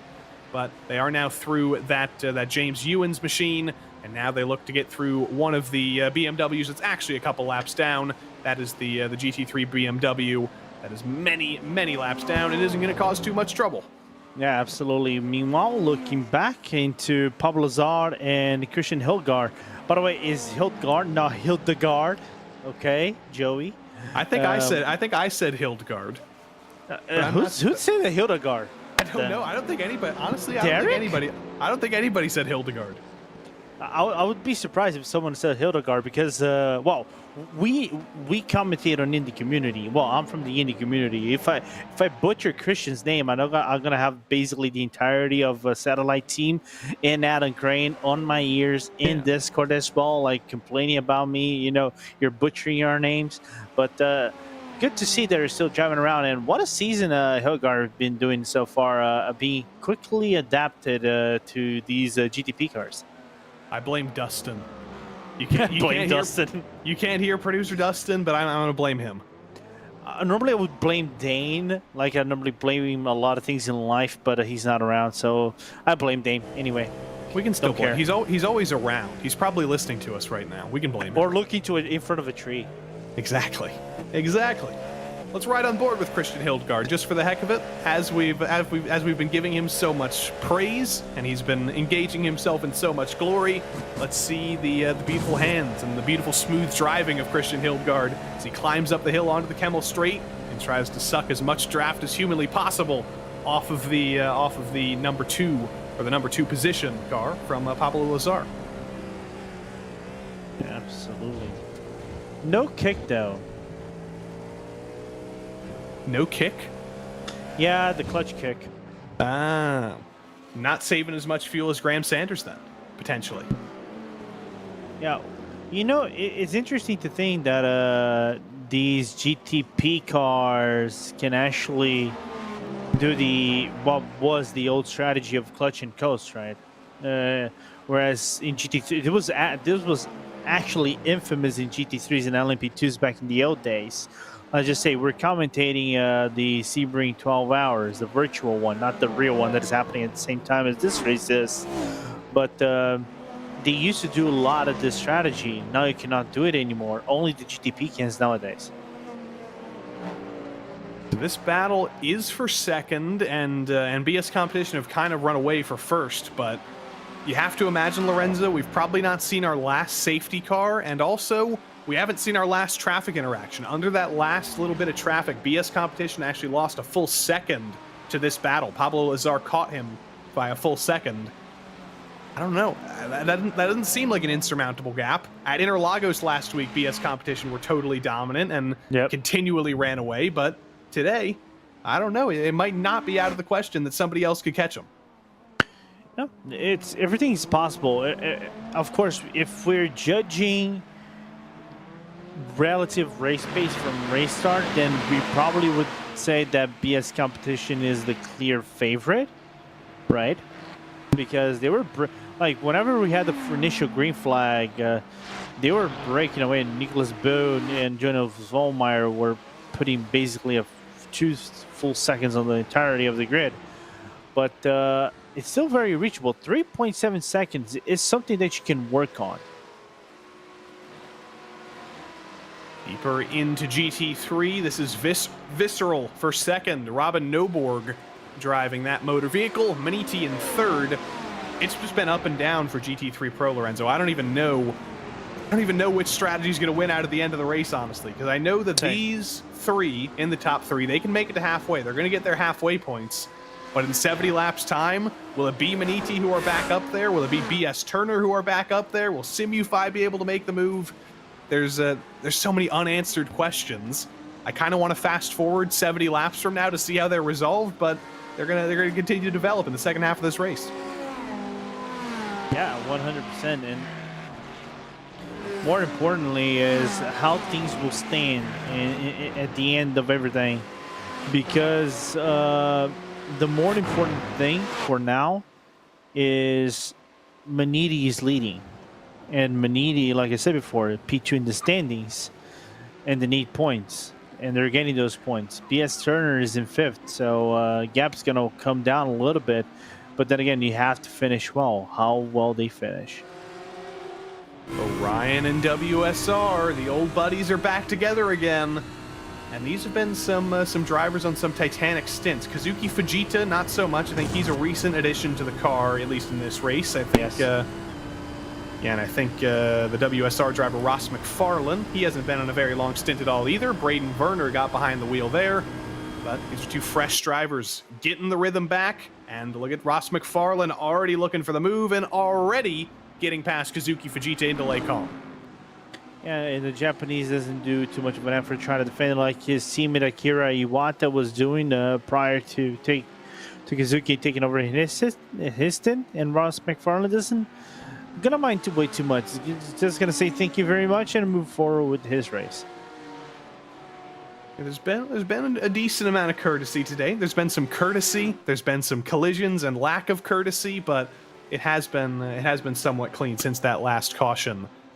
But halfway is coming, Lorenzo. 3 more laps, and everybody in the top 10 in the classes will get halfway points, and they will get 33% of the end of race points for finishing in those positions at halfway. So that's coming soon. Yeah, that is coming in 2 laps, give or take. 2 laps, 3 laps. It's unfortunate. It's an odd number of laps. So I don't know the exact lap halfway is coming, but I'm gonna have to read the rules more closely to see that. No. What we know is a halfway. Is halfway. This is whenever we complete the halfway. Basically, we complete 50%. But the question is, where do race control consider this as a 50% complete? If it is whenever lap 72 ends or whenever 71 ends, because this is a non-number. The end of 72, I think we're hearing, is the exact number. And as I said, the way the points work is that every position is technically eligible for halfway points, but you get 33% of race points. So once you get down to, say, 23rd position, where it scores 3 points at the end of the race, you get 1 point at halfway. So it basically goes down there for the win, or for leading at halfway. A win would give you 100 points, so leading at halfway gives you 33 points. And that's the way that's going to work. And those could be the points that really decide the championship. There's been many teams that have been very, very successful at halfway that haven't necessarily won at the end, but much can go on. That's what happened with BS Competition in the last 2 races, though. They won at halfway, they got the full 34 points, and they won at the end of the race, literally getting the maximum points possible. And it may be the same case today as they continue to lead and look like they may just lead at halfway. Oh, absolutely. And like I said before, for some of these teams, it's going to be really important for you to nab down as many points you can get out within the competition. For example, BS Competition, P4 in the standings, they're probably going to have an upper edge on Maniti. Maniti is actually in P8, so halfway points are now going to be P2 provisional in the standings. The only problem is the direct competition for P1 is more than 100 points away from you.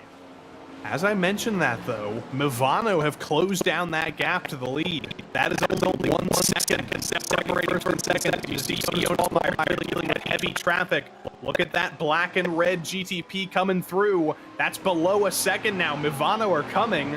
They might not be out of contention here. Pablo Lazar, if there's any more help from lap traffic, he might be in contention to lead this race at halfway and keep this fight alive.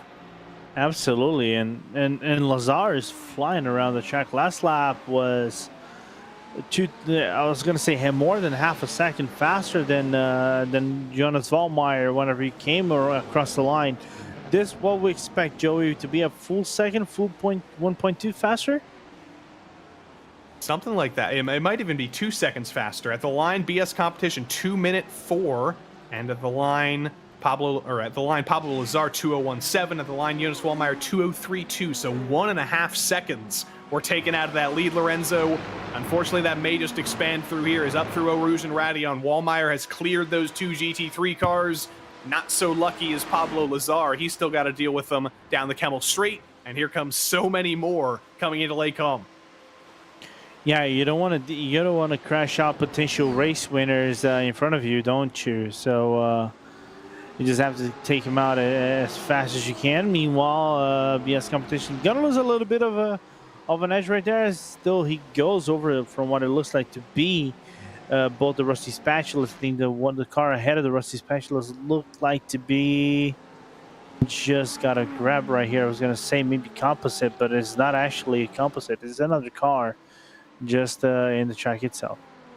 And how lap traffic giveth, how lap traffic taketh away. Well, we just saw the example of that. It was such a good lap for Lazar. Gained so much time, and it's instantly all taken away. As Wallmeyer clears that traffic, Lazar gets stuck behind him in the middle sector, and right as that happens, it's back to 2.5 seconds. So it's gonna need a little bit more for BS Competition to lose this lead, and that has not yet come. He's gonna deal with Ethan Bass in the GT3 Ferrari, and there will be no harm, no foul there. This is still a battle for position, Lorenzo. This is a battle for points at halfway. Maniti, Visceral, and Brabham. and these halfway points could really matter. Maniti are fighting for the GT3 Pro Championship. They're currently 25 points behind BS Turner in the championship, so they need every point they can get here at halfway, and they'll get a lot more than BS Turner, who are deeper in the field right now in an alternate strategy. Yeah, right now they are in P20, P5 in the standings, but here's the thing: every point that you can get is important. While we see Mivano pitting and Ryan pitting. Mivano pitting before halfway, so they're not going to get the big points. The championship leaders in GTP, they've got about 100-point championship leads. They don't have to worry too much about halfway points, but still, they're going to fall down the order and focus on the end of the race and focus on an alternate strategy as Prestanda Nomad gets through. And now Jonas Wallmeyer, he does see a car in his rearview mirrors. He sees Christian Hildgaard about 4 seconds back, but I don't think he's going to be thinking too much about him here in this final lap before halfway. No, 3.3 seconds, even though the gap came down a little bit, is not a major concern. Just ride your line, drive cleanly, get to the pit stop and do your service, potential driver swap.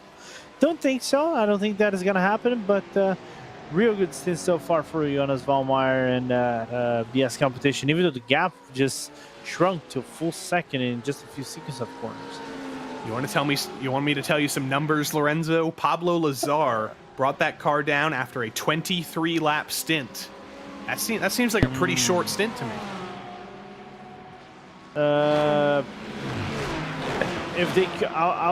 I'm gonna say I think these cars do 24 overall. Oh, that's not good. That is a very low downforce setup on the Hydra Race geodesic Cadillac of Graham Sanders, and I don't think that was intended. No, I don't think that was intended either. I don't know if Cadillacs also are trying to run the Peugeot. Oh, is that the #1 car? I think that was Maniti coming through and getting a little bit of a bite out of that. I'm looking back on the replay now, and it may have been. No, I don't think it was. I think it was actually the Maniti Racing black car that came through at that moment. So I think, yeah, no harm, no foul there. You see the #1 perfectly clean. But yeah, that was interesting stuff. But at halfway, I'm not sure who crossed the line first, Lorenzo, because Hildgaard and Wallmeyer were both in the pits. There's the 17 getting a little bit of a bite, but we have just crossed halfway. And I'm honestly not sure, Lorenzo, who crossed the line at halfway first. Was it BS Competition or was it Satellite Racing? We didn't actually see them come down pit lane, so it's going to be a battle between those teams to see who gets those halfway points first. Wallmeyer just now bringing it down to his pit stall. I think BS Competition will get the most halfway points. They'll get the 34 points for leading at the line, and Race Control will go down the order and give the points as such. In GT3 Pro, Tim Matska for Maniti Racing Red will get those points at the line, as will Maniti Racing Blue for second, Visceral third, Brabham in fourth, and BS Turner fifth in GT3 Pro. Top three in GT3 at halfway were Orbit, SRN, and Prestanda Nomad. But this is looking like a somewhat long stop for BS Competition, Lorenzo. Jonas Wallmeyer is still in the pits, still waiting in his box, and it's been almost 40 seconds. It's over 40 seconds. This is a penalty for Jonas Wallmeyer, potentially.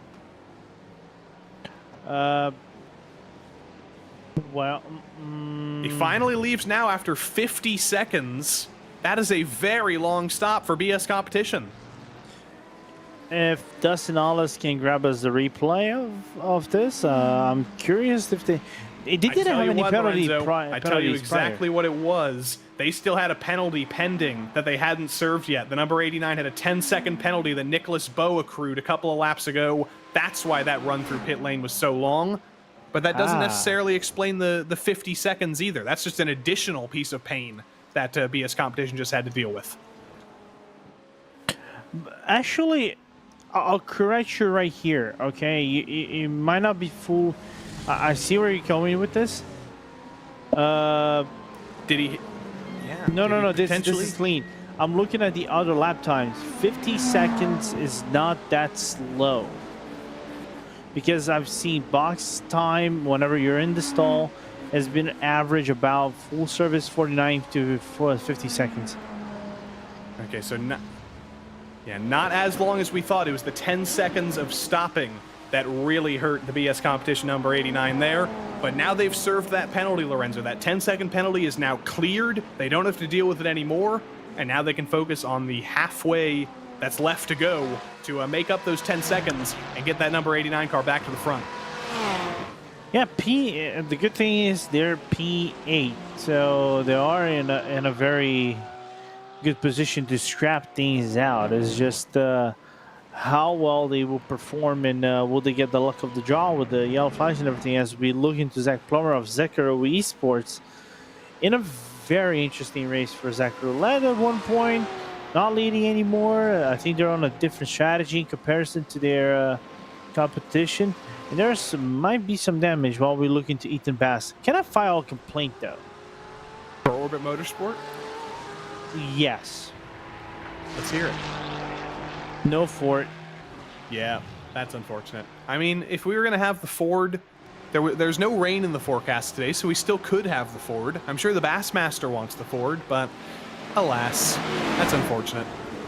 I know Jack Styles probably would have wanted the Ford, even if he doesn't want the Ford. He probably is going to drive the Ford. Couldn't care less. Deal with it, Jack.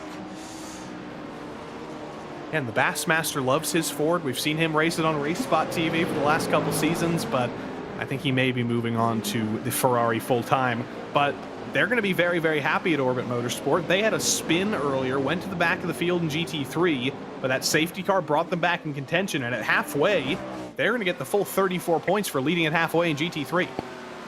Yeah, which is really good. They needed all the points they can get. They have a DNF in the Lagos, not even a single point. Then they go to Glenn, and we know Glenn, everything, and then something happened to that team. So they had a win at Sebring, but everything just went down south after that.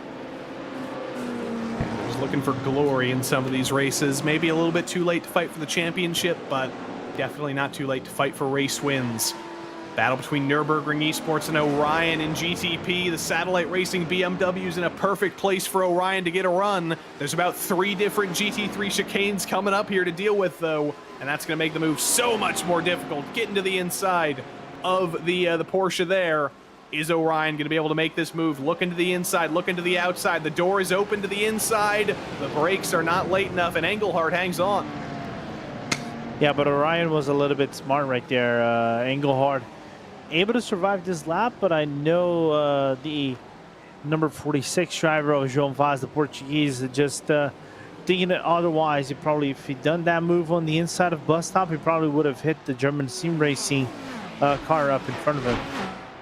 And I must apologize to Mr. Kevin Krosny. He's behind the wheel now, not Sasha Engelhardt. That driver change has finally happened. Okay. Sasha just goes for these titanic stints that I almost forget that he doesn't drive the car sometimes. I just assume that he's just in the car forever. Are you saying he's an AI? Yes. Sasha Engelhardt is a robot. That's what I'm coming out with today. Thank you. That is not me, by the way, people. if you want to blame someone, pin it on Joey, not myself. We haven't introduced the AI driver to League Racing, unfortunately. I actually tested that out a couple of seasons ago, because you can put AI cars in hosted races.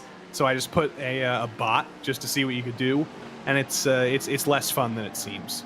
They're not humans. They're not fun to race with. They're fun to race with offline. Like when you do a full AI race, that's good. But when you have a field that's like 50 human drivers and 1 AI driver, the bot just ends up getting bullied.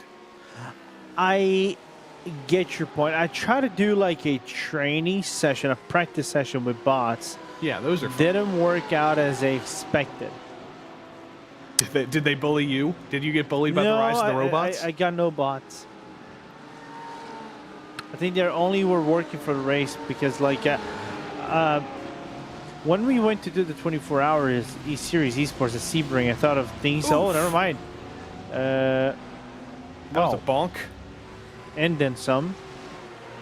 As the Olympus Esports number 221, they got turned around by one of the Maniti Porsches.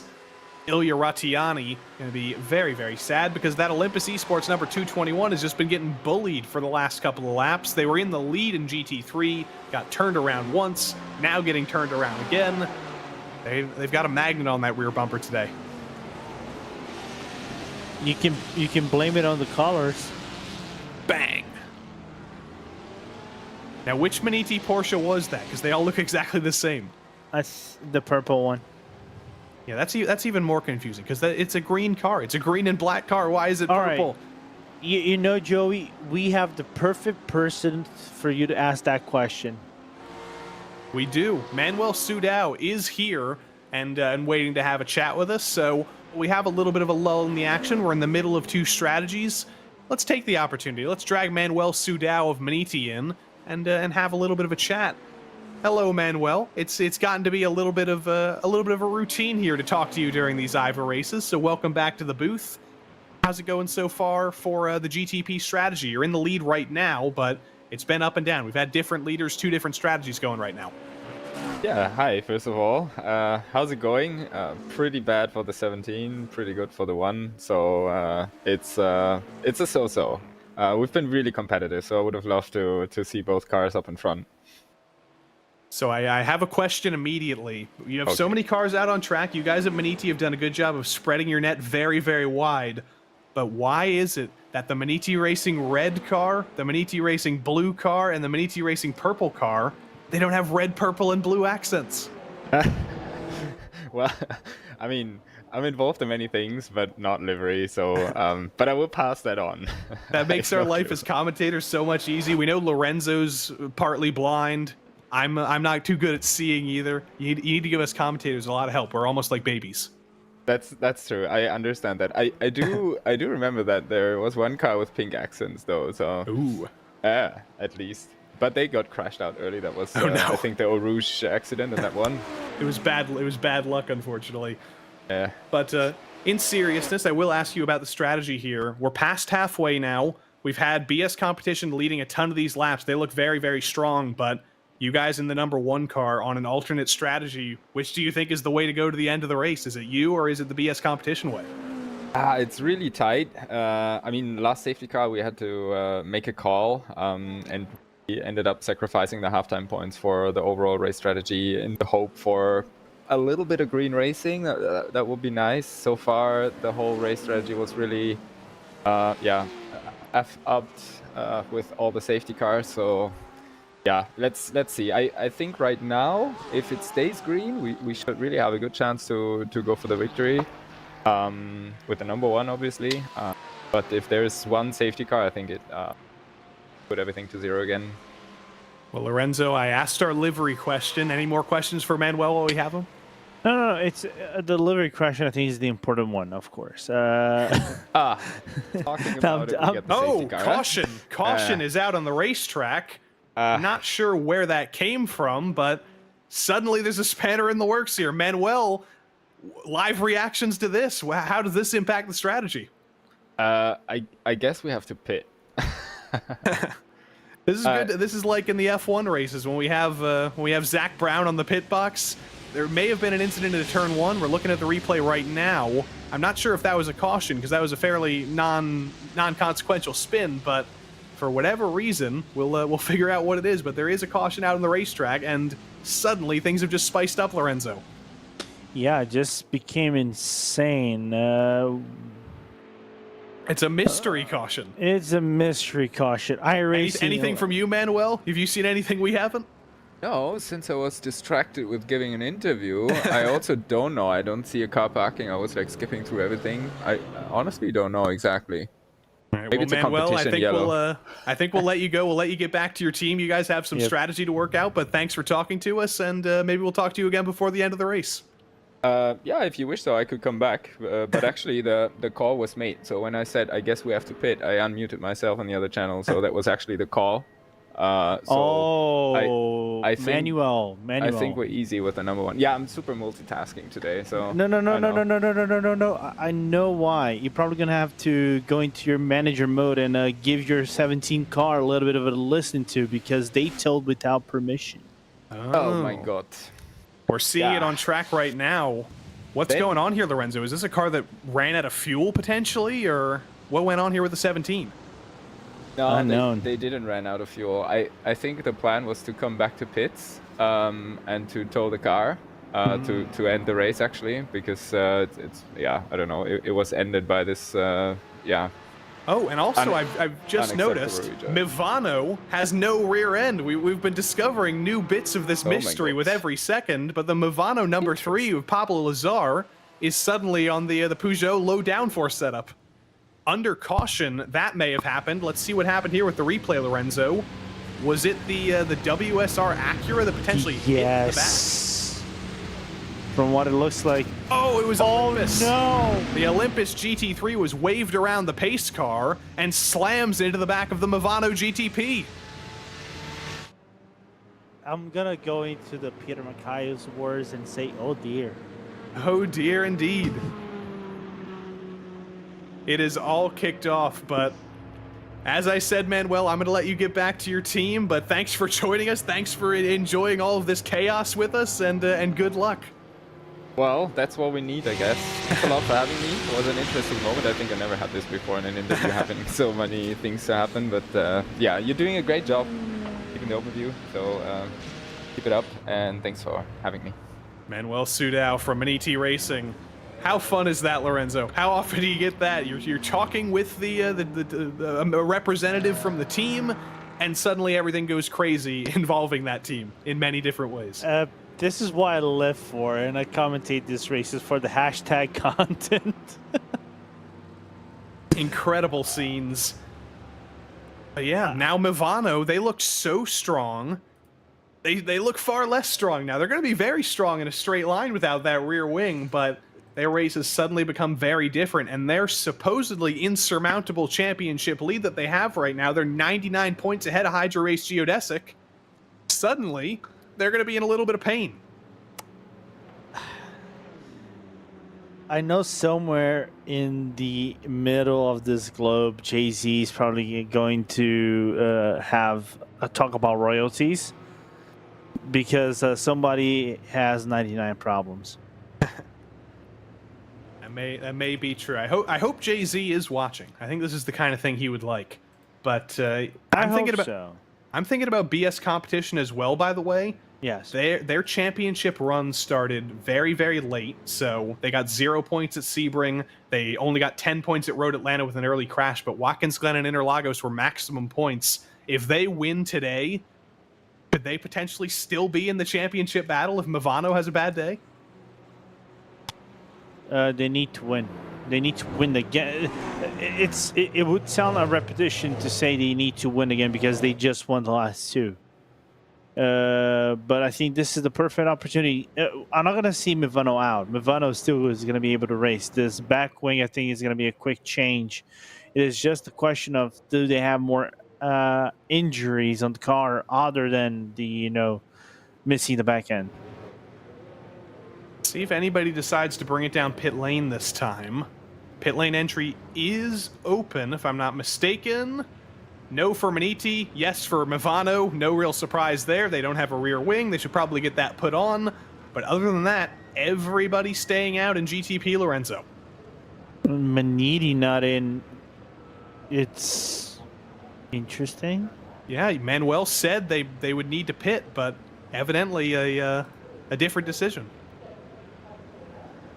Your car is 22 laps into the stand. Are you betting on something that we are not seeing?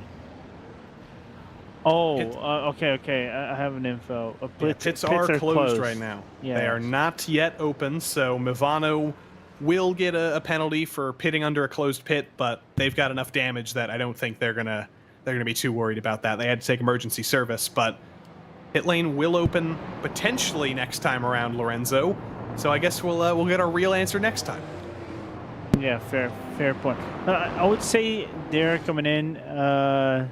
It makes sense for Mivano to come in while the pits are closed. They're probably going to take the end of line whenever this race restarts. So it's going to be basically a race restart for them. Now, GTPs, we know this happens. Lazar is going to come out. He's going to take the EOL. I think the race just turned a complete 180 in the GT3s and GT3 Pro. I don't think GTP is gonna matter all that much, but GT3s in general are gonna be heavily affected because they're right in the middle of their stint. Gonna be crazy. Also, if you're still wondering about some of those pending penalties, remember that incident with the SimCity Racing Porsche of Dalton Zavadil and the Door Racing Mercedes? 10 seconds have been given to SimCity Racing. They'll have to serve that under green flag conditions. The number 179 has also been given a 5-second penalty, and then another 5-second penalty for another driver who got in that car immediately after. So still some pending penalties left to serve, but none left in GTP as far as I know, with actually one more GTP penalty to be served. It's the number 17 that got a 20-second penalty for towing without permission to bring that safety car out. So won't hurt them too much. But look at Emil Vinbo. Made the pit stop, or Ethan Bass rather, made the pit stop for Orbit Motorsport, got out of the car, Emil Vinbo got behind the wheel, and they are legitimately in the lead of GT3 Lorenzo now, only on a 2-lap stint. Everybody else, Zekerol, Paceworks, Rusty Spatulas, they're going to have to pit sooner. Orbit Motorsport might have just pulled off this comeback, and they might be in the best position now. Potentially, unless we have a full reshuffling of the order in GT3s and GT3 Pros, like following one close to the other, then I think it wouldn't make too much of a difference. I think Eaton would be, what, 1 lap down or 2 laps down in total fuel. Rubber probably would have been the same. So what is important is he has the track position, and we know track position over here, and especially these restarts, is vital. Just a crazy blend of strategies here in GTP. There's about 3 different strategies going on here. Maniti, they've got to pit sooner than anybody else, potentially on this lap. WSR, ATRS, and Fiercely Forward on a similar strategy. Satellite, Orion, Nürburgring Esports, and BS Competition on a different strategy entirely. It's not actually looking that great for BS Competition. They're behind 3 different teams on the same strategy as them. So even if that is the strategy to go with to the end of the race, they've got 3 cars to pass now. Yeah, and it's 3 cars that we've seen Nürburgring sold their position quite hard. And Krosny is a guy that is not afraid of defending the car, putting it into places that he's going to be in a defensive effort. Question is, does Ron Vaz, can be, I don't know if he's going to be thinking, of overfighting way too much. We know João is also aggressive, especially from his heat days. Now, is it a pit party? Let's see. It's a half and half pit party. Maniti are in, WSR are in. Basically all of those teams that were on the same strategy have decided to bring it down pit lane. Prestanda, Nomad, ATRS. But you see Satellite stay out and take the race lead. Orion stay out, Nürburgring Esports stay out, and BS Competition stay out. Very split strategies in GTP. In GT3 Pro, it's split as well. BS Turner bring it down pit lane. WSR, Orion, many, many others. While German Sim Racing and Delta Sports stay out to take P1 and P2. Now here comes GT3, seeing who's going to come in under that class. A few takers and a few stayer-outers. That just makes things so much more interesting, Lorenzo. 63 laps until the end of this race, and we've got multiple strategies in every single class. Yeah, and I'm trying to do head mathematics over here. Let's see, 7 laps in. How many laps we've had of yellow flag? 3? Give or take, Joey? Yeah. So far, I think 3 laps. Okay, so they've been doing 24, and I know Sai is going to aim for 24 laps. Oh, a little bit of crunching in the background on pit lane, Lorenzo. Yikes. Not sure who was involved there, but I think there was a little bit of a collision as everybody checked up, and there is some heavy damage on the Team Heusinkveld Ferrari. That's a crunkle on the front and a crunkle on the back. There's a fender bender on pit lane. Well. Welp indeed. Can't escape the trouble on track, can't escape it off it either. We'll get a replay of that when we can, because I imagine Team Heusinkveld are going to be fairly unhappy with that. Let's ride on board as that happened. There's the checkup for the red light. Oh, that's literally just like a highway fender bender, Lorenzo.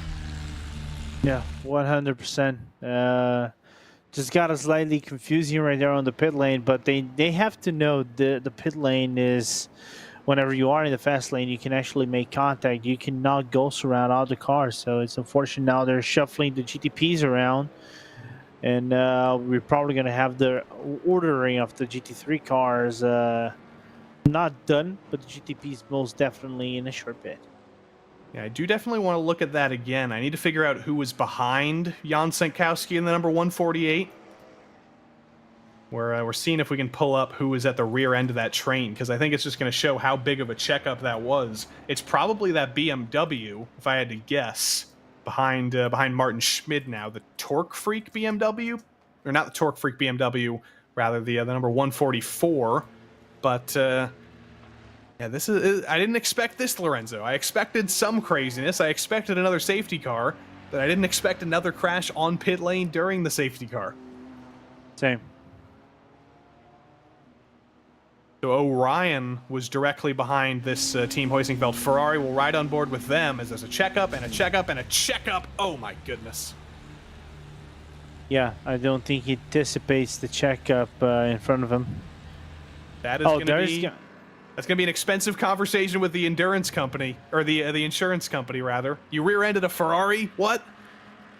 You rear-ended a Ferrari. You know what that means. You're going to bankrupt us at the insurance company. No, you got to pay for a pasta in our fixes as well. Then you're probably going to have to buy a prosciutto as well, you know. And suddenly all of Italy makes their way towards Portugal to invade Lorenzo's house. But I'm half Italian, so that would be, you know... There you go. I'm using my poetic license. Exactly, and my grandparents' parents came from Italy on one side, so I've got the pass as well. But lights are still on the safety car, so as everything gets cycled out, as race control gets everything in order, we're going to take a short break here. I'm going to rest my voice. Lorenzo's going to rest his Italian accent, and we'll be back with you in just a couple of minutes before this restart, so don't go anywhere. The second half and the finale of the IVRA Endurance Series race is coming up in just a matter of moments.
Just heard from race control, restart coming this lap, lights are out in the safety car. We will go racing once more in a matter of moments. Welcome back to the 1,000 kilometers of Spa here in the IVRA Endurance Series powered by Heusinkveld. It has been an up and down day. It has been a crazy and calamitous day, but satellite racing lead in GTP right now under the 5th caution of the day. There's so many strategies going on here, Lorenzo, in both GTP and both GT3 classes. But all satellite racing can do right now is think about the lead and defend as the restart's coming here in one more sector. Yeah, we're not far away from restart, and I think this was one topic that I had in my mind prior to our break over here at RaceSpot. What if I tell you that I would say those who pitted or didn't pit, they might have to be concerned with the fuel a little bit. But I think Sai is in a premier position at this moment to potentially win this race. 23-degree track temperature. For those of you in the United States, that's 73 degrees Fahrenheit. That is a pretty nice track temperature. Not too hot, not too cold. It's going to be some happy drivers out there right now. But as often happens in the IVRA Endurance Series, a 1,000-kilometer endurance race tends to become a series of sprint races. And now with only 60 laps to go on the restart, this may not be the last caution. We've had a history of getting late cautions and having sprint races to the finish with one more stint. So much can happen. So much can go on. And this is just the start of it. Sai Andre in that satellite racing GTP will lead us back to green. Joao Vaz for Orion, trying to lead Orion to one of their best results of the season in GTP. If I'm not mistaken, I don't believe they've actually been on the podium yet. Actually, I think they were on the podium at Interlagos. That was their first podium of the season. And then BS Competition, the favorites for the race, potentially the fastest car in the field. Jonas Wallmeyer looked to be the favorite with Nicholas Bowe, but suddenly they've got to drive back from 4th place, and Prestanda Nomad rounds out the top 5 in GTP. But the iRacing Sedan pace car is going to pull off onto pit lane and leave the field in control of Sai Andra in the satellite racing number 64. We're back to green at Spa for 60 more laps of the 1,000 kilometers of Spa. It's a train of GTPs flowing into turn 1. GT3 gets the green flag simultaneously. Jan Scholz in the number 167 for German Sim Racing leads in GT3 Pro. And in GT3, Emil Vinbo of Orbit Motorsports leads the way into turn 1. But this looks like a parade, Lorenzo, on the restart. Everybody's very well behaved. We know that's become a little bit less behaved as the lap goes on, though. Yeah, whenever the race goes on and we start usually getting within traffic, everything just kicks off immediately. We saw WSR and Esports butt kicker GTP try to do an overtake. I think it was on the Maniti, the prototype. You can see right there going around like that WSR car not being able to get around, going to Brussels here, Joey. Not able to make that move stick and just get more and more time loss. And with that, more pressure from the ATRS Academy car, not far behind. But that Maniti number 1 Porsche, the leader of the cars on the alternate strategy, they came down pit lane under that last caution. Everybody else in front stayed out. So Maniti Racing in the number 1, leading the alternate strategy. And all Tom Hooper can do right now is focus on passing. I'm sure that's what the team's been telling him. That's what he's been hearing from Manuel Studal. Push, get track position, because that's all you can do. We need to be fast and we need to be aggressive if we want to pass these guys on the alternate strategy. Yeah, absolutely. I think right now on tires they might be equaled out a little bit while we now look into Nürburgring eSports battle against BS Competition version or episode number 300. There you go, inside for BS Competition, Joey. And from what it looks like, BS Competition goes into 3rd place. They have to give room to Nürburgring on that inside, but that was enough for Jonas Wallmeyer to do the overtake.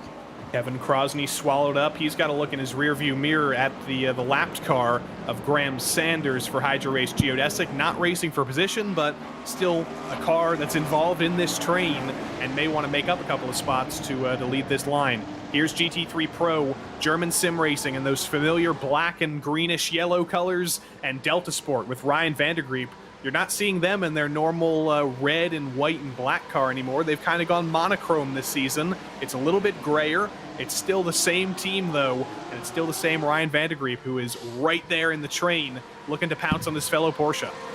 Yeah, absolutely. And I think this is the highest we've seen Delta Port this far in the I'm not going to say in the championship, but in this race, battling for the lead. We haven't seen Delta Sport potentially in other races battling for the lead as well. Good run from Vandergreep coming outside of the corner and outside the Al Rouge Radion complex. Can he make the move on the Lacombe? I don't think he has overlap to work with that. Gonna be on this massive car chain for a little bit more. Lifts off and stays in line. Side by side, deeper in the field in GTP. Look at the Movano Acura coming through. They would be in this battle for the lead if it wasn't for a little bit of bad luck in the pit cycle. That ended with them getting hit by the Olympus Racing, the Olympus Esports Porsche under caution, and they were forced to take emergency service and fall deeper in the order. This is spicing up, though, in GTP, Lorenzo. Sayandra has not been able to pull away from second place Joao Vaz, and 0.2 of a second is draft range. It might even be dive into the bus stop range for Vaz. Does he look to the inside? He's forced to the outside by Sayandra, and he can't make the move just yet. Yeah, he survives for a little bit more, but I think this is a move that is going to happen. It's bound to happen. Even if it's not going to be the Portuguese driver that is going to make that move, it's definitely going to be the German driver of Jonas Wallmeyer that is going to attempt that overtake, because that BMW M8 is just looking really good. You know, it is looking powerful around this track. And question is, does he have the straight line speed to beat the Cadillacs once they're up, down in the Camel Straight?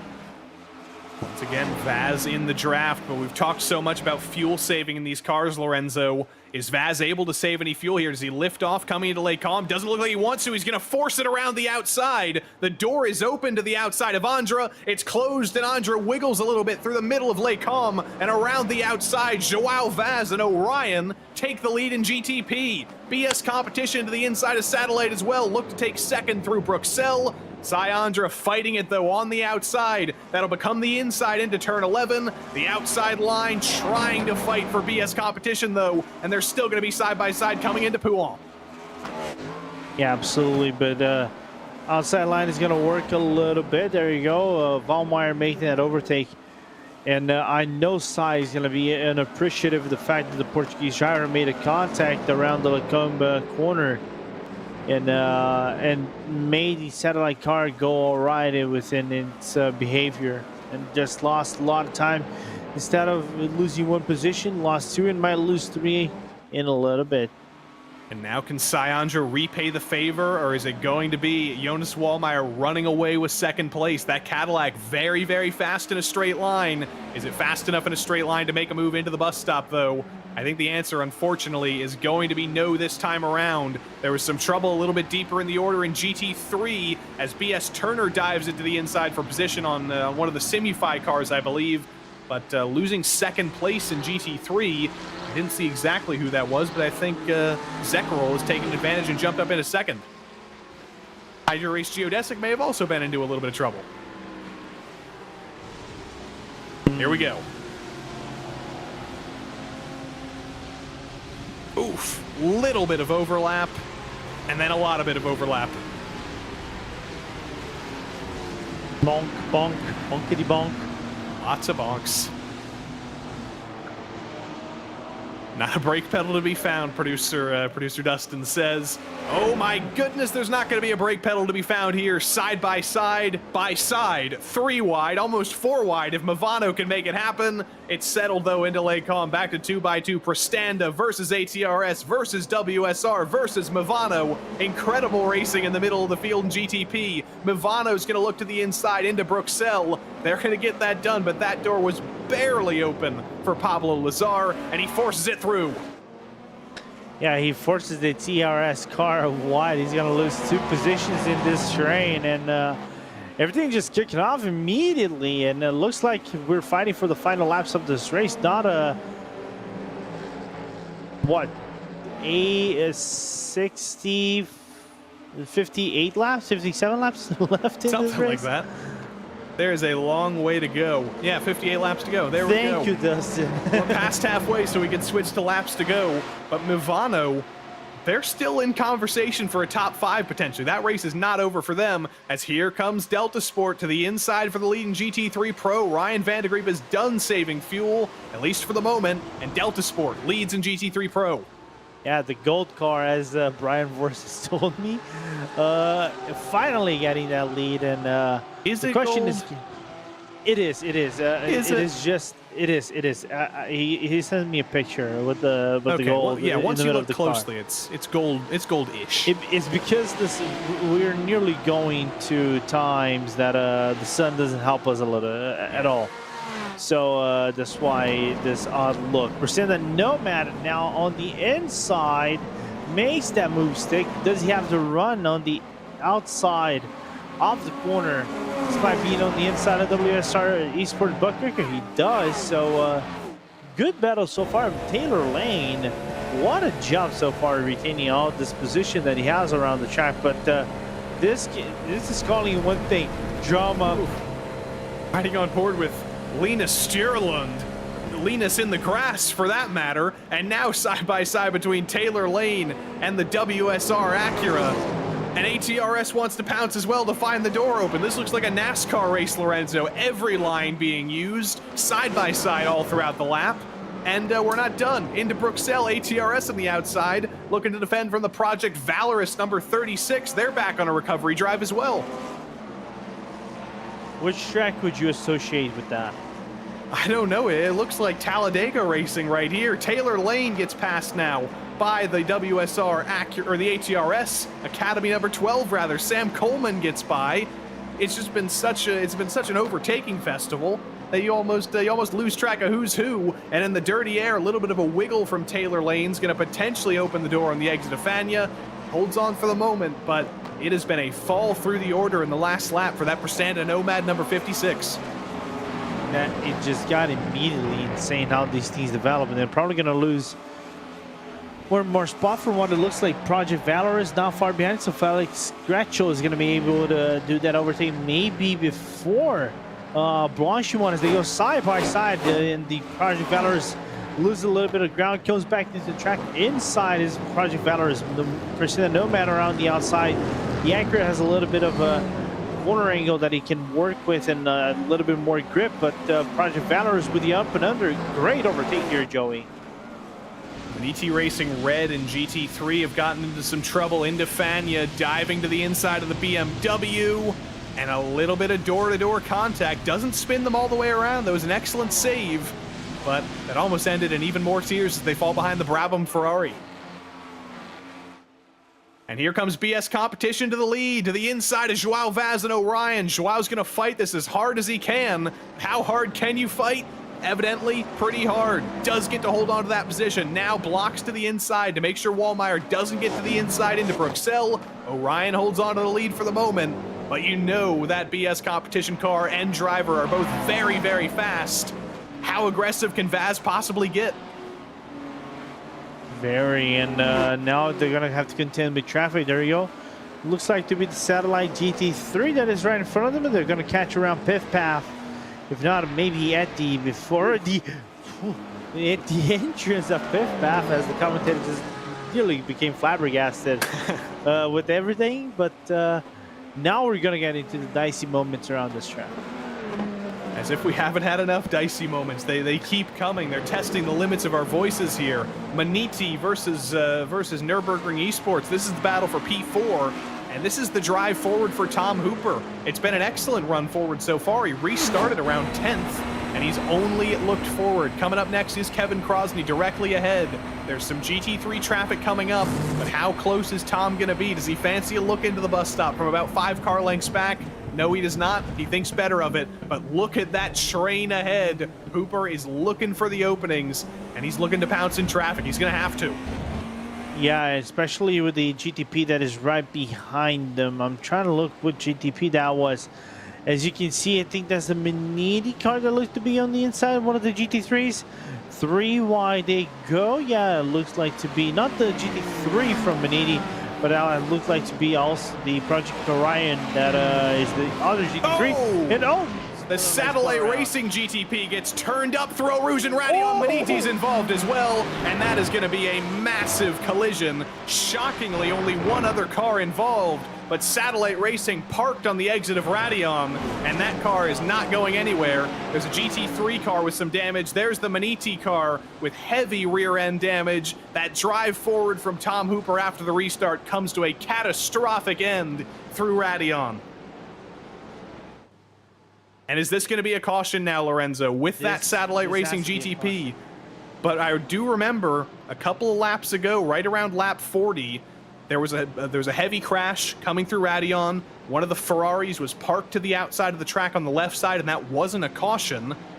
But I do wonder if this will be on the other side of the track. That's on pit lane exit over there. Here's a replay. Satellite Racing GTP diving it to the inside of the Maniti Racing Porsche and gets turned across the grass. And the Maniti Racing GTP as well. That was a separate incident. They got turned, I think, by another car coming up behind. And the yellow flag is out, the caution's out, and one of the GTPs wrecks. The Movano GTP crashes. Prestanda and Nomad are involved as well. Right as the caution comes out, we crash 2 more GTPs. What? The front left tire is totally torn off that car, and that's going to beach that Movano number 3. I don't know how Pablo Lazar is still driving that thing. He's not going to be able to turn right. He is somehow. He's trying to turn it right. He's trying to get going, but it's not working. He's forced the toe there. But it is all kicked off, Lorenzo. You thought that last caution was crazy, but we just multiplied that by 2. We'll catch a replay of the car that hit that Maniti Racing GTP car in the first place, coming through Radion. This is going to be a little bit like a forensic investigation, Lorenzo. We're going to get every angle, every perspective of what happened. We're right on board with the rear end of the BMW. Bam! Which car is that? There's a 244. This Orion M. All right, here's the thing. If we can go back to the satellite spinning, then of course first we got to go to the Movano. I want to see who actually spun the Movano car because we didn't see it properly. But the first incident, I don't blame Maniti way too much because that was like a split-second decision, and that was gonna be way too close, to be very honest. Because the Orion GT3 Pro blocks the lane into the entry. Sai just, decides to be, conservative. He's not going to dive down in the middle of 3 cars and cause a whole pile-up of GT3s. This probably would have been deadly among size. This probably would have been 10 times worse. If Sai would have gone for this, I'm sure this is 10 times worse. So he thought with his head and nose that traffic gives, traffic takes, and this is not going to cause major issues.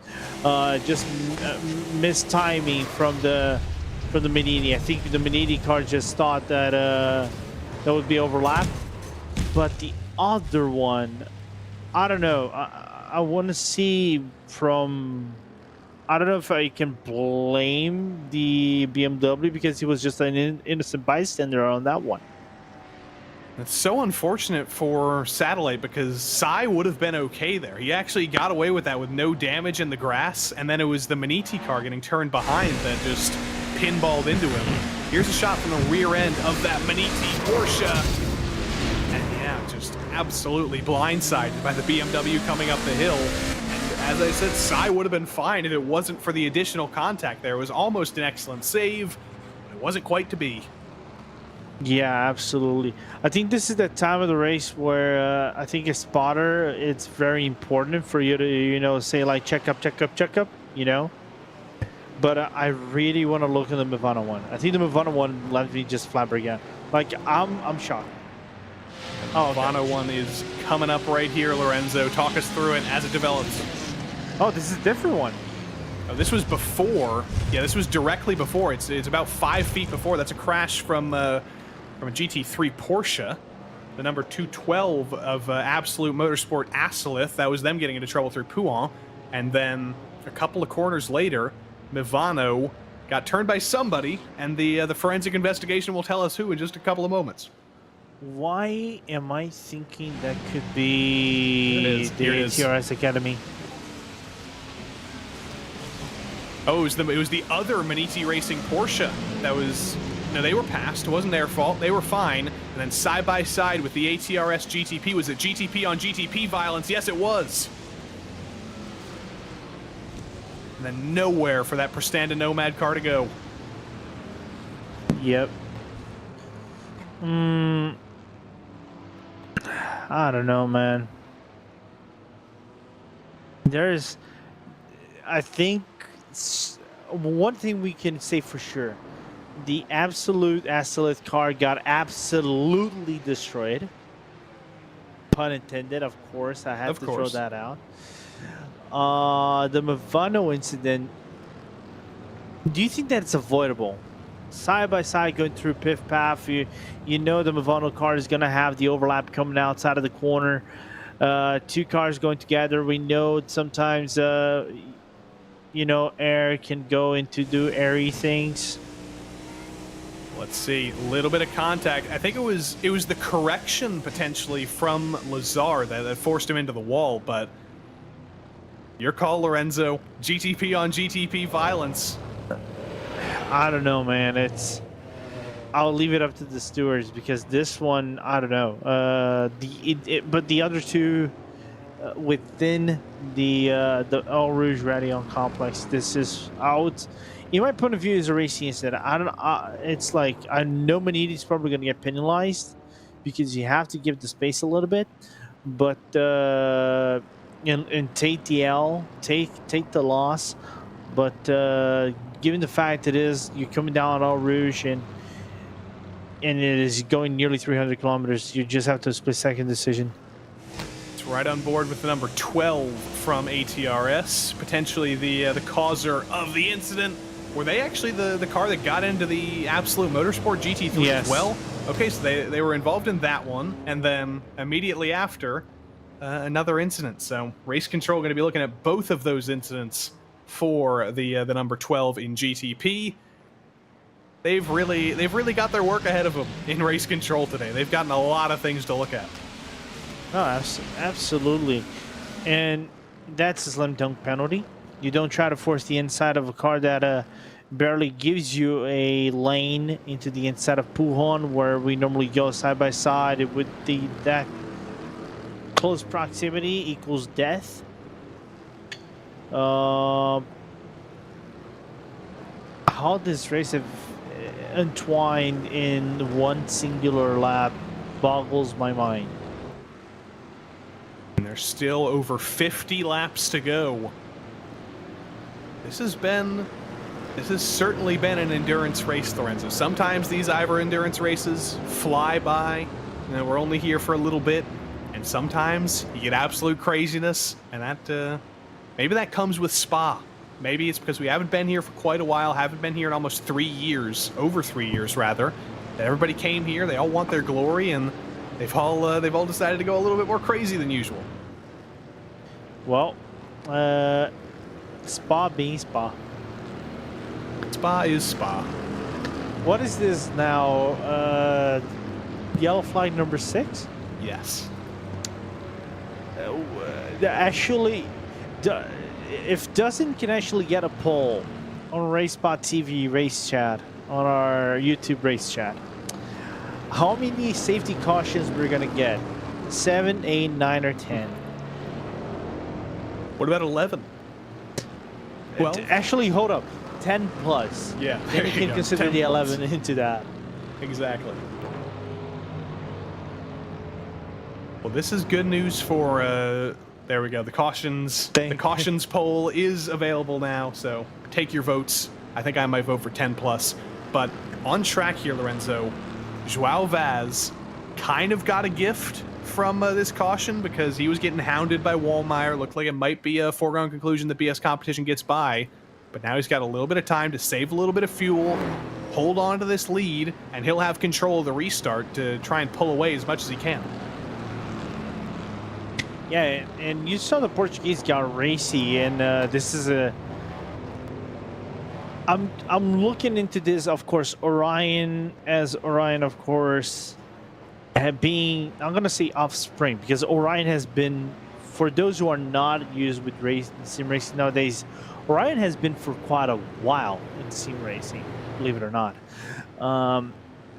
It is just the fact of seeing a driver that drove for Yazid, and we've saw many battles between Yazid and PS competition in prototypes, and also Orion when João Vaz transferred from Yazid to Orion, and many times as well, that we would have seen things like that, like hard racing between these two guys. So it was expected. The Howney was expected, but the stern defensive was expected as well.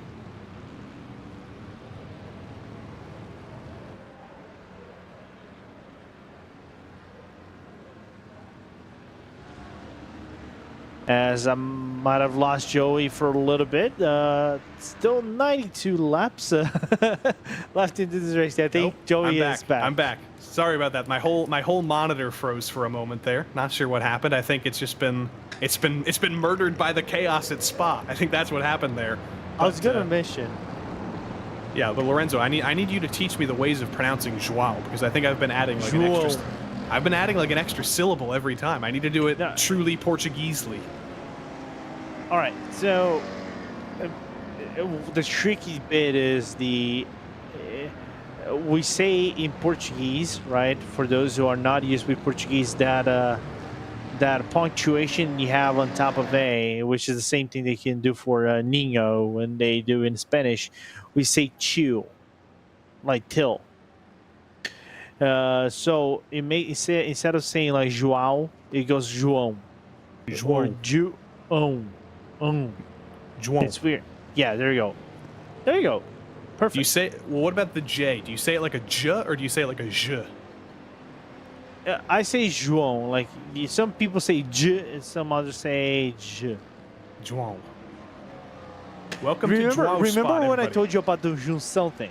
Yeah, but yeah. It is literally the same thing. I think I just need to go to Brazil or Portugal now. I think that's the answer. I gotta learn from the source.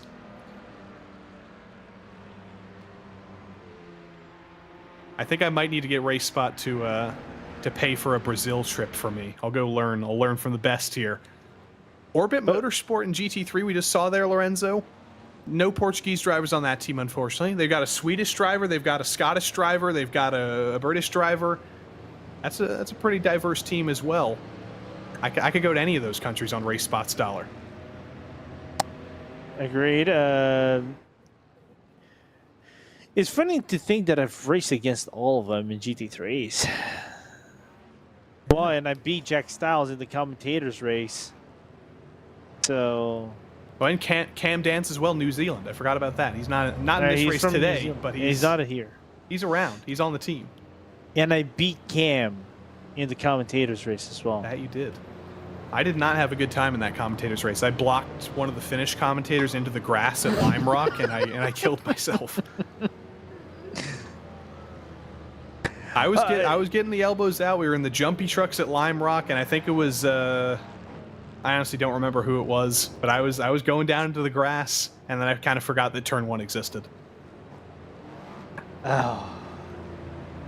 I was too busy. I'm trying to remember. I think it was Cam that I was trying to overtake out of all people. I'm trying to remember. I know it was one of the LZ guys that it might have been Cam because I have to bring up the race feed on YouTube in a little bit later. But I know one of the Aussies actually decided to cut the grass after turn 1 twice, and that wasn't allowed. And me and Jack had to pursue the guy the entirety of the race, but we just couldn't overtake. We love finding our racetracks off the racetrack. That's what commentators are all about, testing the limits. Our producer has just been delivered his lunch, so that must mean a good omen for the rest of the race. Dustin's not going to be hungry. We're not going to be hungry.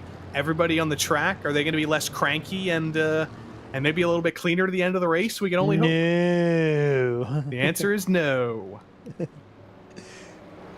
We have just passed the 4-hour mark. I don't think we're going to reach the limit of the session length, which is 7 hours. I think we're going to be okay, but it could be it could get a little bit close. There's actually a pit stop in GT3 Pro. Pit lane is now open, and Delta Sport seem to be one of the only takers. They are the only taker, actually, under this caution. Okay. Looks like there's one other GT3 car coming in behind, but the only GT3 Pro car to pit under this caution is Delta Sport, and that is that's an interesting choice, Lorenzo. That's off strategy with everybody else in their class.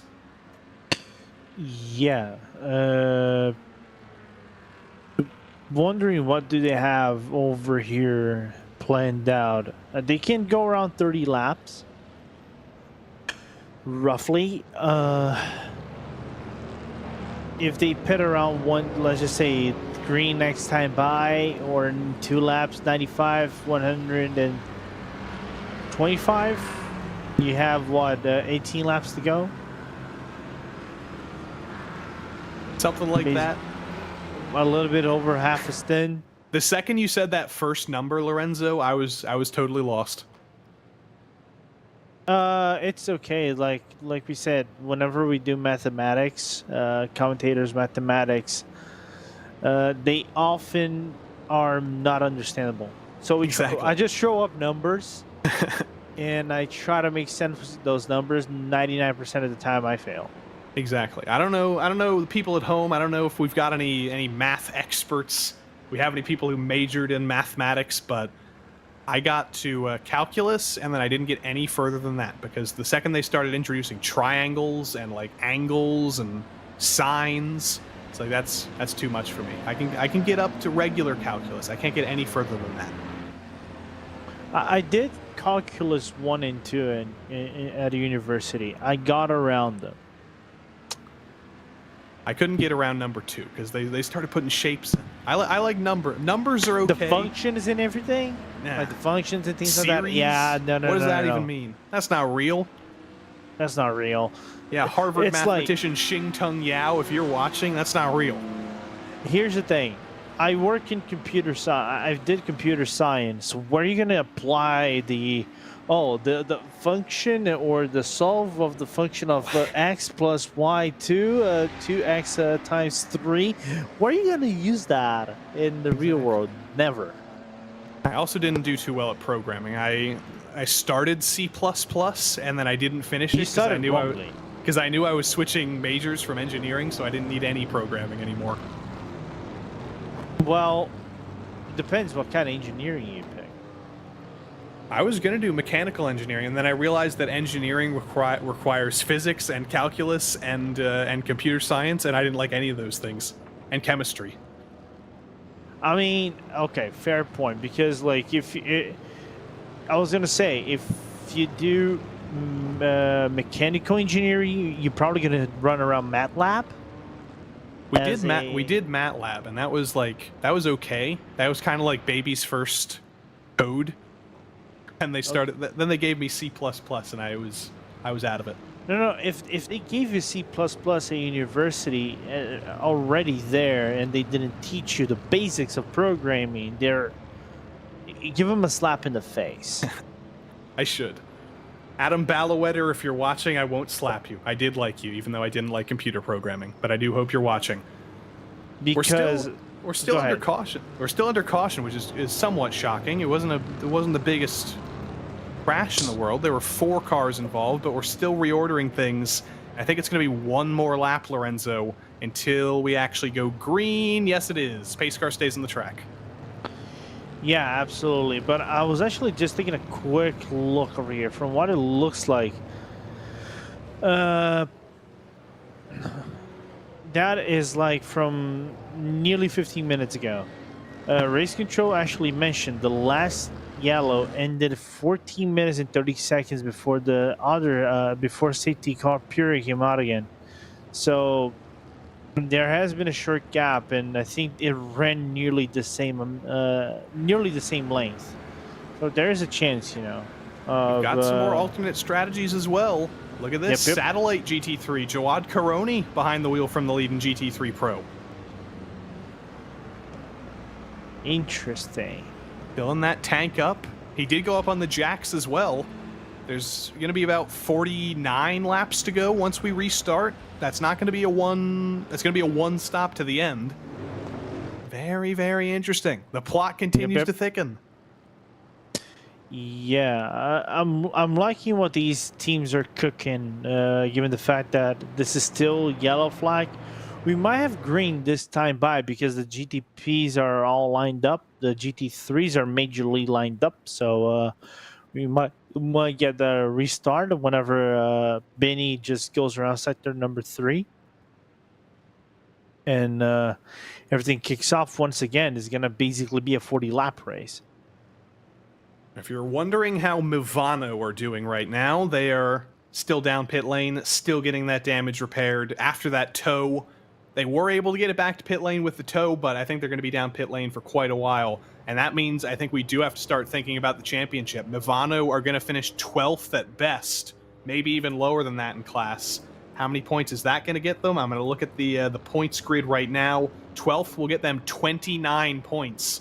If BS Competition win this race, that could be as big as a 70-point swing in their direction in the championship. This race could have really spiced up this championship battle, Lorenzo. Movano had a 99-point lead over Hydra Race Geodesic today. They're going to lose points to every team now, finishing basically last in GTP. Well, let me just confirm one thing here. For 1,000, okay. I'm actually trying to look into the general rules of lap completion. I think you have to complete up to 60 or 70% of the race, of the leader's lap race. So we have just heard from Race Control, by the way. Reason we're still under caution is that there were some accidental penalties given out after the EOLs, so Race Control has had to clear those and unravel that and get everybody in their correct order. So that's actually why it's a good thing we have humans in Race Control, because if we just let the sim do all of that, those drivers would have been somewhat screwed with some penalties that they didn't truly deserve. So that is why I'm glad that we have the IVRA Race Control team doing all their work, and it has been a lot of work today, given the amount of incidents they've had to deal with today. Okay, so the plot thickens. The plot thickens. Rule 5.7 classification. To be classified in a race, a car must have no less than 2 and no more than 4 drivers. Part 1. Part 2, and this is the most important, Joey. Completing 90% of the laps completed by the winning car in their class. This can be more than 90 points. That is true, but I think it depends on when Movano gets back out on track, because theoretically, how many laps have we done so far? Joao Vaz has, or Orion rather, has turned 93 laps total. Still 50 laps to go. It'll probably be about 140 laps-ish, if I had to guess. Which is probably wrong, because that's very quick math, and that's not a good thing to do. What's 90% of 140? Let's break out the calculator. Just remove 10% of that. That would be 14.3 laps. 14. 126. Yeah, 126 laps. So basically, as long as Movano isn't 10 laps down, I think we can say that they'll probably complete 90%. I think that might be safe. Yeah, but there's another problem. They're going to be overtaken by Composite this time by. So Composite is probably going to go into P12. Yeah, there you go, P12. So Movano down to P13. The other GTP that is actually, I think there's one more GTP in the field, which is Delta V Racing, but Delta V Racing is so far back.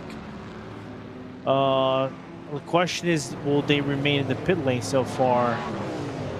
Then we don't know.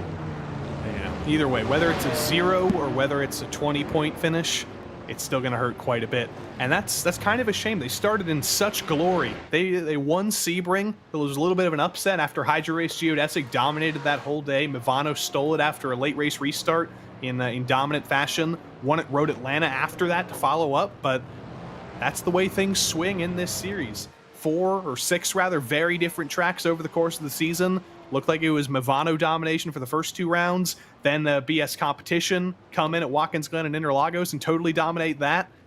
And who knows who could take the final 2 rounds of the season? Maybe if Orion pull this out and they're successful at Fuji, they could pull an upset, or who knows? It could be anybody. Yeah, absolutely. But just listening to Race Control, still just trying to explain the process here, make sure everybody's in order. It is unfortunately a little bit more complicated than it would be otherwise, but we will go racing here in a matter of moments. I mentioned Orion potentially hanging on Lorenzo, but with BS competition restarting second, with Jonas Wallmeyer as aggressive as he's been, with some of the passes he's made today, you have to imagine that even in second, even slightly on the back foot, they still have to be the favorites potentially to win this thing.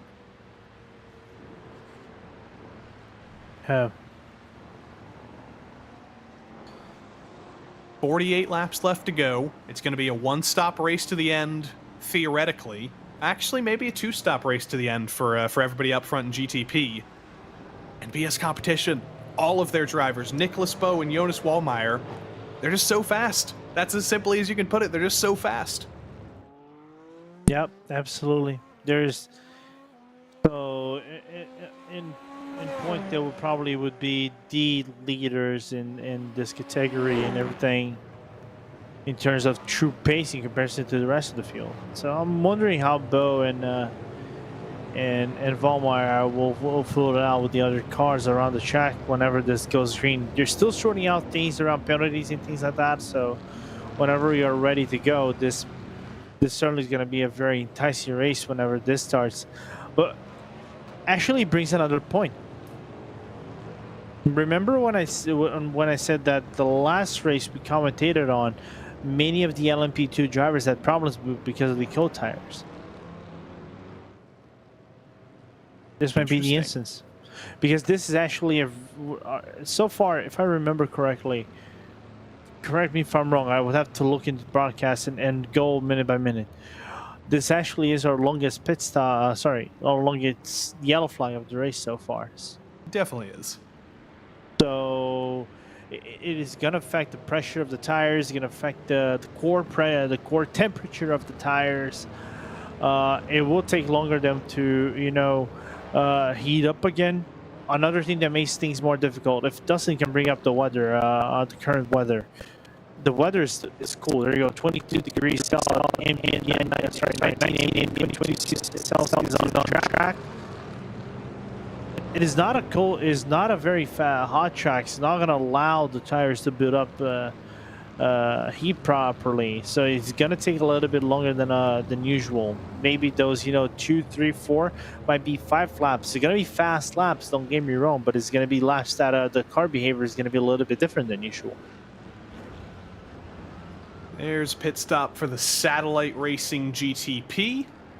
Kind of shocking that they were back out on track after that massive crash, but they were able to tow, only went 3 laps down and got back out on track. Movano as well, we just saw them getting out of the pits as well. They're on track, only 3 laps down. So it may be a bad day for them. They may finish in the last couple spots in the top 10, P11, P12 as well, potentially. But it could be far worse. It could be a DNF. And those teams are fighting back as hard as they can. If you're just joining us, by the way, unfortunately, no rain today. Rain was recently added to iRacing if you were living under a rock, so it could potentially play a role at Fuji in the series finale in just a couple of weeks' time, but it will be bone dry here at Spa. It's going to be very interesting if we do get rain at Fuji, though, Lorenzo. That is a track where it's rained in the past and where it may be very likely. We've had enough chaos today in the dry. You can only imagine what's going to go on there in the wet, potentially.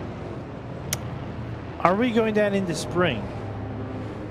I don't know. I don't know when the sim time will be for that, because it'll be April 27th will be the series finale, the 12 Hours of Fuji here in the IVRA Endurance Series. But I don't know. Is it typhoon season?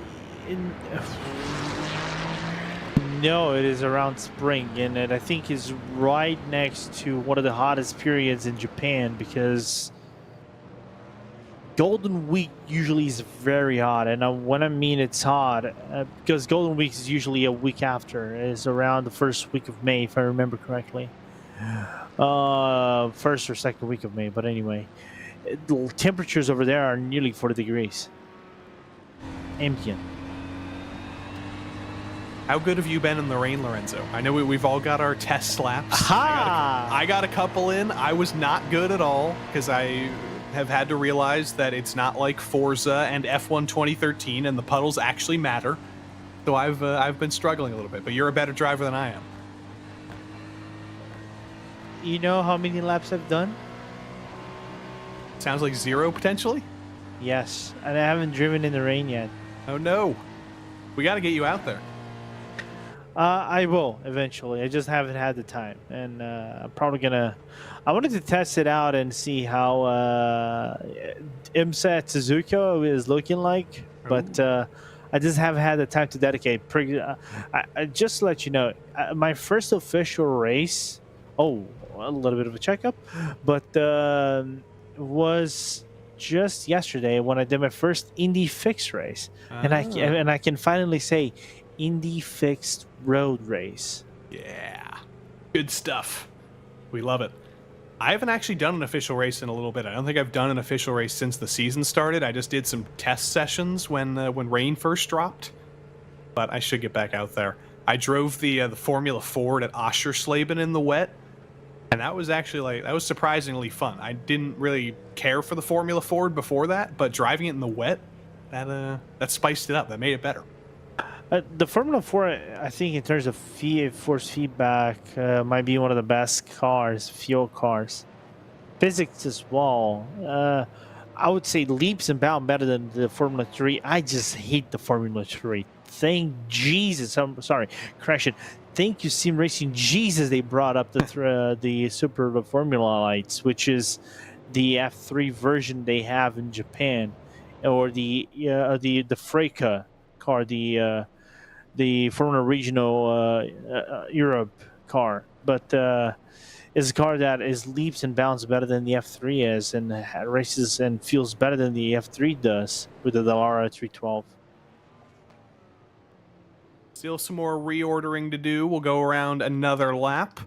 But my problem is with the Formula V, because that doesn't really drive like an open wheel car. You have to drive it differently. You have to shift differently. It's all different. The Formula Ford, it's a similar car to the Formula V because it barely has wings, or it doesn't have wings rather. It's a similar car. It's like a bathtub on wheels, but it drives normally. It has normal shifting patterns. It feels more like a car. I'm a convert. I'm a Formula Ford convert. I'm surprised you said yourself you're a Formula 4. To be honest, I think the fact that you and your team love to do those funky liveries, with the Comic Sans and everything, you guys are going to feel just fine in the Formula 4s. I might have to do more of those. Maybe that'll be what I dedicate to myself, or I dedicate myself to an official racing this season. I'll get down into the Formula Fords full time. We'll see. 9K iRating on Formula is just doing Formula 4s? Is that it? Joey having to roll the Formula 4 championship? I don't actually know what my road iRating is right now. I haven't looked at it in a little while. I know I got demoted to B class again because I kind of neglected it, and I was below 2.0, so I lost an A license. Wow. At least you can do Sebring next week, which is the good thing. I'm currently sitting at 2,059 road iRating. In both classes now, because I haven't touched either of them since the update. I'm at 3,400s in the formulas and 3,365, if I remember correctly, on the sport, because I haven't touched sport just yet. I've lowered my safety rating, my I rating on the ovals though. I figured out that Indy at Iowa is not a good place for you to do your first ever oval race after so many times away. It sounds like a good place for me. I should have taken advantage last week, but I was a bit lazy. I'll tell you what. The setup is great. Don't get me wrong. The setup drives is great, and there is not a whole lot of need for a lot of adjustments. It is just the fact that I got caught up by netcode. Oh dear. That's never good. Still reordering on track. But what was the last official race I did? It must have been something NASCAR to practice for the league. But I will get back out. Maybe I'll get back out there tonight. Maybe this will inspire me to slide up the rig and get racing tonight. I might have to do that. Nice. Maybe I'll pick up one of these cars. I'll load up a test drive session, and as we're commentating the rest of the race, I'll be in a GTP following these guys. That's always tough, though. I think me in a GTP would probably be the same speed as one of these guys in a GT3. So you're saying that your speed in a GTP basically is the same speed as the GTP in the rain and Suzuka, where the LMP2s are faster on the official series whenever there's rain. Is that what you're saying to me? Yes, I'm as fast in a GTP in the dry as I would be in the wet. They're just the same. Fair. Did you see this crazy thing of the GTPs being slower than the LMP2s in Suzuka whenever there's heavy rain? Yeah. Because didn't that happen? That happened in IMSA in like 2014 when it was two different tire manufacturers, and the GT3s were actually faster, or the GTEs were faster than the prototypes. Yeah. But then again, back in the old days, they were back into the Daytona prototypes or the glorious DP cars, so it made sense. Good news, everybody. The lights are out on the pace car. We will restart on this lap after a little bit of reordering. We have to give plenty of thanks to Race Control for resolving everything and making sure everybody got back in the correct order and got to continue on in this race. And we are ready to go racing again. 47 laps to go in the 1,000 kilometers of Spa. Everybody will have to make at least one more pit stop. Could it be a two-stop? Could it be a one-stop to the end? We know we're going to see a battle, at least at the front end of the field. The iRacing Sedan pace car pulls down pit lane, and Orion leads us back to green, and Joao Vaz returns to his ultimate challenge of holding off Jonas Wallmeyer and BS Competition. That is the fastest car in the field, most likely, and one of the fastest drivers in the field. And now can Vaz hold him off down the straight, coming into Eau Rouge for the first time after the restart. It's about a 3/10 gap or so. Is that going to be big enough to hold off a challenge from Wallmeyer into Les Combes? It's an excellent run from Wallmeyer out of Radeon, though, and we may just see a move already coming into Les Combes. The gap comes down and down and down. Below 2/10 now. Does Wallmeyer fancy a chance? Not close enough this time. No, he doesn't, but then he's going to be able to follow closely the lines. 1/10 of a second separate these two cars. The move is not going to be done on bro cells. You have to commit that car into the inside and then avoid a potential crash alongside yourselves. But what impresses me, low pressure, low drift, Wallmeyer is doing wonders with that car.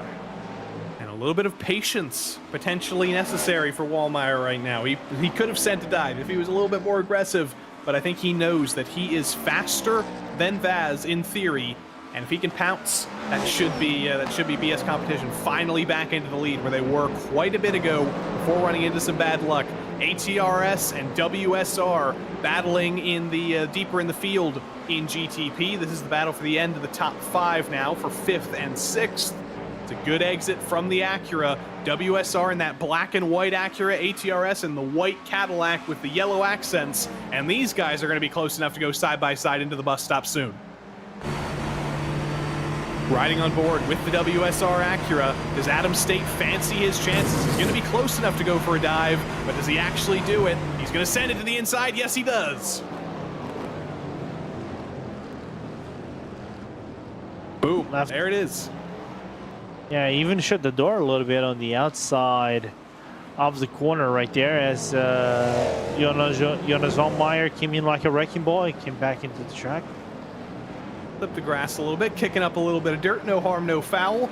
The Project Valorous 36. That might be the comeback story of the day. Felix Gretschel now behind the wheel. We didn't talk much about this car earlier on. Ran into some early trouble, but that looks to be a clean and repaired car. And they're looking forward now, riding on board with Felix as Jonas Wallmeyer has taken the lead for BS Competition. I think there was some trouble for the Orion number 46. It looks like a slowdown for Joao Vaz was what took him out of the lead. Yeah, you know, I think just cut way too much of the Eau Rouge Radion complex.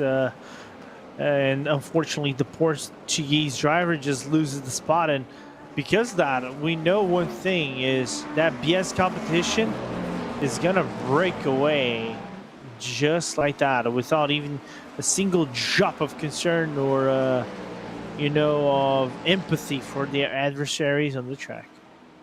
This is what this race looked like about 40 laps ago. It was BS Competition in the lead in GTP. Everybody else was just trying to stick with them, but some bad luck, some mediocre pit stops, and a penalty being served put them on the back foot, and now they are well and truly back. They've taken the lead back of this race. We'll try and catch a replay of that slowdown for Joao Vaz when we can, but you have to imagine it's pretty straightforward through Eau Rouge and Radion. Here's a different replay. Oh, big wreck on the exit of Blanchimont. I think those are those cold tires you mentioned, Lorenzo, for Torque Freak. They got bitten. Oh, and is that the Visceral car that followed in as well? I think it's the K. Kramer Porsche, but cold tires. They love to bite. There it is, exactly the same thing. Is it a Porsche thing for you to lose grip right there and Orion pits? Instant pit stop for them, but with that restart timing, Lorenzo, it was 48 laps to go. These stint lengths have been about 23, 24 laps under green, and Orion were basically, they'd run out of fuel. They were on a 28-lap stint before that pit stop, so they were forced to come down now. They were forced to do a 2-stop to the end of this race. I don't think anybody on the lead lap can do a 1-stop to the end of the race, so no, none. The strategy's evened out. We'll see if there's some clean air back there. Could that potentially pay out for Orion? Ilkka Haapala gets behind the wheel. We're going to be having alternate strategies until that final lap, basically. Yeah, 100%. Actually, just taking a quick look, 44, they would have to do 22. 22. You could argue that Movano could do it because they're on 3 laps, or Satellite because they're all 6 laps, or Satellite they're on 3. So, like, they would have to be concerned with only one more pit stop compared to the rest of the field, but they had the crashes early on in the race and they were lapped down, so it is just like that. They would need a miracle for them to get back within fighting contentions in this race. GT3 Pro, Maniti and BS Turner, they've been dueling it out all race long, and Keika Shube is going to get to the inside of Julian Van Buell into Les Combes, and that is not going to be fought too hard, as it really hasn't been all race long in GT3. If the move is offered, it tends to be helped out through there. The fiercely forward BMW gets by the Brabham Ferrari as well into Les Combes. That's going to sort that out in the middle of the field. These are those calm moments that we've had after every restart. Everything stratifies out a little bit. The classes stay together, but the GTP traffic, or the GTP drivers rather, will catch GT3 traffic in a matter of laps, and that will be when things start to get really crazy. This is going to be interesting, though. Project Valorous on their recovery drive. It could suddenly be a top 5 run for the number 36 team, as they are within draft range of the ATRS Porsche, or the ATRS Cadillac, rather. And we'll see if they're able to do that. Adeless Source, not the best exit in the world. And there will be a Ferrari coming up. Other than that, no traffic to deal with for these GTPs. As they're going to go around, that might be the Echelon car. They got away cleanly. And the good thing is for Valor is he's going to get a really good run, but I don't think he's going to be able to do that overtake. Well, so far, like you said before, a really good recovery drive, staying in 6th place so far. You can see the separation up at the top of the field. BS Competition, 3 seconds. They've already pulled over Nürburgring Esports now. This is what we kind of expected on that restart. I think that's probably what Orion expected as well. And now they're just thinking about that alternate strategy a little bit deeper in the field to see what they can do. Back in GT3 Pro, Brabham have had an up and down day as well. Currently around P8 in their class, battling with the fiercely forward for P7. Ferrari versus BMW, 2 very different GT3 cars. And as I said before, Lorenzo, every spot matters. Every single point here is going to be hard fought. It's gonna take a lot of these teams. Elbows gonna be thrown, and these are teams that if they're probably not gonna be fighting at the top of the standings like a BS competition, like a Manidi Racing. So all the points they can get to finish within that top 10 or close to that top 10 are going to be welcome. Straight line speed of the Ferrari was incredible on the Kemmel straight, but the braking power of that fiercely forward BMW keeps that car ahead. But this is an interesting battle, Lorenzo. That Ferrari, Hunter McDaniel was so fast in a straight line. The BMW, Alexander De Silva, faster in the corners. It's a blend of setups at Spa. You've got straight lines, you've got high-speed corners, you've got low-speed corners, and you've got two different manufacturers battling through every part of that. Yeah, it's funny to think over the mythology of, oh, this track you don't have to have, you don't need downforce. I would say this is a lie. You need downforce. For example, Pouhon is a corner that demands downforce. Blanchimont is a corner that demands downforce. And there are other portions of the track as well, like the Eau Rouge Radion. If you go a little downforce, you can struggle quite a lot. You're going to kill the momentum of the tires. Therefore, all these adjustments need to be done for you to find the perfect balance of the car. I would say aerodynamically, if we're talking about something, it might be a medium downforce, medium maybe low downforce track. But with these GT3s, maybe a medium to high downforce if you want to overcompensate on the turns. They're going to be a repaid favor here. That straight line speed of the Brabham Ferrari helping him out again. Later on the brakes into the bus stop is Hunter McDaniel. The outside becomes the inside through the second half. Getting the elbows out and getting the move done. Hunter McDaniel up into P7 for Brabham and shuts the door to the inside of the front straight. This battle's not over yet, though. The door's not going to be open to the inside. To the outside goes Alexander De Silva, and they're going to be side by side coming out of La Source. If McDaniel got a worse exit, which he didn't, he's going to hold on for the moment. The straight line speed of that Ferrari is going to help him out for about another 2,000 feet. Yeah, but that was a good move nevertheless. Indeed it was, and he'll be looking forward now. WSR and Delta V doing battle now. We haven't talked much about Delta V, Lorenzo. We've talked about Delta Sport, but their unrelated teammate, or their unrelated fellow class competitor, I should say, Delta V, they've been having a solid day as well. P6. Yeah, so far it's I would say, one of their best spots in the race. As we have a driver swap, Graham Sanders coming into the car. But, you know, positioning-wise, this might be one of the best positionings in the track in this championship, as they didn't have really good spots to find themselves for good points. So can Brabham look forward now? They can look immediately forward at the Prestend and Nomad Ferrari. Ryan Scott Hamilton behind the wheel of that car. It's Ferrari versus Ferrari, though. That advantage that Brabham has, the straight line speed, is that suddenly going to be scuppered having to fight with a car that's not exactly the same as theirs. It is an open setup series, so two Ferraris can be very different, but the straight line speed is not going to be as much of an advantage as it was in the BMW. No, it's not. And especially with the new season and everything, you know, just gonna throw a few I'm not gonna keep cautions in the mix, or like a new balance in the mix of the behavior of the cars and everything. As you can see, the Vistro car just taking its time. The 196 gonna try to find a little bit of room for overtake on the inside. Throw down over here, Joey, side by side. We'll go Vistro and Geek Synergy by fiercely forward, and Vistro just one position up for them. Next target is the Brabham Ferrari. That was a good move there by Beckham Jasir on his former team. Some good stuff from him. One of the fastest drivers just on iRacing altogether. And if I'm not mistaken, I think Beckham Jasir is the only driver in this field with 10,000 iRating, Lorenzo. What? I think Jonas might be there, but looks like Jonas is at 8,600. But that, I was scrolling through the list of drivers with 10,000 iRating a couple of weeks ago just to see who the total amount was.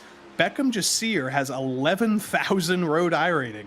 And I did not realize he made such a jump, because he's a driver who started racing in the PRL, racing in that league in GT4 and GT3, and he was fast, but he wasn't like nuclear fast. But as he's developed, as he's grown up, and he's a go-karter in real life as well, he's become an absolutely insane driver, and he is one of the best. Yeah, nowadays I think he drives F4s, right, around the United States. But the thing is, his career, if you think about it, kind of blew up a little bit over the last year or two. And now, not only he drives as a driver here at PRL for Vistral, he's actually over there on loan, because in actual fact he's a Williams Academy driver. Yeah, there you go. He is. I don't think he's Academy driver anymore. I think he got promoted in the main team, if I remember correctly. Yeah, thank you. Didn't he drive for them at Daytona? Yeah, I think he did, and I think he did on the main team. Making big moves in the esports world is Mr. Beckham Jasir, and I'm glad we always get to see him, because I always love a driver who I have a nickname for. I don't have many, but I do get to call him Beckham Jasir. That's all I have. Are you going on the same format like one Brazilian commentator used to call Ronaldo? I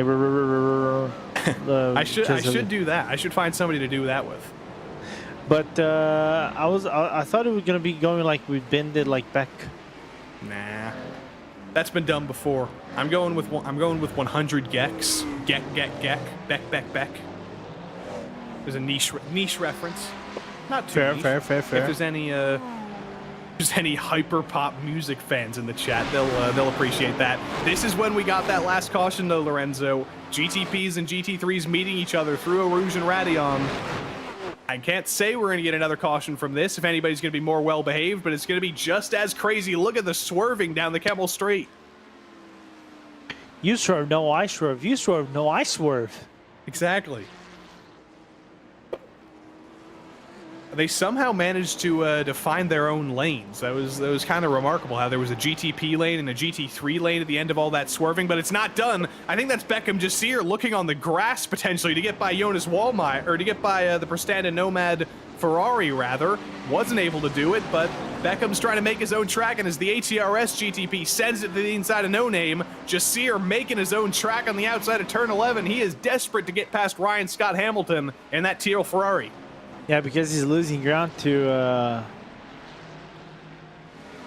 Brabham. Therefore, he needs to do that overtake. And the Geeks Energy by Fiercely Forward car is not far behind, and he's looking for the move.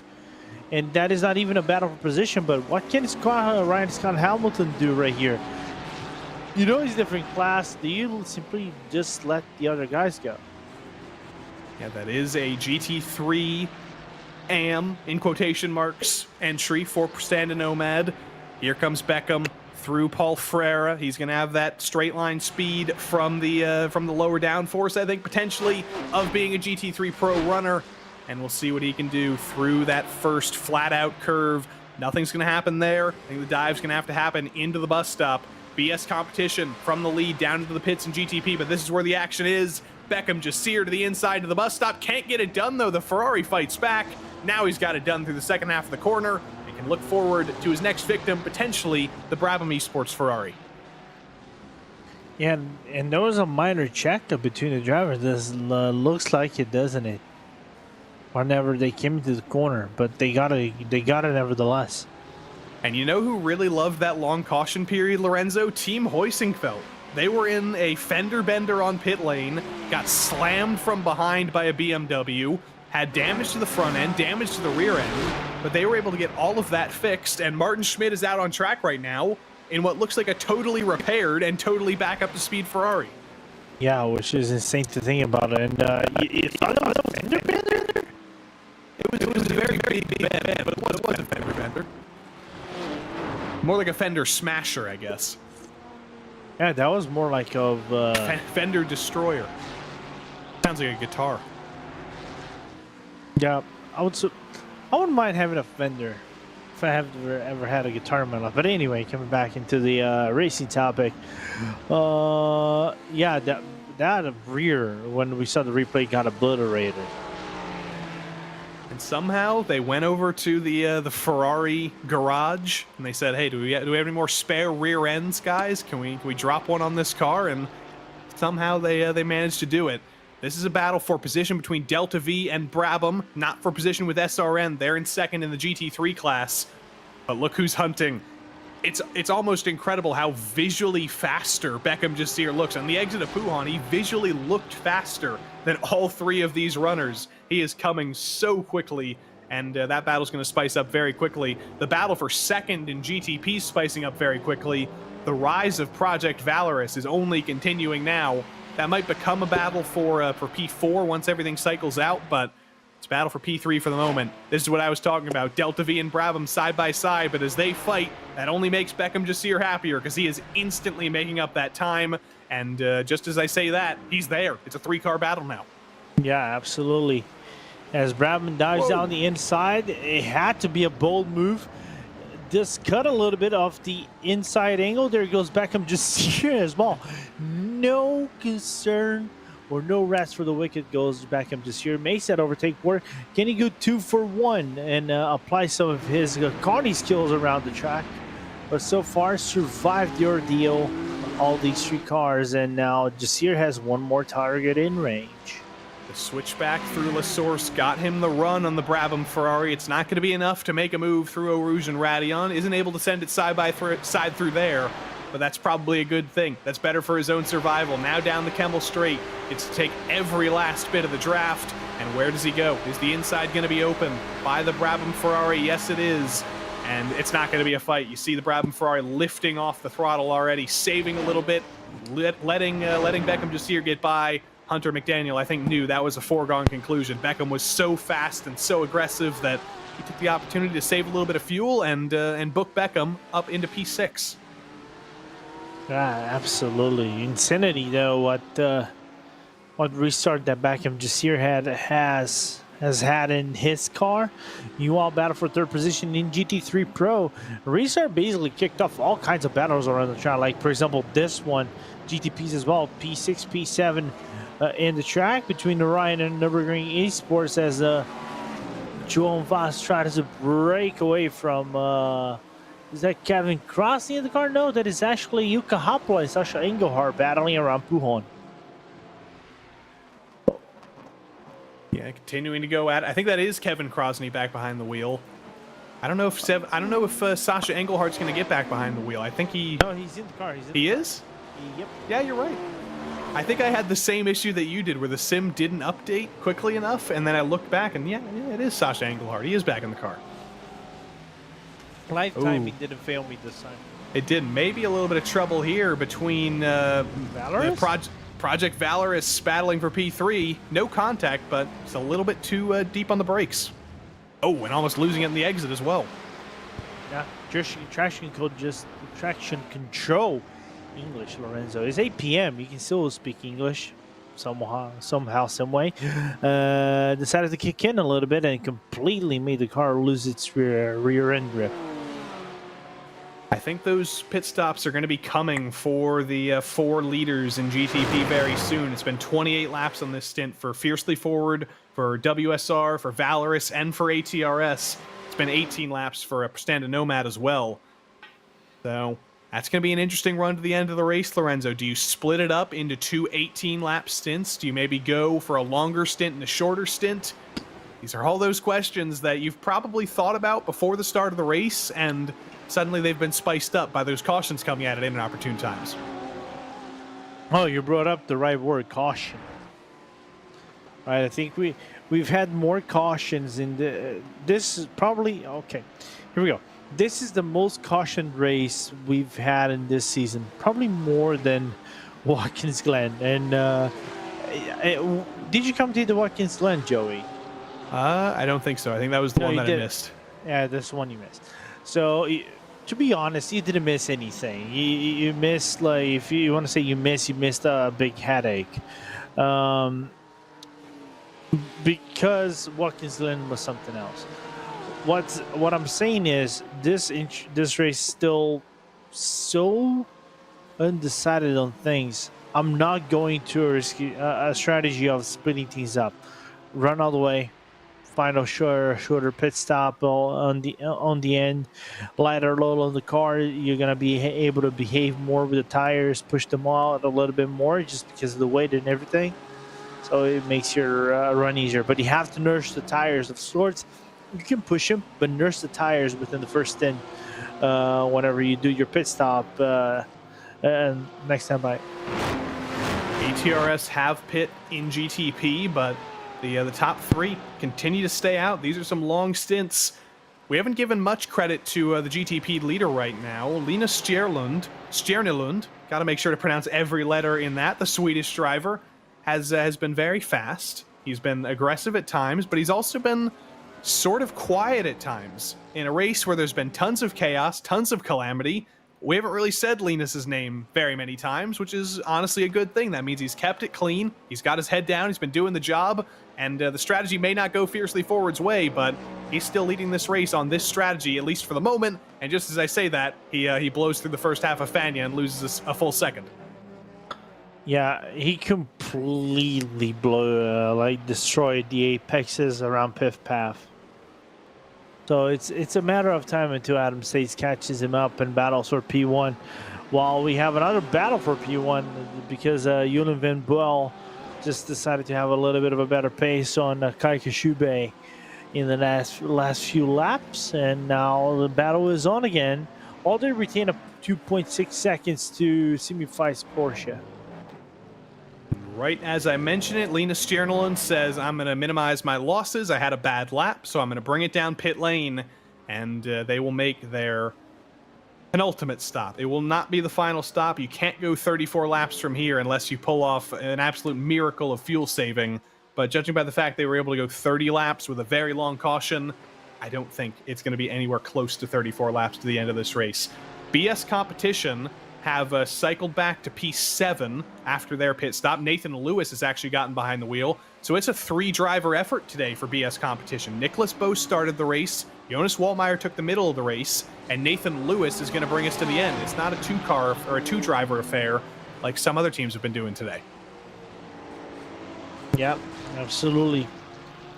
As long as you don't blow up the 4-driver limit, that's all that matters in this race. As now Bradburn got overtaken. Now the question is, where does Beckham Jasir overtake that SRN car? Because from the looks of it, it's going to be just after this corner. They go around Blanchimont. There's still a lot of draft generated by the car. Inside goes Beckham Jasir. And this is not for position technically, because it's GT3 versus GT3 Pro, and the GT3 Pro car of Beckham Jasir does get through, and I guess to look forward to a little bit more clean air. But how things have cycled out in GTP on those same strategies, Sasha Engelhardt actually leads BS Competition's Nathan Lewis. So Nürburgring Esports lead BS Competition, and ahead of both of them are Orion. All 3 of those teams, Lorenzo, still need to make one more pit stop before the end of this race. I think things have suddenly cycled to not going BS Competition's way again. Yeah, 100%. They're looking really good in this race so far. Orion could really pull the upset, or Nürburgring Esports. That would be a little bit of an upset for them. Wouldn't necessarily be an upset in some ways, because they have a very strong driver lineup. Sasha Engelhardt, so fast. Kevin Krosny, so fast. But they have not won a race this season, and they could potentially upset everybody and take that win, and maybe even put themselves in the championship conversation. We'll see. WSR have not yet made their final stop, but they're doing that right now, I believe, bringing it down pit lane, and Project Valorous will have to do the same soon. Perstand and Nomad take over the GTP lead, but you have to imagine they'll be down pit lane the next time by, or in about 10 laps time, actually, as they're only 21 laps into their stint. There's a lot of numbers going around. The game name is numbers. Exactly. But it's going to be interesting to see where WSR blends, because Nathan Moore has gotten behind the wheel of that car. They were around Orion and Nürburgring and Fiercely Forward but I don't think they're really going to be in the battle for this this win. They might be in the battle for the podium. Here is Nathan Moore coming out of pit lane. There's Nathan Lewis. There is Dennis Wolf for Fiercely Forward. And there is Nathan Moore rejoining the track in P6, a little bit further back than he would like to the fight for the podium. I thought we were going to say, oh, there's Nathan Lewis, there's Nathan Moore, and there's Nathan something else. I wish there was another Nathan. Yeah. I'm surprised that Nathan Lewis, okay, is actually driving this race, given the fact that I thought it was going to be a Sebring with the Wascookin guys. Yeah. Wascookin give, let me just say, the owner of Wascookin to be more specific. I don't know, maybe, is he doing double duty? No. Does he have the sim rig down in Sebring? No, knowing them, nope, not at all. That would be, I bet somebody's probably doing that right now. Maybe not in this race, but I bet there's somebody in the infield at Sebring who's got a sim rig out right now and is racing in the middle of the race. I know, if private label Team Hype was over here, right? They're not. But if they were over here, there was a chance of Tommy Milner to be doing a race from inside. How about that? Multitasking. That's what we love to see. Delta Sport talking about an up and down day. They've been as high as P1, they've been as low as P10, and now they're just trying to hang on to the last spot in the top 10, at least at this moment in the blend of strategies. Satellite Racing directly behind, and Maniti Racing directly behind as well. Both of those for position. Jawad Karoni and Alex Bennett in the Maniti Racing Porsche, looking to get by Ryan Vandergreep, who is still behind the wheel of that Delta Sport Porsche. Been a lot of drivers trading out, a lot of cars switching positions, and a lot of confusion, a lot of chaos. But there's only 32 laps to go. Should be an hour to go in this race before we finally have a winner. And there is less that I know right now than I knew before the race started. That should sell you to the end of this race. We don't know who's going to win in GTP. BS Turner and Maniti still going at it in GT3 Pro. And GT3 has just been an absolute mystery all race long. Track conditions haven't changed much. 22 degrees Celsius is still about 71, 72 degrees Fahrenheit if you're using the easier units to calculate. No rain, as I mentioned, unfortunately. Just cloudy and cold. And the start of spring in Belgium for these drivers. Maniti Racing bring it down pit lane in GT3 Pro. They're followed by many of their competitors. Simufy are down. WSR are down as well after a 33-lap stint. I think this is going to be Maniti Racing Blue's final stop of the day. They did make it 34 laps technically on this stint. I'm not sure how many of those were under yellow, but I don't know. It could be close. It'll be a fuel question to see if they're able to go to the end of the race. Maniti Racing Blue. They put Max Riedmuller behind the wheel as well. Andrew Carone is back behind the wheel. WSR number 137. Teams just putting their ringers in to finish off this race. Who's got the most speed? Who can be the most defensive? And who can deliver this win for us in 31 laps time? Also a question of who can just deliver the most points. If you're fighting for the last spots in the top 5 like these teams are, Delta Sport could be fighting for the win if the strategy goes their way, but it's not looking that way. It's looking like it's just going to be maximizing points, helping themselves out in the championship. So coming into Fuji next week, they don't have to worry about battling so much. It's so much easier to go into a championship battle or battling for any position in the championship in the final round where you don't have to finish many, many spots ahead of your fellow competitor. You maybe just have to finish one spot ahead of them, and every point you score in the first 5 rounds of the season will make that much easier.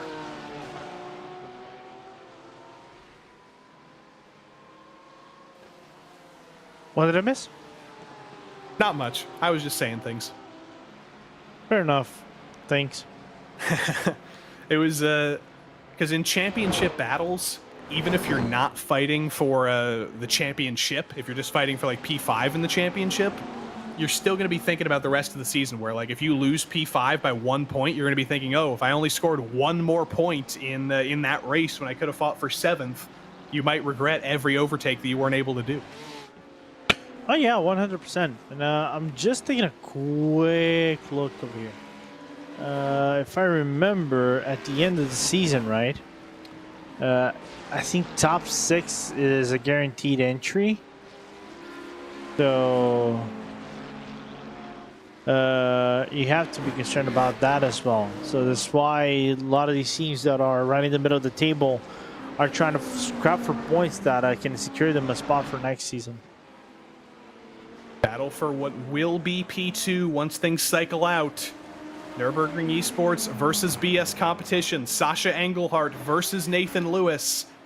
And this is the biggest charge forward that BS Competition have had to make. They started 4th under a previous safety car restart, but it was behind cars that were on an alternate strategy. Now this is the same strategy with both of these guys and with Orion a little bit further ahead.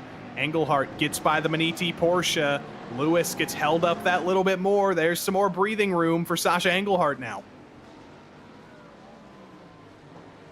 But somehow, some way, Engelhardt doing a really good job of retaining the position so far. What a drive from Engelhardt so far in this race. Managed to duke it out with some of the big dogs over here in iRacing and getting up in top sometimes. But the question is, can that Porsche hold out for much longer? And it's good to see this Nürburgring Esports team having so much success because they've been fast this season many, many times. Sasha Engelhardt especially has been one of the star drivers of this series, but they haven't quite had the results they've maybe deserved. They had a podium to kick off the season, or they had a 4th to kick off the season, rather, at Sebring.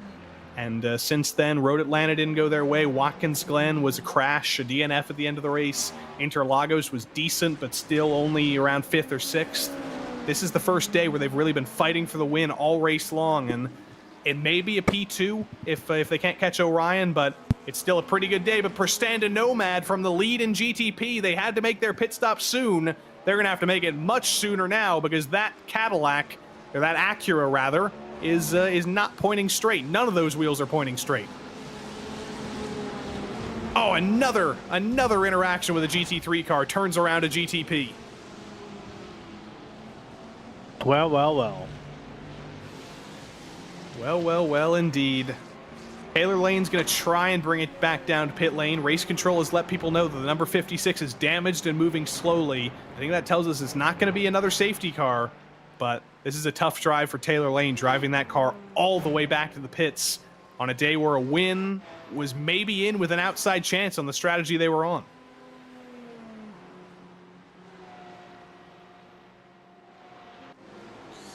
That's in front of some of the contenders right there. He's going to be able to bring the to pit lane. That's what mattered the most. We're going to be green flagged all the way.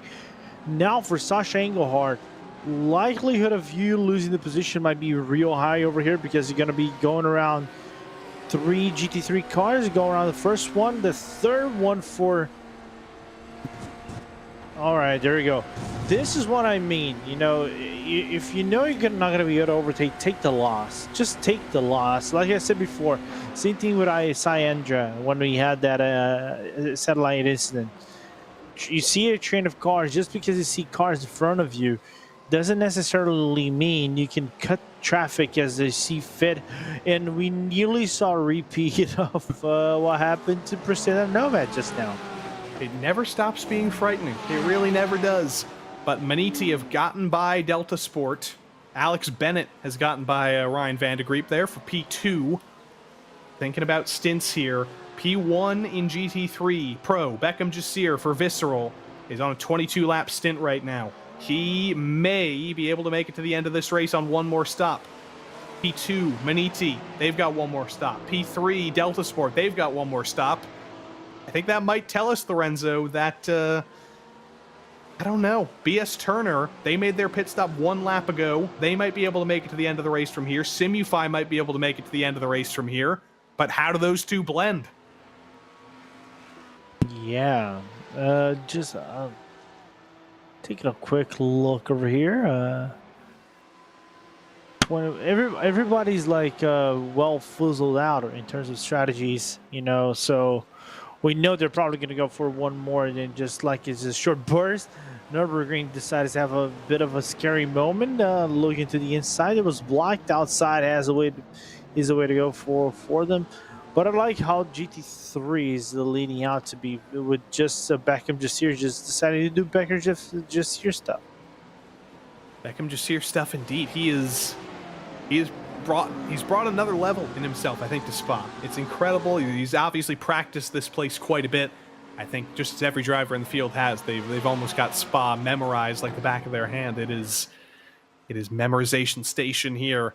Here is Beckham, the only GT3 car on your screen right now. That's how big the lead is over his fellow competitors on the same strategy.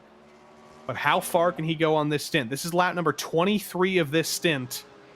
He can go probably about 6 or 7 more laps, then he'll be forced to make a pit stop. The question is just, can BS Turner go all the way to the end? Can Maniti, number 179, go all the way to the end?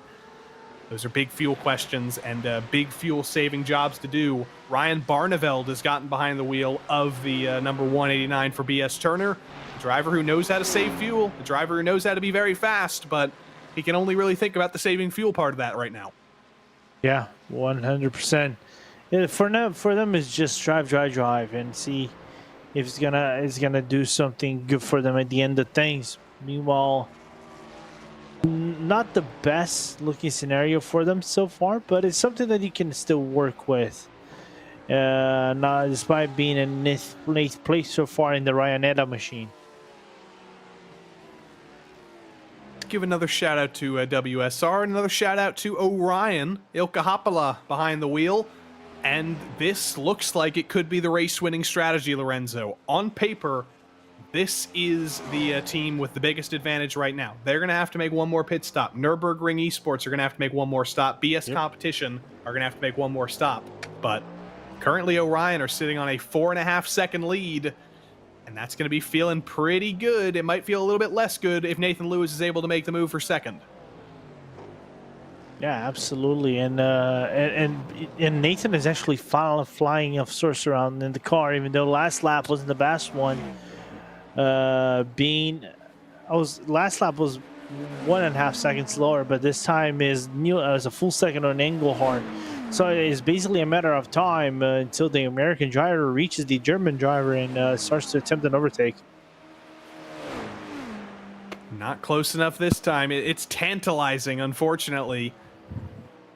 I think the gap has been about 0.3 of a second. I think that's how close you need to be at a source to actually make the move. If you're any further than that, especially if you're in that BMW, it's just a little bit too far back to go. So what's Nathan Lewis doing behind the wheel right now? Obviously, he's filled out probably thousands of laps at Spa over the course of his time as a driver for BS Competition and just on iRacing as a whole.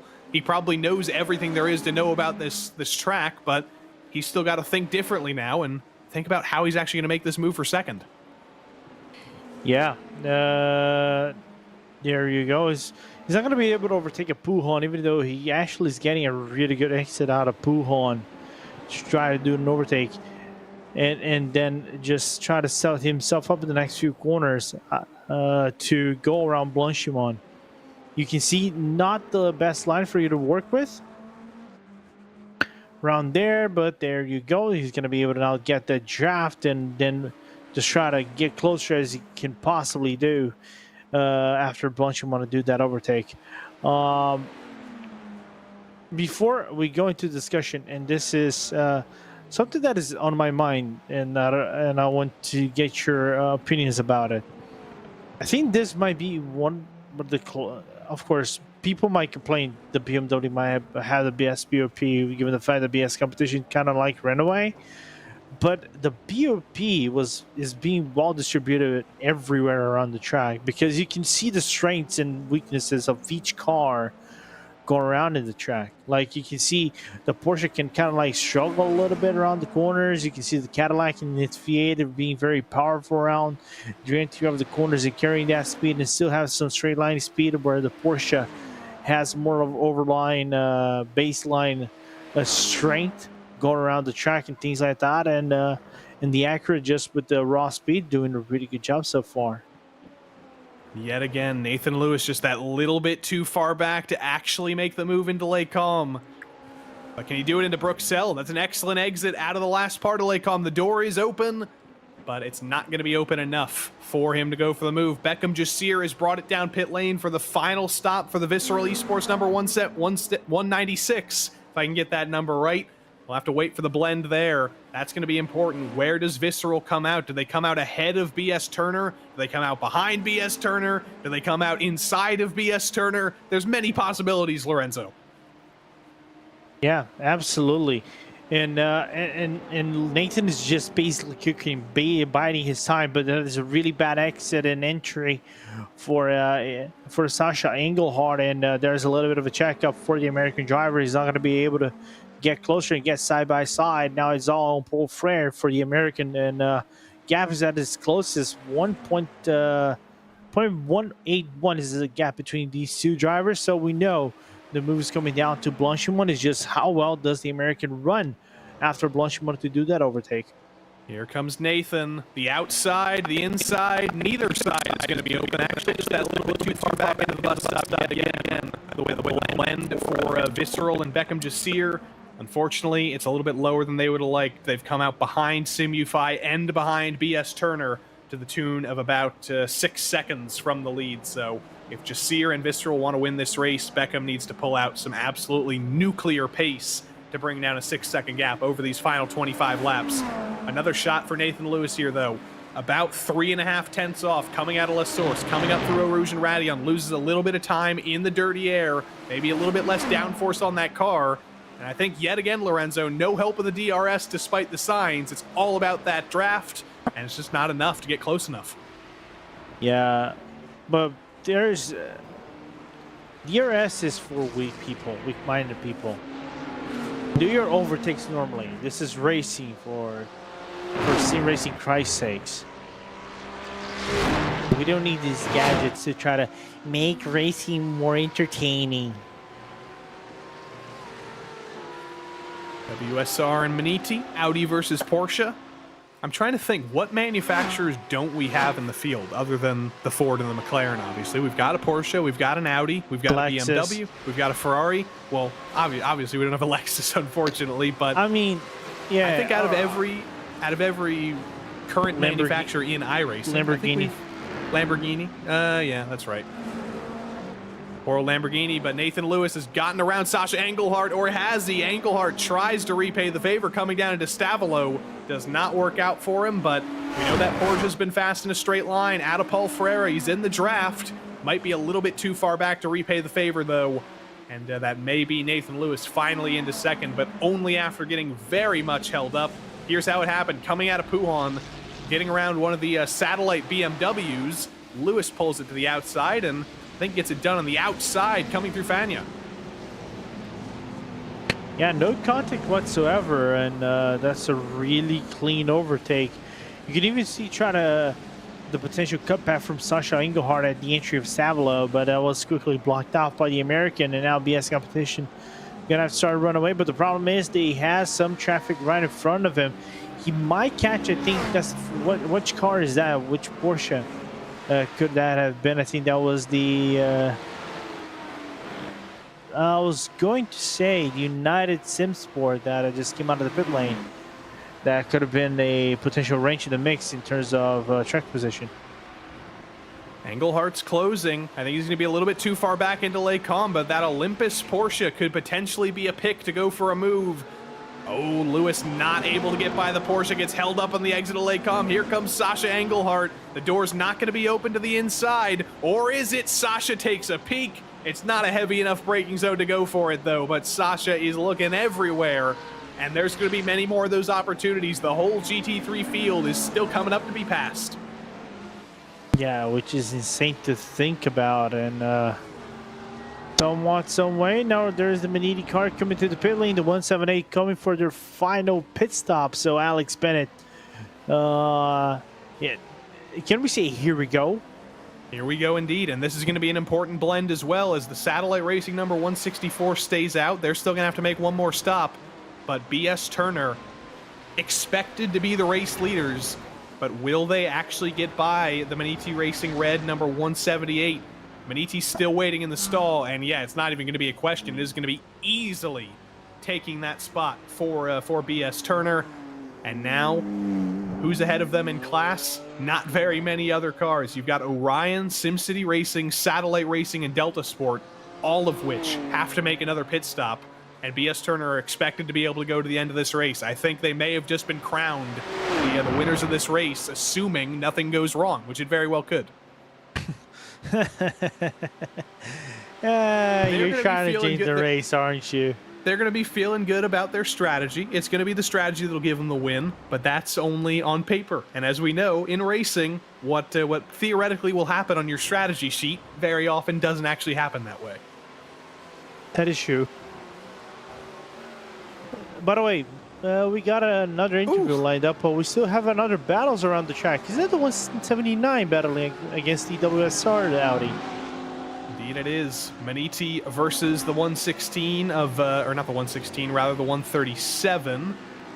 No, it is the 116. No, I was right the 116. first time. I was right the first time. Braden Werner, not Max Riedmuller. This is the battle for P8, maybe P7 or so at the end of this race. As I said, every point for Maniti. They've been up and down in the GT3 Pro Championship so far, but they're still in championship contention with BS Turner rather. So every point they don't lose to BS Turner is really going to matter to keep themselves alive in Fuji, and hope that BS Turner maybe has some trouble in Fuji and they can still pull it out. Yeah, but that's actually the car that is not battling for the championship per se. That is the 179. They're battling for top 3. Actually, this would be more of a battle on the long run for top 3. Bonini, the 179 is standing with 244 points to the WSR Esports butt kicker. The 137 is at 354. The 116 is at 151. Just not having the best of luck. They have basically 2 DNFs at Road Atlanta and Glen. So for a 179 is basically just a massive charge on the rest of the competition, because their direct competition is German Sim Racing Visceral. And Visceral so far just obliterating the competition as other guys into the pit lane for the GT3s. Actually, it's Orion coming in for the final pit stop of the race. Ooh. There we go, kicking off the final pit cycle. These are going to be important stops, Lorenzo, because on that previous stop, Orion's stop was 40 seconds. BS's stop was 50 seconds. If that flips around, BS competition could take the lead back, but how much fuel do you have to put in for 22 laps to the end of the race? Is it going to be a shorter stop for Orion than it would be for some other teams? I'm not sure, but Nürburgring Esports have actually caught BS competition again. They're only separated by 2/10 for the lead of the race. This battle's back on, coming down the Kemmel Straight. Yeah, right in front of Visceral. Can Sasha find that overtake inside, blocked off by Nathan right there at the brink of time, and they're gonna get around now the CB5 car. You can see the gaps between both drivers. First sector just half a second faster for the German driver instead of the BMW. So what a job from Engelhardt to stand fast and try to do his best to get closer to Nathan Lewis and still remain on his toe. And you could have tried to go for fuel saving over here, Joey. I wouldn't mind that a lot, because the less fuel saving, the more fuel saving you can do, the less your time on the pit stall you're going to be. So, but this time by, they're all flat out and just seeing who's going to stand out on top. Oh, that is unfortunate for Sasha Engelhardt. How cruel and ironic that it's the BS Turner BMW that ends up in the middle of the BS competition, BMW and the Nürburgring Esports Porsche. There goes that gap. There goes draft range. Engelhardt's going to be hoping for a little bit more trouble, maybe into the bus stop for Nathan Lewis. He might just get some trouble with the BMW coming up. Lewis is going to get to the inside, though. It won't be too much trouble for him. The HERS Audi's coming up, and I think he'll catch him at an opportune moment too. But that pit stop for Orion, that was 45 seconds. Joao Vaz has gotten back behind the wheel to finish this race. Remember that time, 45 seconds for when these front 2 teams bring it back down pit lane, which they will have to do. It's just a question of when. Will it be soon, or will it be as late as about 8 laps from now? Because it will be a shorter stop if you wait longer, theoretically. Yeah, the longer you go, the less you're gonna be hung around in the pit lane. So the question is how effectively going around the pit lane you will be. While we're watching Ivano charge against the Preston and Nomad, it's probably the incident they had earlier on in the race. Nirvano versus Prestanda Nomad. I don't know if these teams are actually on the same lap. Yes, they are. They are both 5 laps down. And because they're only 5 laps down, they are still within that 90% of the race distance fulfilled. So they will get to continue to fight for points, and they'll continue to fight for maybe one more point than each other, battling for P11 and P12 in GTP. This is also for position, a little bit higher up in the order. WSR and Maniti still going at it. It's the only Audi in the field, if I'm not mistaken. It's not been the most popular choice, but WSR, they've really been liking this car. Was one of the newest updates, a couple of iRacing updates ago. And this is how things got a little bit closer, as one of the other Audis gets to the inside of the Maniti Porsche with a little dink of contact. Yeah, that's actually sister Audi in the same category. Therefore, see right in front, that's the 116 doing the overtaking, the 137 not far in front. Actually, I reversed that. The 137 made the overtaking, the 116 not far in front. Side by side again, this battle for the 5 laps downers. This is actually very exciting. It might not be for the most important positions in the world, but it is for every last point there. And Mivano are the championship leaders. They need every point they can get to keep their championship lead as big as possible coming into Fuji next week. We've also had the final pit stop for Nürburgring Esports. Sasha Engelhardt has brought it down pit lane. Kevin Krosny is going to get back behind the wheel for this final stint, Lorenzo. And now we've got to watch the pit stop times. That is going to be very, very important. Remember, it was 45.5 seconds for Joao Vaz. How short or how long is that Nürburgring Esports pit stop going to be? Yeah, 100%. If we're looking to average time, this I would say maybe... this is basically a full stint. Therefore, if they go all the way, this is nearly a full 40-50 second pit stop.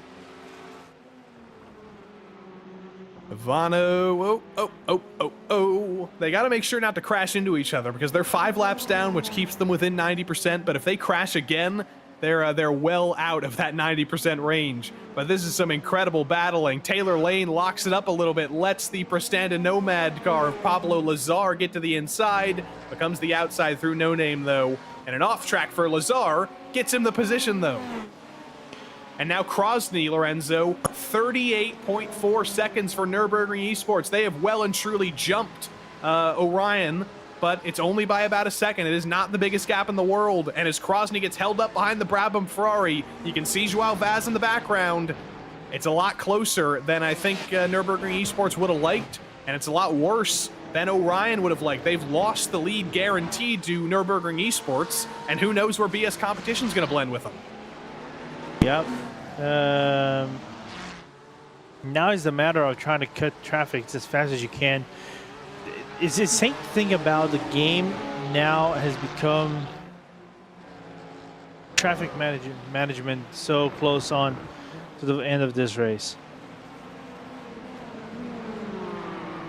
You have to think that in terms of strategy, BS Competition must have an advantage over the rest of the field. In terms of, we've thought they were on the back foot many, many times today, and every time that's happened, they've disproved that and gone to still take the lead and still drive forward. So even if they may be on the back foot right now, even if they were third under the last stint, I think that final pit stop, Lorenzo, may be the thing that wins them this race whenever it comes.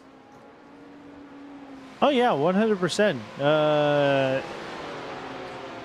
Basically, you're passing the pressure to the entirety of the field. That's what's the most important thing around in the track. Keep in mind, but you cannot falter over the being a slack off while SimCity completes the overtake.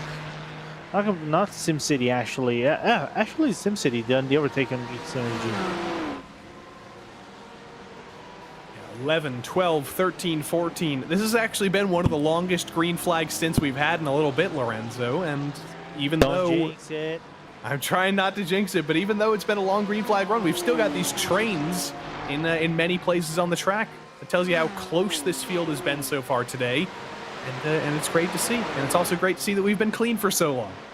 Yeah, despite all the attrition that we've seen around in the track and then some. Delta V's season so far, I don't really know how well it's gone because I feel like we haven't talked about that much. Yeah, P13 in the championship, but how many times have we mentioned their name this season? It was a bad day at Sebring. It was an okay day at Road Atlanta, an okay day at Watkins Glen. But other than that, a P11 or a P10 maybe as the pit cycle cycles out might not be the best day in the world for Delta V today, but they've got themselves some good screen time, and they've certainly had a good bit of action. Yeah, I think this is the time this race probably is the race they probably got the most screen time. Interlagos, they barely got featured because if I remember correctly, they were the first one that caused the first yellow flag of the race. So, just think about that. A massive turnaround for them now. But I tell you what, as we wait for the final pit stop for BS Competition and Nathan Lewis, I think we'll talk to Maniti Racing's Manuel Sudao one more time because we are waiting for some answers in the GT3 Pro pit strategy. Let's talk to Manuel really quick here. Manuel, GT3 Pro pit strategy. Basically, everybody is kind of united right now, other than Visceral. Can everybody make it to the end on fuel now? Most difficult question to the start. I have no clue. I'm not into GT3, so I completely don't have an overview. I'm sorry. All right, we'll see what happens there. Indeed. So Maxim right now, unfortunately, one lap down. Hasn't really gone your way after that big incident at Eau Rouge and Radion. What's your goal in the last 18 laps of the race? Are you just trying to maximize where you are and bring the car home in one piece? Yeah, that's true. I mean, that basically ended our race, to be fair. And now Maxim is just in full push mode. So I think he's enjoying the car a lot because we really have a nuts setup here. So yeah, we just drive for glory. Lorenzo, we've got Manuel back. I know you have some more questions for him. Yeah, I do actually. I have an interesting topic to discuss with Manuel. We were having a little bit of a discussion in private prior to bring him to the booth, and I wanted to touch on AI. And he works with AI and data as a data analyst. While we see, Geek Synergy very seriously before to get overtaken by Team Heusinkveld.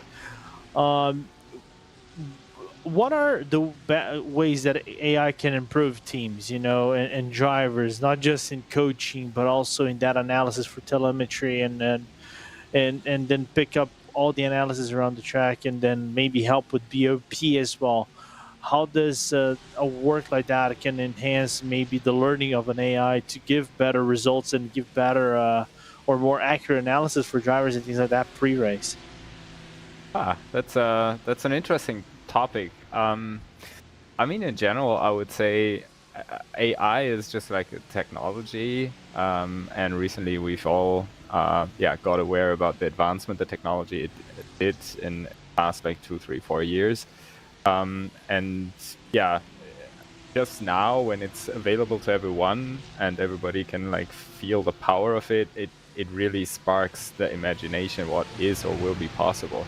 So what did happen beside the launch, for example, of all those tools like ChatGPT or Microsoft Copilot or Google Gemini, is that those tools, like those AI models, get available for the broader audience, and you can easily connect them to whatever system or software system you have, for example.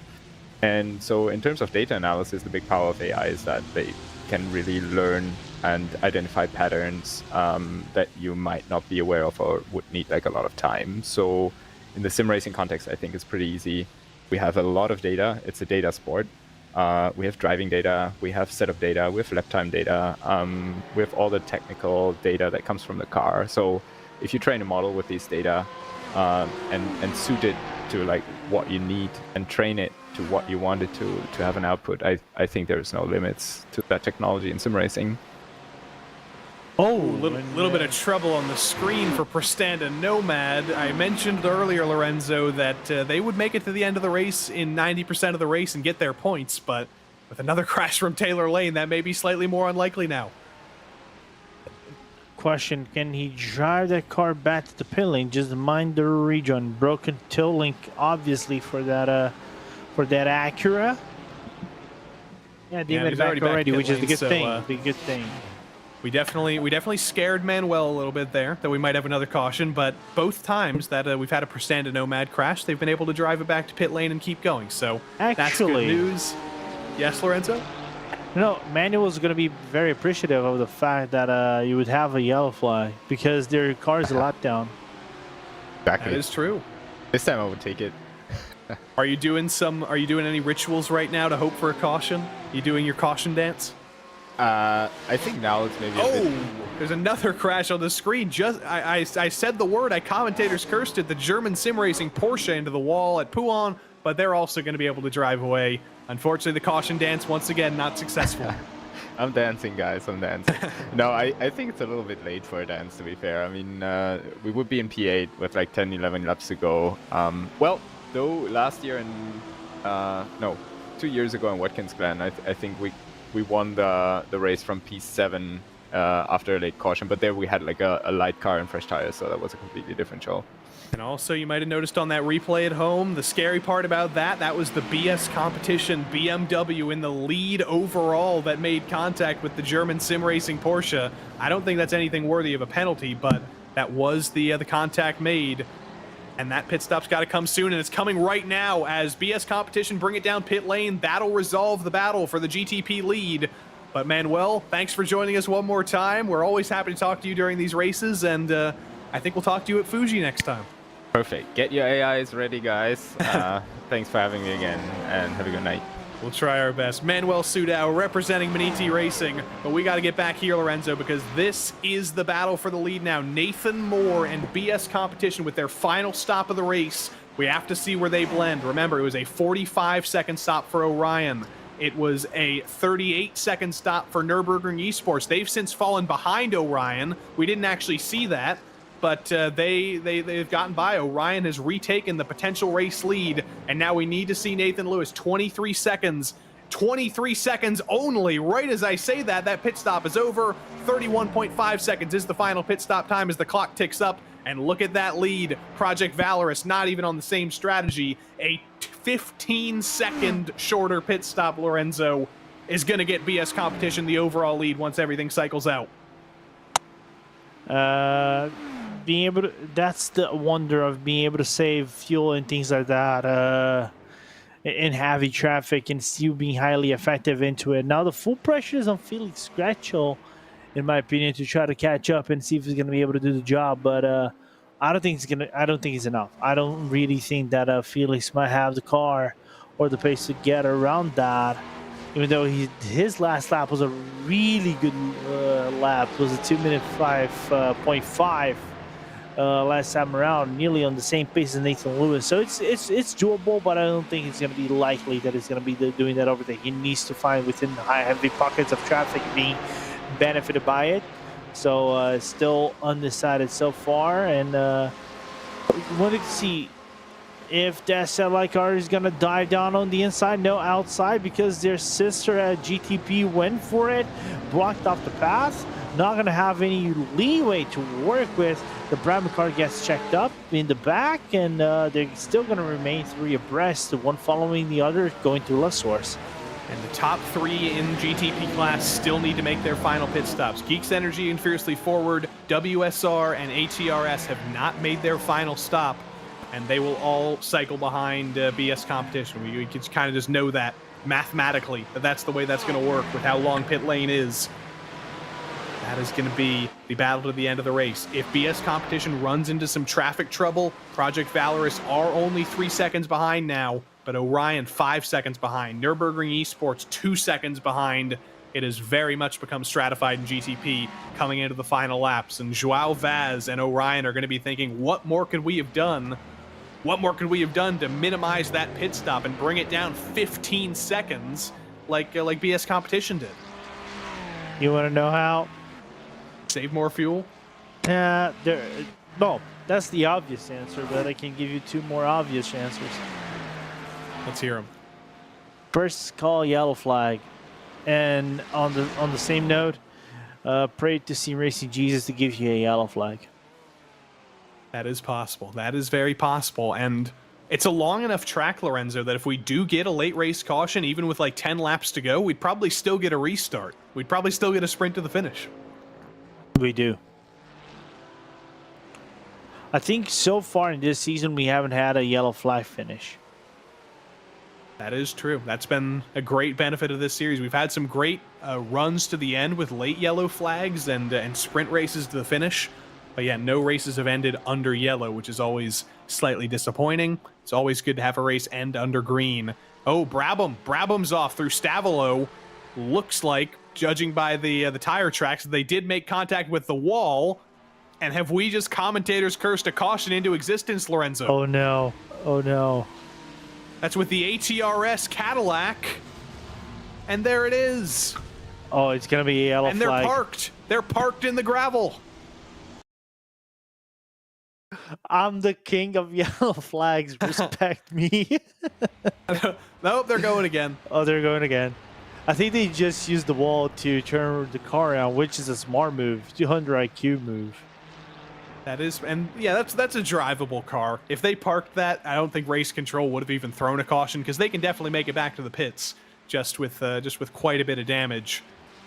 Yeah, that right rear, I think, is not necessarily pointed in the direction it needs to be. That left rear has been knocked up quite a bit. But final pit stops are going on in GT3. Sorry, Lorenzo. That's going to decide the win in GT3. Orbit Motorsport have cycled back to the lead in that class, only by about 1.5 seconds over Zekirol Esports. The GT3 class is going to be fought until the last lap of this race as well. That's the closest class on track. Yeah, absolutely. And Zekirol has a really good pace to try to round out in this grid so far. You can even see behind, not far off, is that Zekirol, so he's going to catch a little bit of that draft that Orbit is generating. So Dunder Say is going to basically ride the coattails of the Swedish driver Emil Wimbo. Therefore, it's a Romanian versus the Swedish battle. And we were talking about pit stop differences. In GT3, the stop for Orbit Motorsport, 14 seconds. Zekirol stop, 33 seconds. That is a very big flip, and that is how Orbit Motorsport have gotten the lead back. But this has been an excellent comeback race for them. Very early on, they got into an incident. Ethan Bass got turned around in traffic. I believe it was with another GT3 car, but the cautions helped them get back on cycle, and they have cycled back to the lead, and they're potentially going to take their first win, or their second win rather, of this season. Still plenty of time to go though. Fiercely Forward and WSR, they're in from the GTP lead and second. That'll get us one step closer to seeing the legitimate order of our GTP runners. The WSR blend's going to be interesting. Are they going to be in the fight for the podium with a late race pit stop? The clock is still ticking up on the top of your screen. The shortest pit stops in GTP have been 24 seconds for Project Valorous. It could be even shorter for WSR with how late this stop is. It's not going to be competitive for the lead, as BS Competition are coming by right now on the front straight, but a 22-second stop for WSR Esports Butt Kicker. Am I wrong? Have they actually cycled into the lead? Yes, they have. WSR and Fiercely Forward jumped BS Competition, and they've taken the lead with a late race pit stop. How the tables have turned, Lorenzo. Why am I not surprised they would pull this one off? They may have pulled off track position, but they can't afford to fight side by side because they have a very fast BMW in their rearview mirrors, and they're dealing with inter-GTP lap traffic. The Maniti Racing Porsche GT3 is going to get out of the way, but the Hydra Race Geodesic GTP is directly in front, and that is about 3 laps down, not fighting for position, but may hold up both of these drivers, both Dennis Wolf and Nathan Moore, quite a bit more than just regular old GT3 traffic would. But why am I sounding surprised that the WSR butt kicker, esports butt kicker, would have done something like this? I'm surprised that Fiercely Forward did it. Shouldn't be surprised that WSR did it, because they used to do that. They did it on a Road America race last season, if I recall correctly. They should have won the race. Satellite won that race eventually, but they did it when they were pure sims. And they did it again. It's paid off for track position. Is it actually going to pay off for the win, though? Because now, Lorenzo, this is a 12-lap sprint to the finish. Yeah, I don't think they have tires, though. And that is going to hurt quite a bit.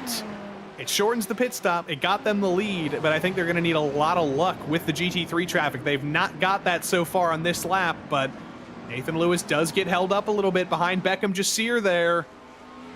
It's gonna be absolute 100% defense mode, I think, from both Dennis Wolf and Nathan Moore, if they want any chance of holding on to this. Yeah, 100%. And if you're the hydro ratio Desert car, what do you do now, given the circumstances? Do you let them go, or just like do your, I'm just running my line? Riding on board with Nathan Lewis. Within half a second of Nathan Moore, it's the edges of draft range. It's not going to be close enough to make a move, but this is going to tell you how much of an advantage those new tires are. Look at how much later on the brakes he can be. Moore was held up a little bit behind the BS Turner BMW, but still, that was so much later on the brakes. And now, cruel irony, Lewis gets held up a little bit behind a inter-team GT3 BMW. Still keeps that gap within half a second, though.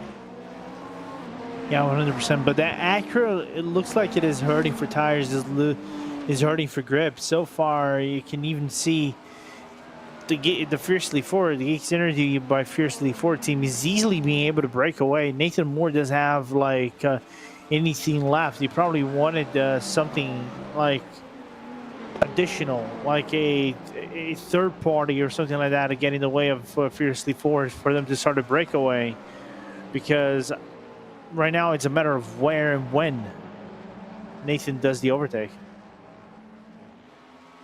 Look at how close he is through Paul Ferreira, even through a corner that's basically flat out. The new tires give him such an advantage, and he's within 0.3 of a second. We know that's kind of the magic range. Right on board with Nathan Moore in the lead of this train, but he can see Lewis getting bigger and bigger and bigger in his rearview mirror. There's no dive into the bus stop, though. That's somewhat surprising, because Dennis Wolf is kind of running away. It's a 2-second lead now for the Geeks Energy and Fiercely Forward number 11, as the two Nathans continue to slow each other down. But I think there's a good reason for Lewis to not do that overtake at the bus stop. He would have lost way more time. That gap probably would have been around 3 seconds if he had did it. So find yourself in a pocket of space that you can work with. Right here, you just have to find a really good run, and I think he just did. So he's gonna put that car into the inside, ride the side draft, and do the overtake. He just needs to have the speed, and I think he does. There he goes, up into second, and now the charge is forward for Nathan Lewis. One more car, and BS Competition will retake the lead for seemingly the third or fourth time today. There's been so many instances where the strategy is on paper looks like it hasn't gone their way, and then raw pace and aggressive overtaking has brought them back into the lead. But now it's a 3-second gap. They've got 10 laps to do it. 70 kilometers left to go in a 1,000-kilometer race, and it comes down to a sprint to the finish. I wish we could get a real lap time comparison, Lorenzo, because with the lap traffic, it fluctuates with every lap, but I do wonder how much faster per lap Nathan Lewis is than Dennis Wolf. Because I imagine on raw pace and with potentially fresher tires, I imagine it's probably a pretty decent advantage. It is, and there's a little bit of loss of grip from what it looks like from Dennis, but it isn't major. And also, to make matters worse for Nathan, he's going to catch the car around Blanchimont. It's going to be held up a little bit. Gap is going to widen to 3.2 seconds right here, and he's going to be basically just on a very hurting mode for Nathan Lewis. He has 10 laps. Let me just do quick mathematics here. 10 laps, if you catch him by half a second, 1, 2, 3, he would catch in about what? He needs to be about 4 tenths faster now every single lap if he wants to win the race, I think. True, but there's also that pondering quote from Murray Walker. One thing is to catch up, and the other thing is to overtake. Exactly. And And from the looks of it, if I remember correctly, Dennis Wolf's pace is not far off in comparison to Nathan Lewis. So it's gonna take something extra from Nathan within that BMW to catch up and overtake. Down into Bruxelles. The gap is staying at about 3.2 seconds. So I don't know. That makes me wonder, are the tires actually that much of an advantage? Do both of these cars potentially have the same age of tires? Could Nathan Lewis put a full set of tires on in a 31-second stop, I guess is my question. No. No, actually you can, but it's only tires. Tires only 16 seconds. So I think the front two may be more equal than we thought. Unfortunately, in GT3, we've got to look down there for a moment because Zekerl have taken the lead from Orbit. Not sure what happened to Orbit Motorsport, but they've run into some trouble. And you can see that Ferrari now second in line in GT3. I don't see any damage on that car, so I wonder if that might have been a slowdown for Emil Vimbo. Here we go. Oh, it was a little bit of a half spin. Yeah, caused by the fact of you try to let the German Sim Racing go by, but I think there's a raw speed from Emil Vimbo. Is going to ride that draft, get the full speed of the V6 Ferrari on the back end of D'Andrea outside. Can he make that move stick here, Joey? Later on the brakes into Les Combes, Vimbo turns in. Dressé is trying to fight it back, but it's almost a foregone conclusion as through the second part of Les Combes, Emil Vimbo clears Zekerl Esports Porsche and takes P1 back for Orbit Motorsport. A little bit of a bobble, but this battle's not over because who knows when that second bobble could come? Who knows if the pressure's starting to be felt by Emil Vimbo? And you do only have to look a few car lengths back in the rearview mirror to see third in class SRN could still be in contention for this win as well in that number 274.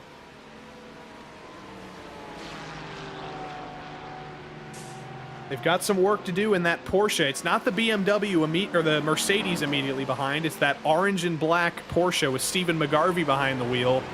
But if anything else goes wrong between those front two, SRN have led laps today. They've been up front all day. Who knows? This could be a little bit of an underdog story.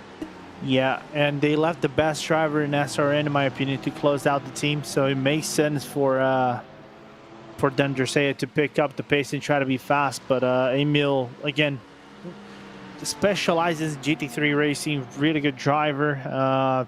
Raced, I think, with him like once or twice around the tracks, and he knows a thing or two about pushing the car and being at the very top of it. Nearly do the same laps as GT3 Pro driver does in the middle of the field. So it's going to be a work for D'Andrea to catch up and try to do the overtake. And you want to hear some bad news for BS competition, Lorenzo? Last lap for Fiercely Forward, 159.9. Last lap for BS competition, 159.8. That's not fast enough. Nope. It needs to basically be on qualifying laps. Like fast lap after fast lap after fast lap. And it has to be considerable. Final pit stops have been made by every single team in the field. So all of these positions, all of these battles are for what will be the final finishing positions. Delta Sport versus Satellite battling for P8. These are Delta Sport, again, another team that's just been absolutely in the wars all day long. Carl Modoff, Ryan Van de Griep, and Gregory Hovsen to finish the day. Suddenly has Dallas Pataska, one of the most experienced drivers in the field, just hunting him down and making those Satellite Racing red and blue colors very, very visible. Yeah, absolutely. And is also one of the most experienced American drivers in the field as well. So Pataska trying to find different lines. I think just ran close to the back bumper of the Porsche right there, Joey, and had to check up a little bit at BMW. So he's going to have to be on reset mode for the time being, but there's still pace on that BMW, on that Satellite BMW M4, or for him to do an overtake later on. I'm just looking at the penalty reports to make sure that everything's been served by every team that's fighting for the win. Looks like everybody has served their penalties. Who's going to be in the conversation for the win. or the top 5 at least. Unfortunately, this Satellite Racing number 164, they still have a 10-second penalty to be served, as Jawad Karoni got them a penalty for causing a collision a little while ago. So they may be able to get by Delta Sport for track position, but unfortunately they may get that taken away by the end of the race with that 10-second penalty that'll be served after the flag. Yeah, absolutely. While we're looking to Paceworks, I think this is the first time we've seen Paceworks being featured over here in this race as they fight United SimSport. United trying to find a little bit of a room on the overtaking side against that 243 car, but so far Paceworks holding their ground quite niftily enough. Most importantly, I was looking into the gaps in the lead of the GT3 Pro. Joey, I don't think it's going to be enough because we're 6 laps down, and I think relative race on GT3 Pro might be 4 or 5 laps. But if this race was, I would say, throw 3 more laps. I would say I wouldn't be surprised if that lead came down to like a 0.8, 0.7, maybe 0.6. How Beckham just here is flying around in the track.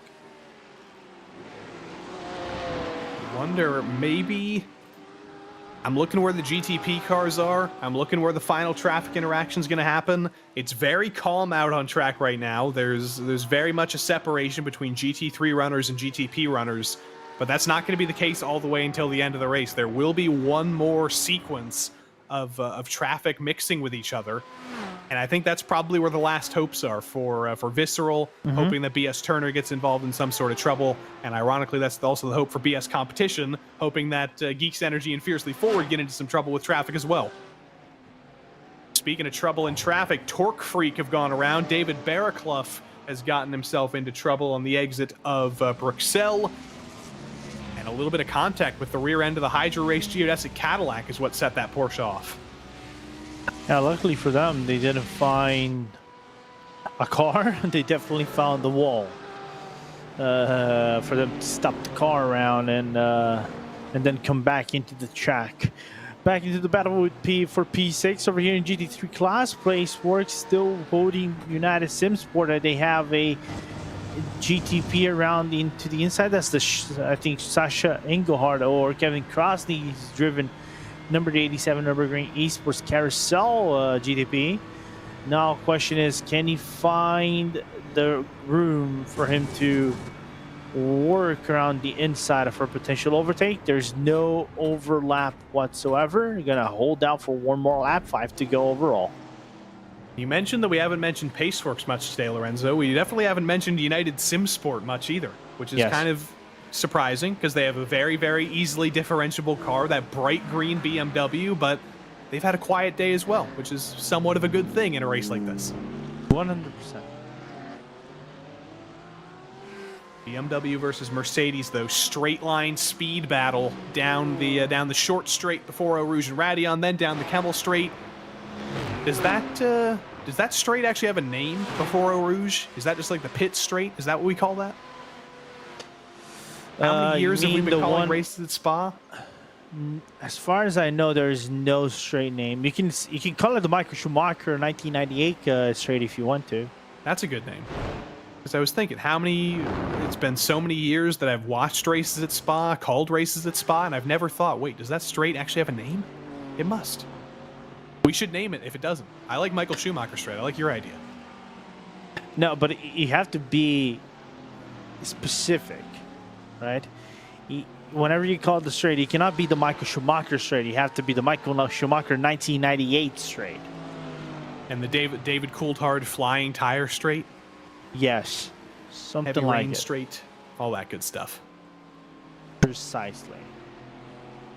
I might load up that after this. If you want some post-race viewing, go pull up the Spa 1998 crash if you haven't seen it, because it is it almost looks like an iRacing crash with the amount of just body panels and tires that fly everywhere.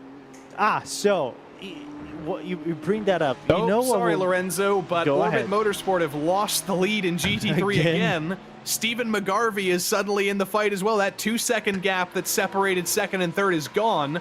There are 3 GT3 cars now separated by 1 second.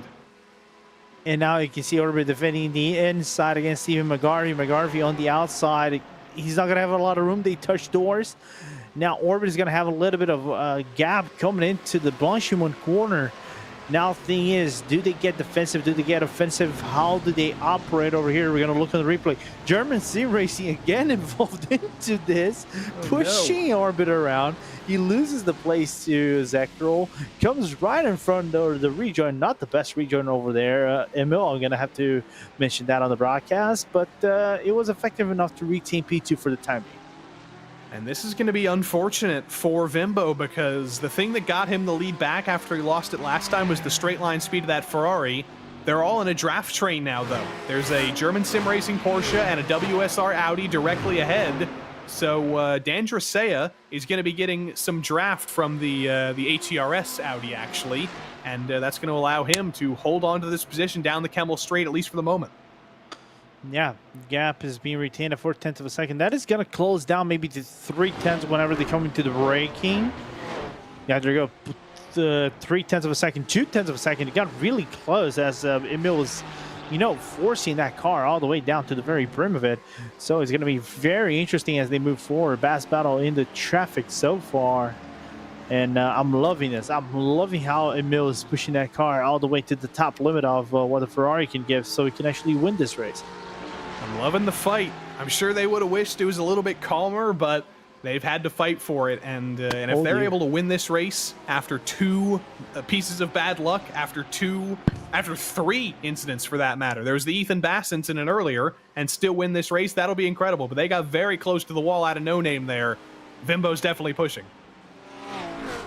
Pushing is an understatement. Pushing literally and figuratively at that matter. That question is, he has the Apex Tech Audi and the German Sim Racing right in front of them. I just wonder if that is actually for a battle for position, though. I'm not sure, but this is the battle for position we ride on board with. Vimbo within 2/10 of a second. It may be a draft train, but that Ferrari is still so fast in a straight line. Emil hops over the curb on the exit of Blanchimont, still gets an excellent run. He's forced to the outside, though. Dan Dracea later on the brakes, but Vimbo to the outside becomes the inside through the second part of the bus stop. Little bit of door banging, little bit of contact, and Emil Vimbo retakes the lead. And for the third time today, Orbit Motorsport retakes the lead in GT3. Yeah, just to say now, Dracea down on the inside looking into it, does not have the room to make that overtake stick. And now you can see there's still the Apex Tech car around in the track in front of them to use as a little bit of a tow. And then the German Sim Racing, oddly enough, both times that Emil got shunted off into the side of the track, that was actually a battle for position overall, but not a battle for position in class. So it's odd to think about that. It was actually a battle around in the track. Look at Stephen McGarvey taking a peek, letting that orange Porsche be seen in the rearview mirror of the Zekro number 210, but he's not able to make that move. In a Porsche versus Porsche battle, it's going to be much harder to make that move than in a Ferrari versus Porsche battle.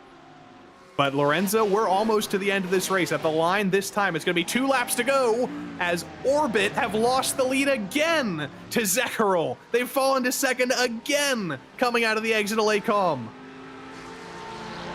I know somewhere down in Britain, Jack Styles is probably having a heart attack.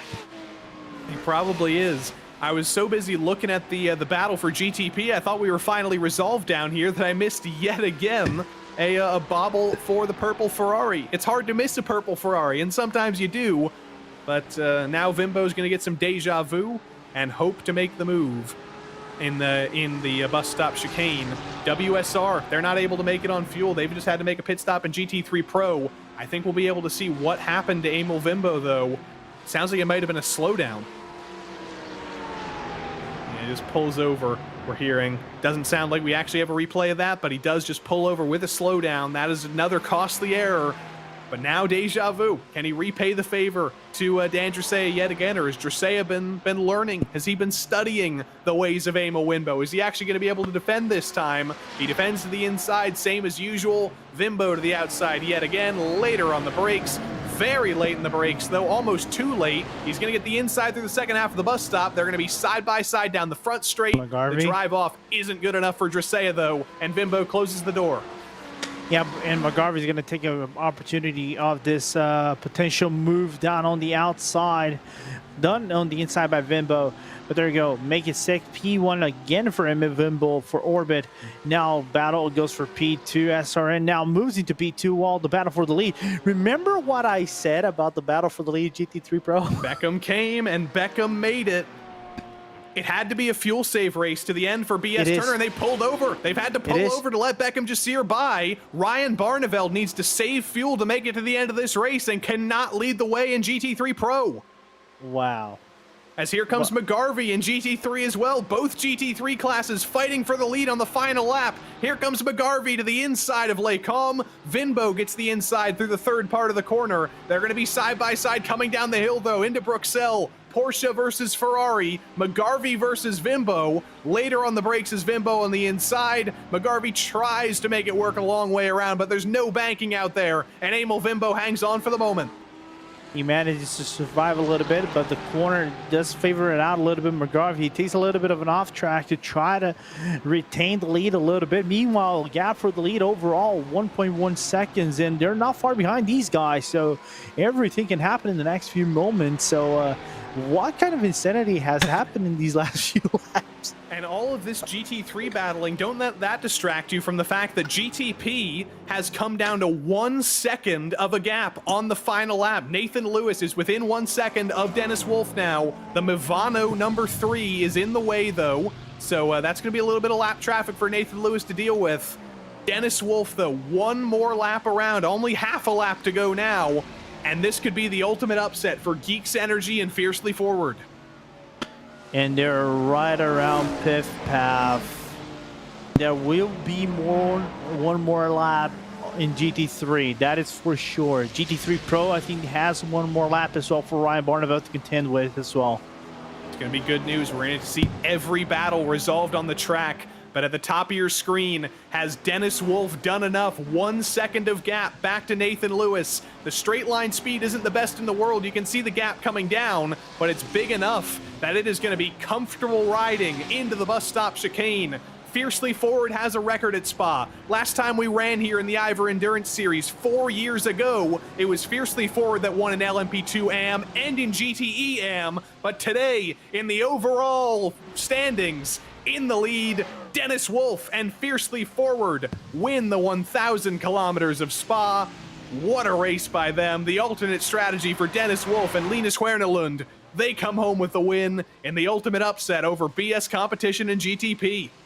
Yeah, absolutely, but we cannot turn our eyes on GT3 Pro and GT3 as well. Outside for McGarvey, cannot have the run blocked off by Emil Vimbo. Now, after Stavilo and Pro Frere are both GT3 Pros here, Joey, back to you because Ryan Barneveld has one more chance. Does Barneveld have enough fuel to push it on this final lap? It looks like he does. Gets to the outside, and de Blanchimont can't quite make it happen, but it's going to be a battle into the bus stop. Beckham Jasir on the inside, Barneveld on the outside. Who could be later on the brakes? It's Barneveld later on the brakes into the bus stop, and it looks like Beckham Jasir is either out of fuel or serving a slowdown. So on the final lap, Ryan Barneveld retakes the lead. They may have lost in GTP, but BS Turner wins in GT3 Pro and holds on with Ryan Barneveld making an excellent run at the end, fuel saving, falling to second, and retaking the lead on the final lap. Ryan Barneveld and Kei Kashube, excellent performance from them, but we're about to get some deja vu here, Lorenzo, because Emil Vimbo and Stephen McGarvey prepare to do battle into the bus stop for one final time. Yeah, absolutely. Just driving outside of Pro Fair right there. Stephen McGarvey just taking the opportunity to evolve off tracks you can use now as a resource. You can see McGarvey coming closer into the back wing of that Ferrari. Now 3 more corners to go. 2 more corners to go. Can Vimbo make it stick? Already staying to that inside lane. McGarvey breaking lane side by side, actually just making contact. Zekaru making contact with SRN, and Emil Vimbo is going to win on GT3 class. Yes, he is. Orbit Motorsport. They got knocked down about 3 separate times, but Emil Vimbo and Ethan Bass are going to win yet again in GT3. Orbit Motorsport win for the second time this season. Absolute craziness, Lorenzo. Geeks Energy and Fiercely Forward pull off the upset in GTP. BS Turner get back to the front in GT3 Pro. And the comeback race from Orbit Motorsport in GT3. Excellent stuff as always from the IVRA Endurance Series powered by Heusinkveld. That is just insanity. Who would have thought that Spa would have provided us a race like this all the way down to the end in all classes? By the way, that GT3 Pro, I swear, is going to have a lot of heavy discussion. Indeed it will, but everybody has now crossed the line. We have the final results of the day. And what a story we have to tell with these. Geeks Energy and Fiercely Forward with Dennis Wolf and Linus Swernerlund win in GTP after pulling off that final shorter fuel stop and pulled off the upset against Nathan Lewis for Fiercely Forward to win at Spa in IVRA for the first time in about 4 years. Nathan Moore and WSR finish on the last spot in the podium. A great race from them, from 7th to 3rd at the end of it all for Nathan Moore and Adam State. Then Project Valorous, great race from them in P4. Orion led many laps, but Joao Vaz and Ilka Haapala will end their days in P5. Kevin Krosny, Nicholas Hedberg, and Maxim Naz brought Nürburgring Esports, ATRS, and Maniti to the finish. And then Cy Andra and Satellite Racing and Austin Young and Hydra Race Geodesic finished 1 lap down each. Mivano, championship leaders, they're going to be in danger coming into Fuji next week now after finishing 5 laps down in 11th. Then Composite Performance 6 laps down, Delta V 7 laps down, and Prestanda Nomad 22 laps down. I'm not sure if that's 90% of the race distance. I'm not sure if they're going to get points for today, which could really hurt them. Maniti as well, the number 17 team, got themselves a penalty, towed without being able to, and that means that their day ended very, very early, and they'll finish P15.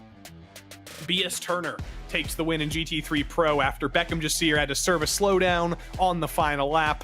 Jasir, excellent performance from him, but it wasn't quite enough, and he will come home with a P2 after a valiant effort. Alex Bennett and Maniti Racing round out the podium with that number 178 car, then Simufy and the first WSR Esports car, the number 137, round out the top 5, then WSR, Delta Sport, Maniti, Team Heusinkveld, and Satellite Racing round out the top 10.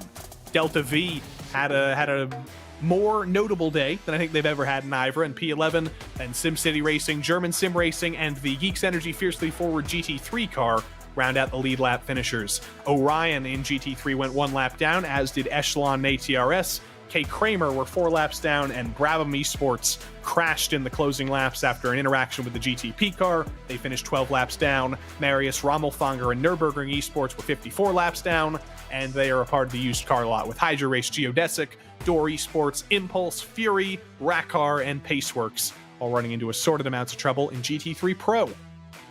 But in GT3, there were assorted amounts of trouble for Orbit Motorsport, for both Emil Vimbo and Ethan Bass, and they still managed to win the whole thing. Incredible race from them. Stephen McGarvey, great race from him as well in SRN Motorsport. So close to taking that win. Wasn't quite their day, though. Dan Dracea and Zekarol finished 3rd, and Henna Hakkanen for the Rusty Spatulas. It was a great day from them, too, coming home in P4 at the end of it all. Prestanda Nomad and Paceworks 1 lap down each. United Simsport and Orion 2 laps down each, as well as Torque Freak and Satellite Racing GT3 4 laps down. But the hits keep on coming. Matt Loveridge and Olympus Esports had some trouble. They were 5 laps down. Maniti 7 laps down. Absolute Motorsport and Archer Racing, they were the used car lot, running into some trouble early on and finishing many, many laps down. But we do have drivers to talk to, which will be an interesting conversation. We know for sure, though, that the first team we get to talk with is the drivers from Geeks Energy and Fiercely Forward. We've got Mr. Dennis Wolf, and we've got Nico Schiewetz representing Geeks Energy and Fiercely Forward. Talk about an upset today. That final pit stop, Dennis, got you in the lead of the race. How much pressure was that, holding off Nathan Lewis for that final stint? To be honest, that was no pressure. I was just having some fun, to be honest. It was the last laps, well, just chilling and finishing the race and finished the job. Well, that's good news. It's always good when you're not feeling the pressure, but when that final safety car came out and you saw the amount of laps to the finish, did you have this strategy in mind that the shorter pit stop was going to come in that final stop, or how did that strategy develop? We hoped this would maybe happen, and well, it happened. So that's probably the reason we won that race, and I'm happy about that it happened, and well, we won now. And Nico, I'll ask you as well. Last time the IVRA Endurance Series came to Spa was 4 years ago in the first season of competition, and you guys won in the LMP2 AM class. How good does it feel to follow that up with a win in this in the overall standings today? I mean, it's of course a big achievement, and we're pretty happy for the team.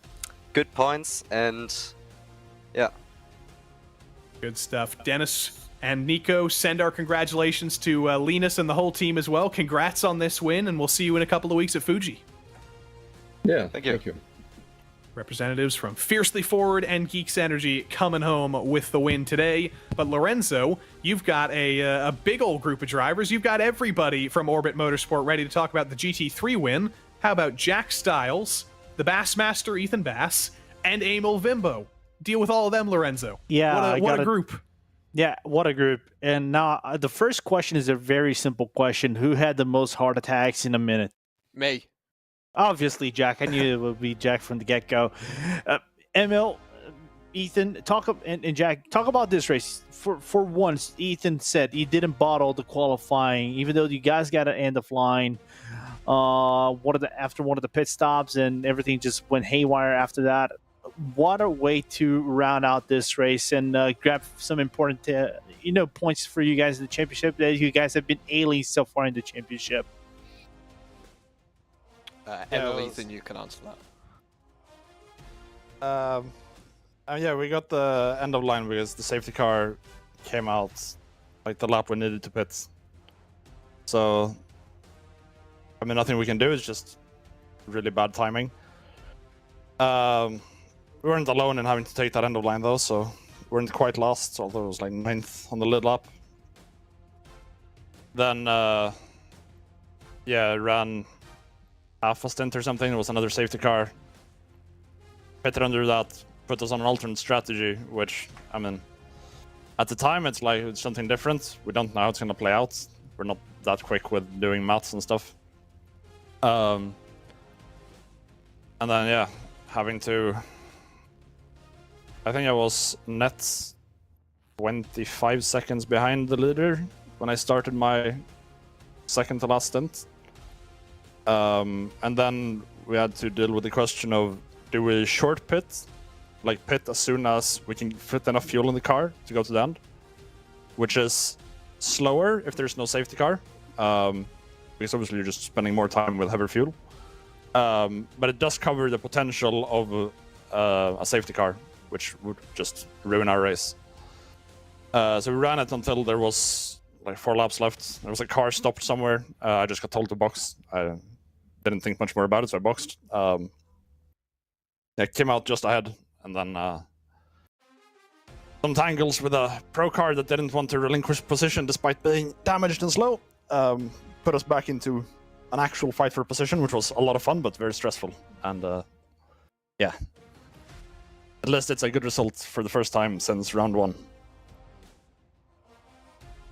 Yeah, absolutely. I think if I'm looking really quickly, you guys are the only multiple winners in GT3 class. Of course, all races, like I said, have gone south since Sebring, to put it mildly.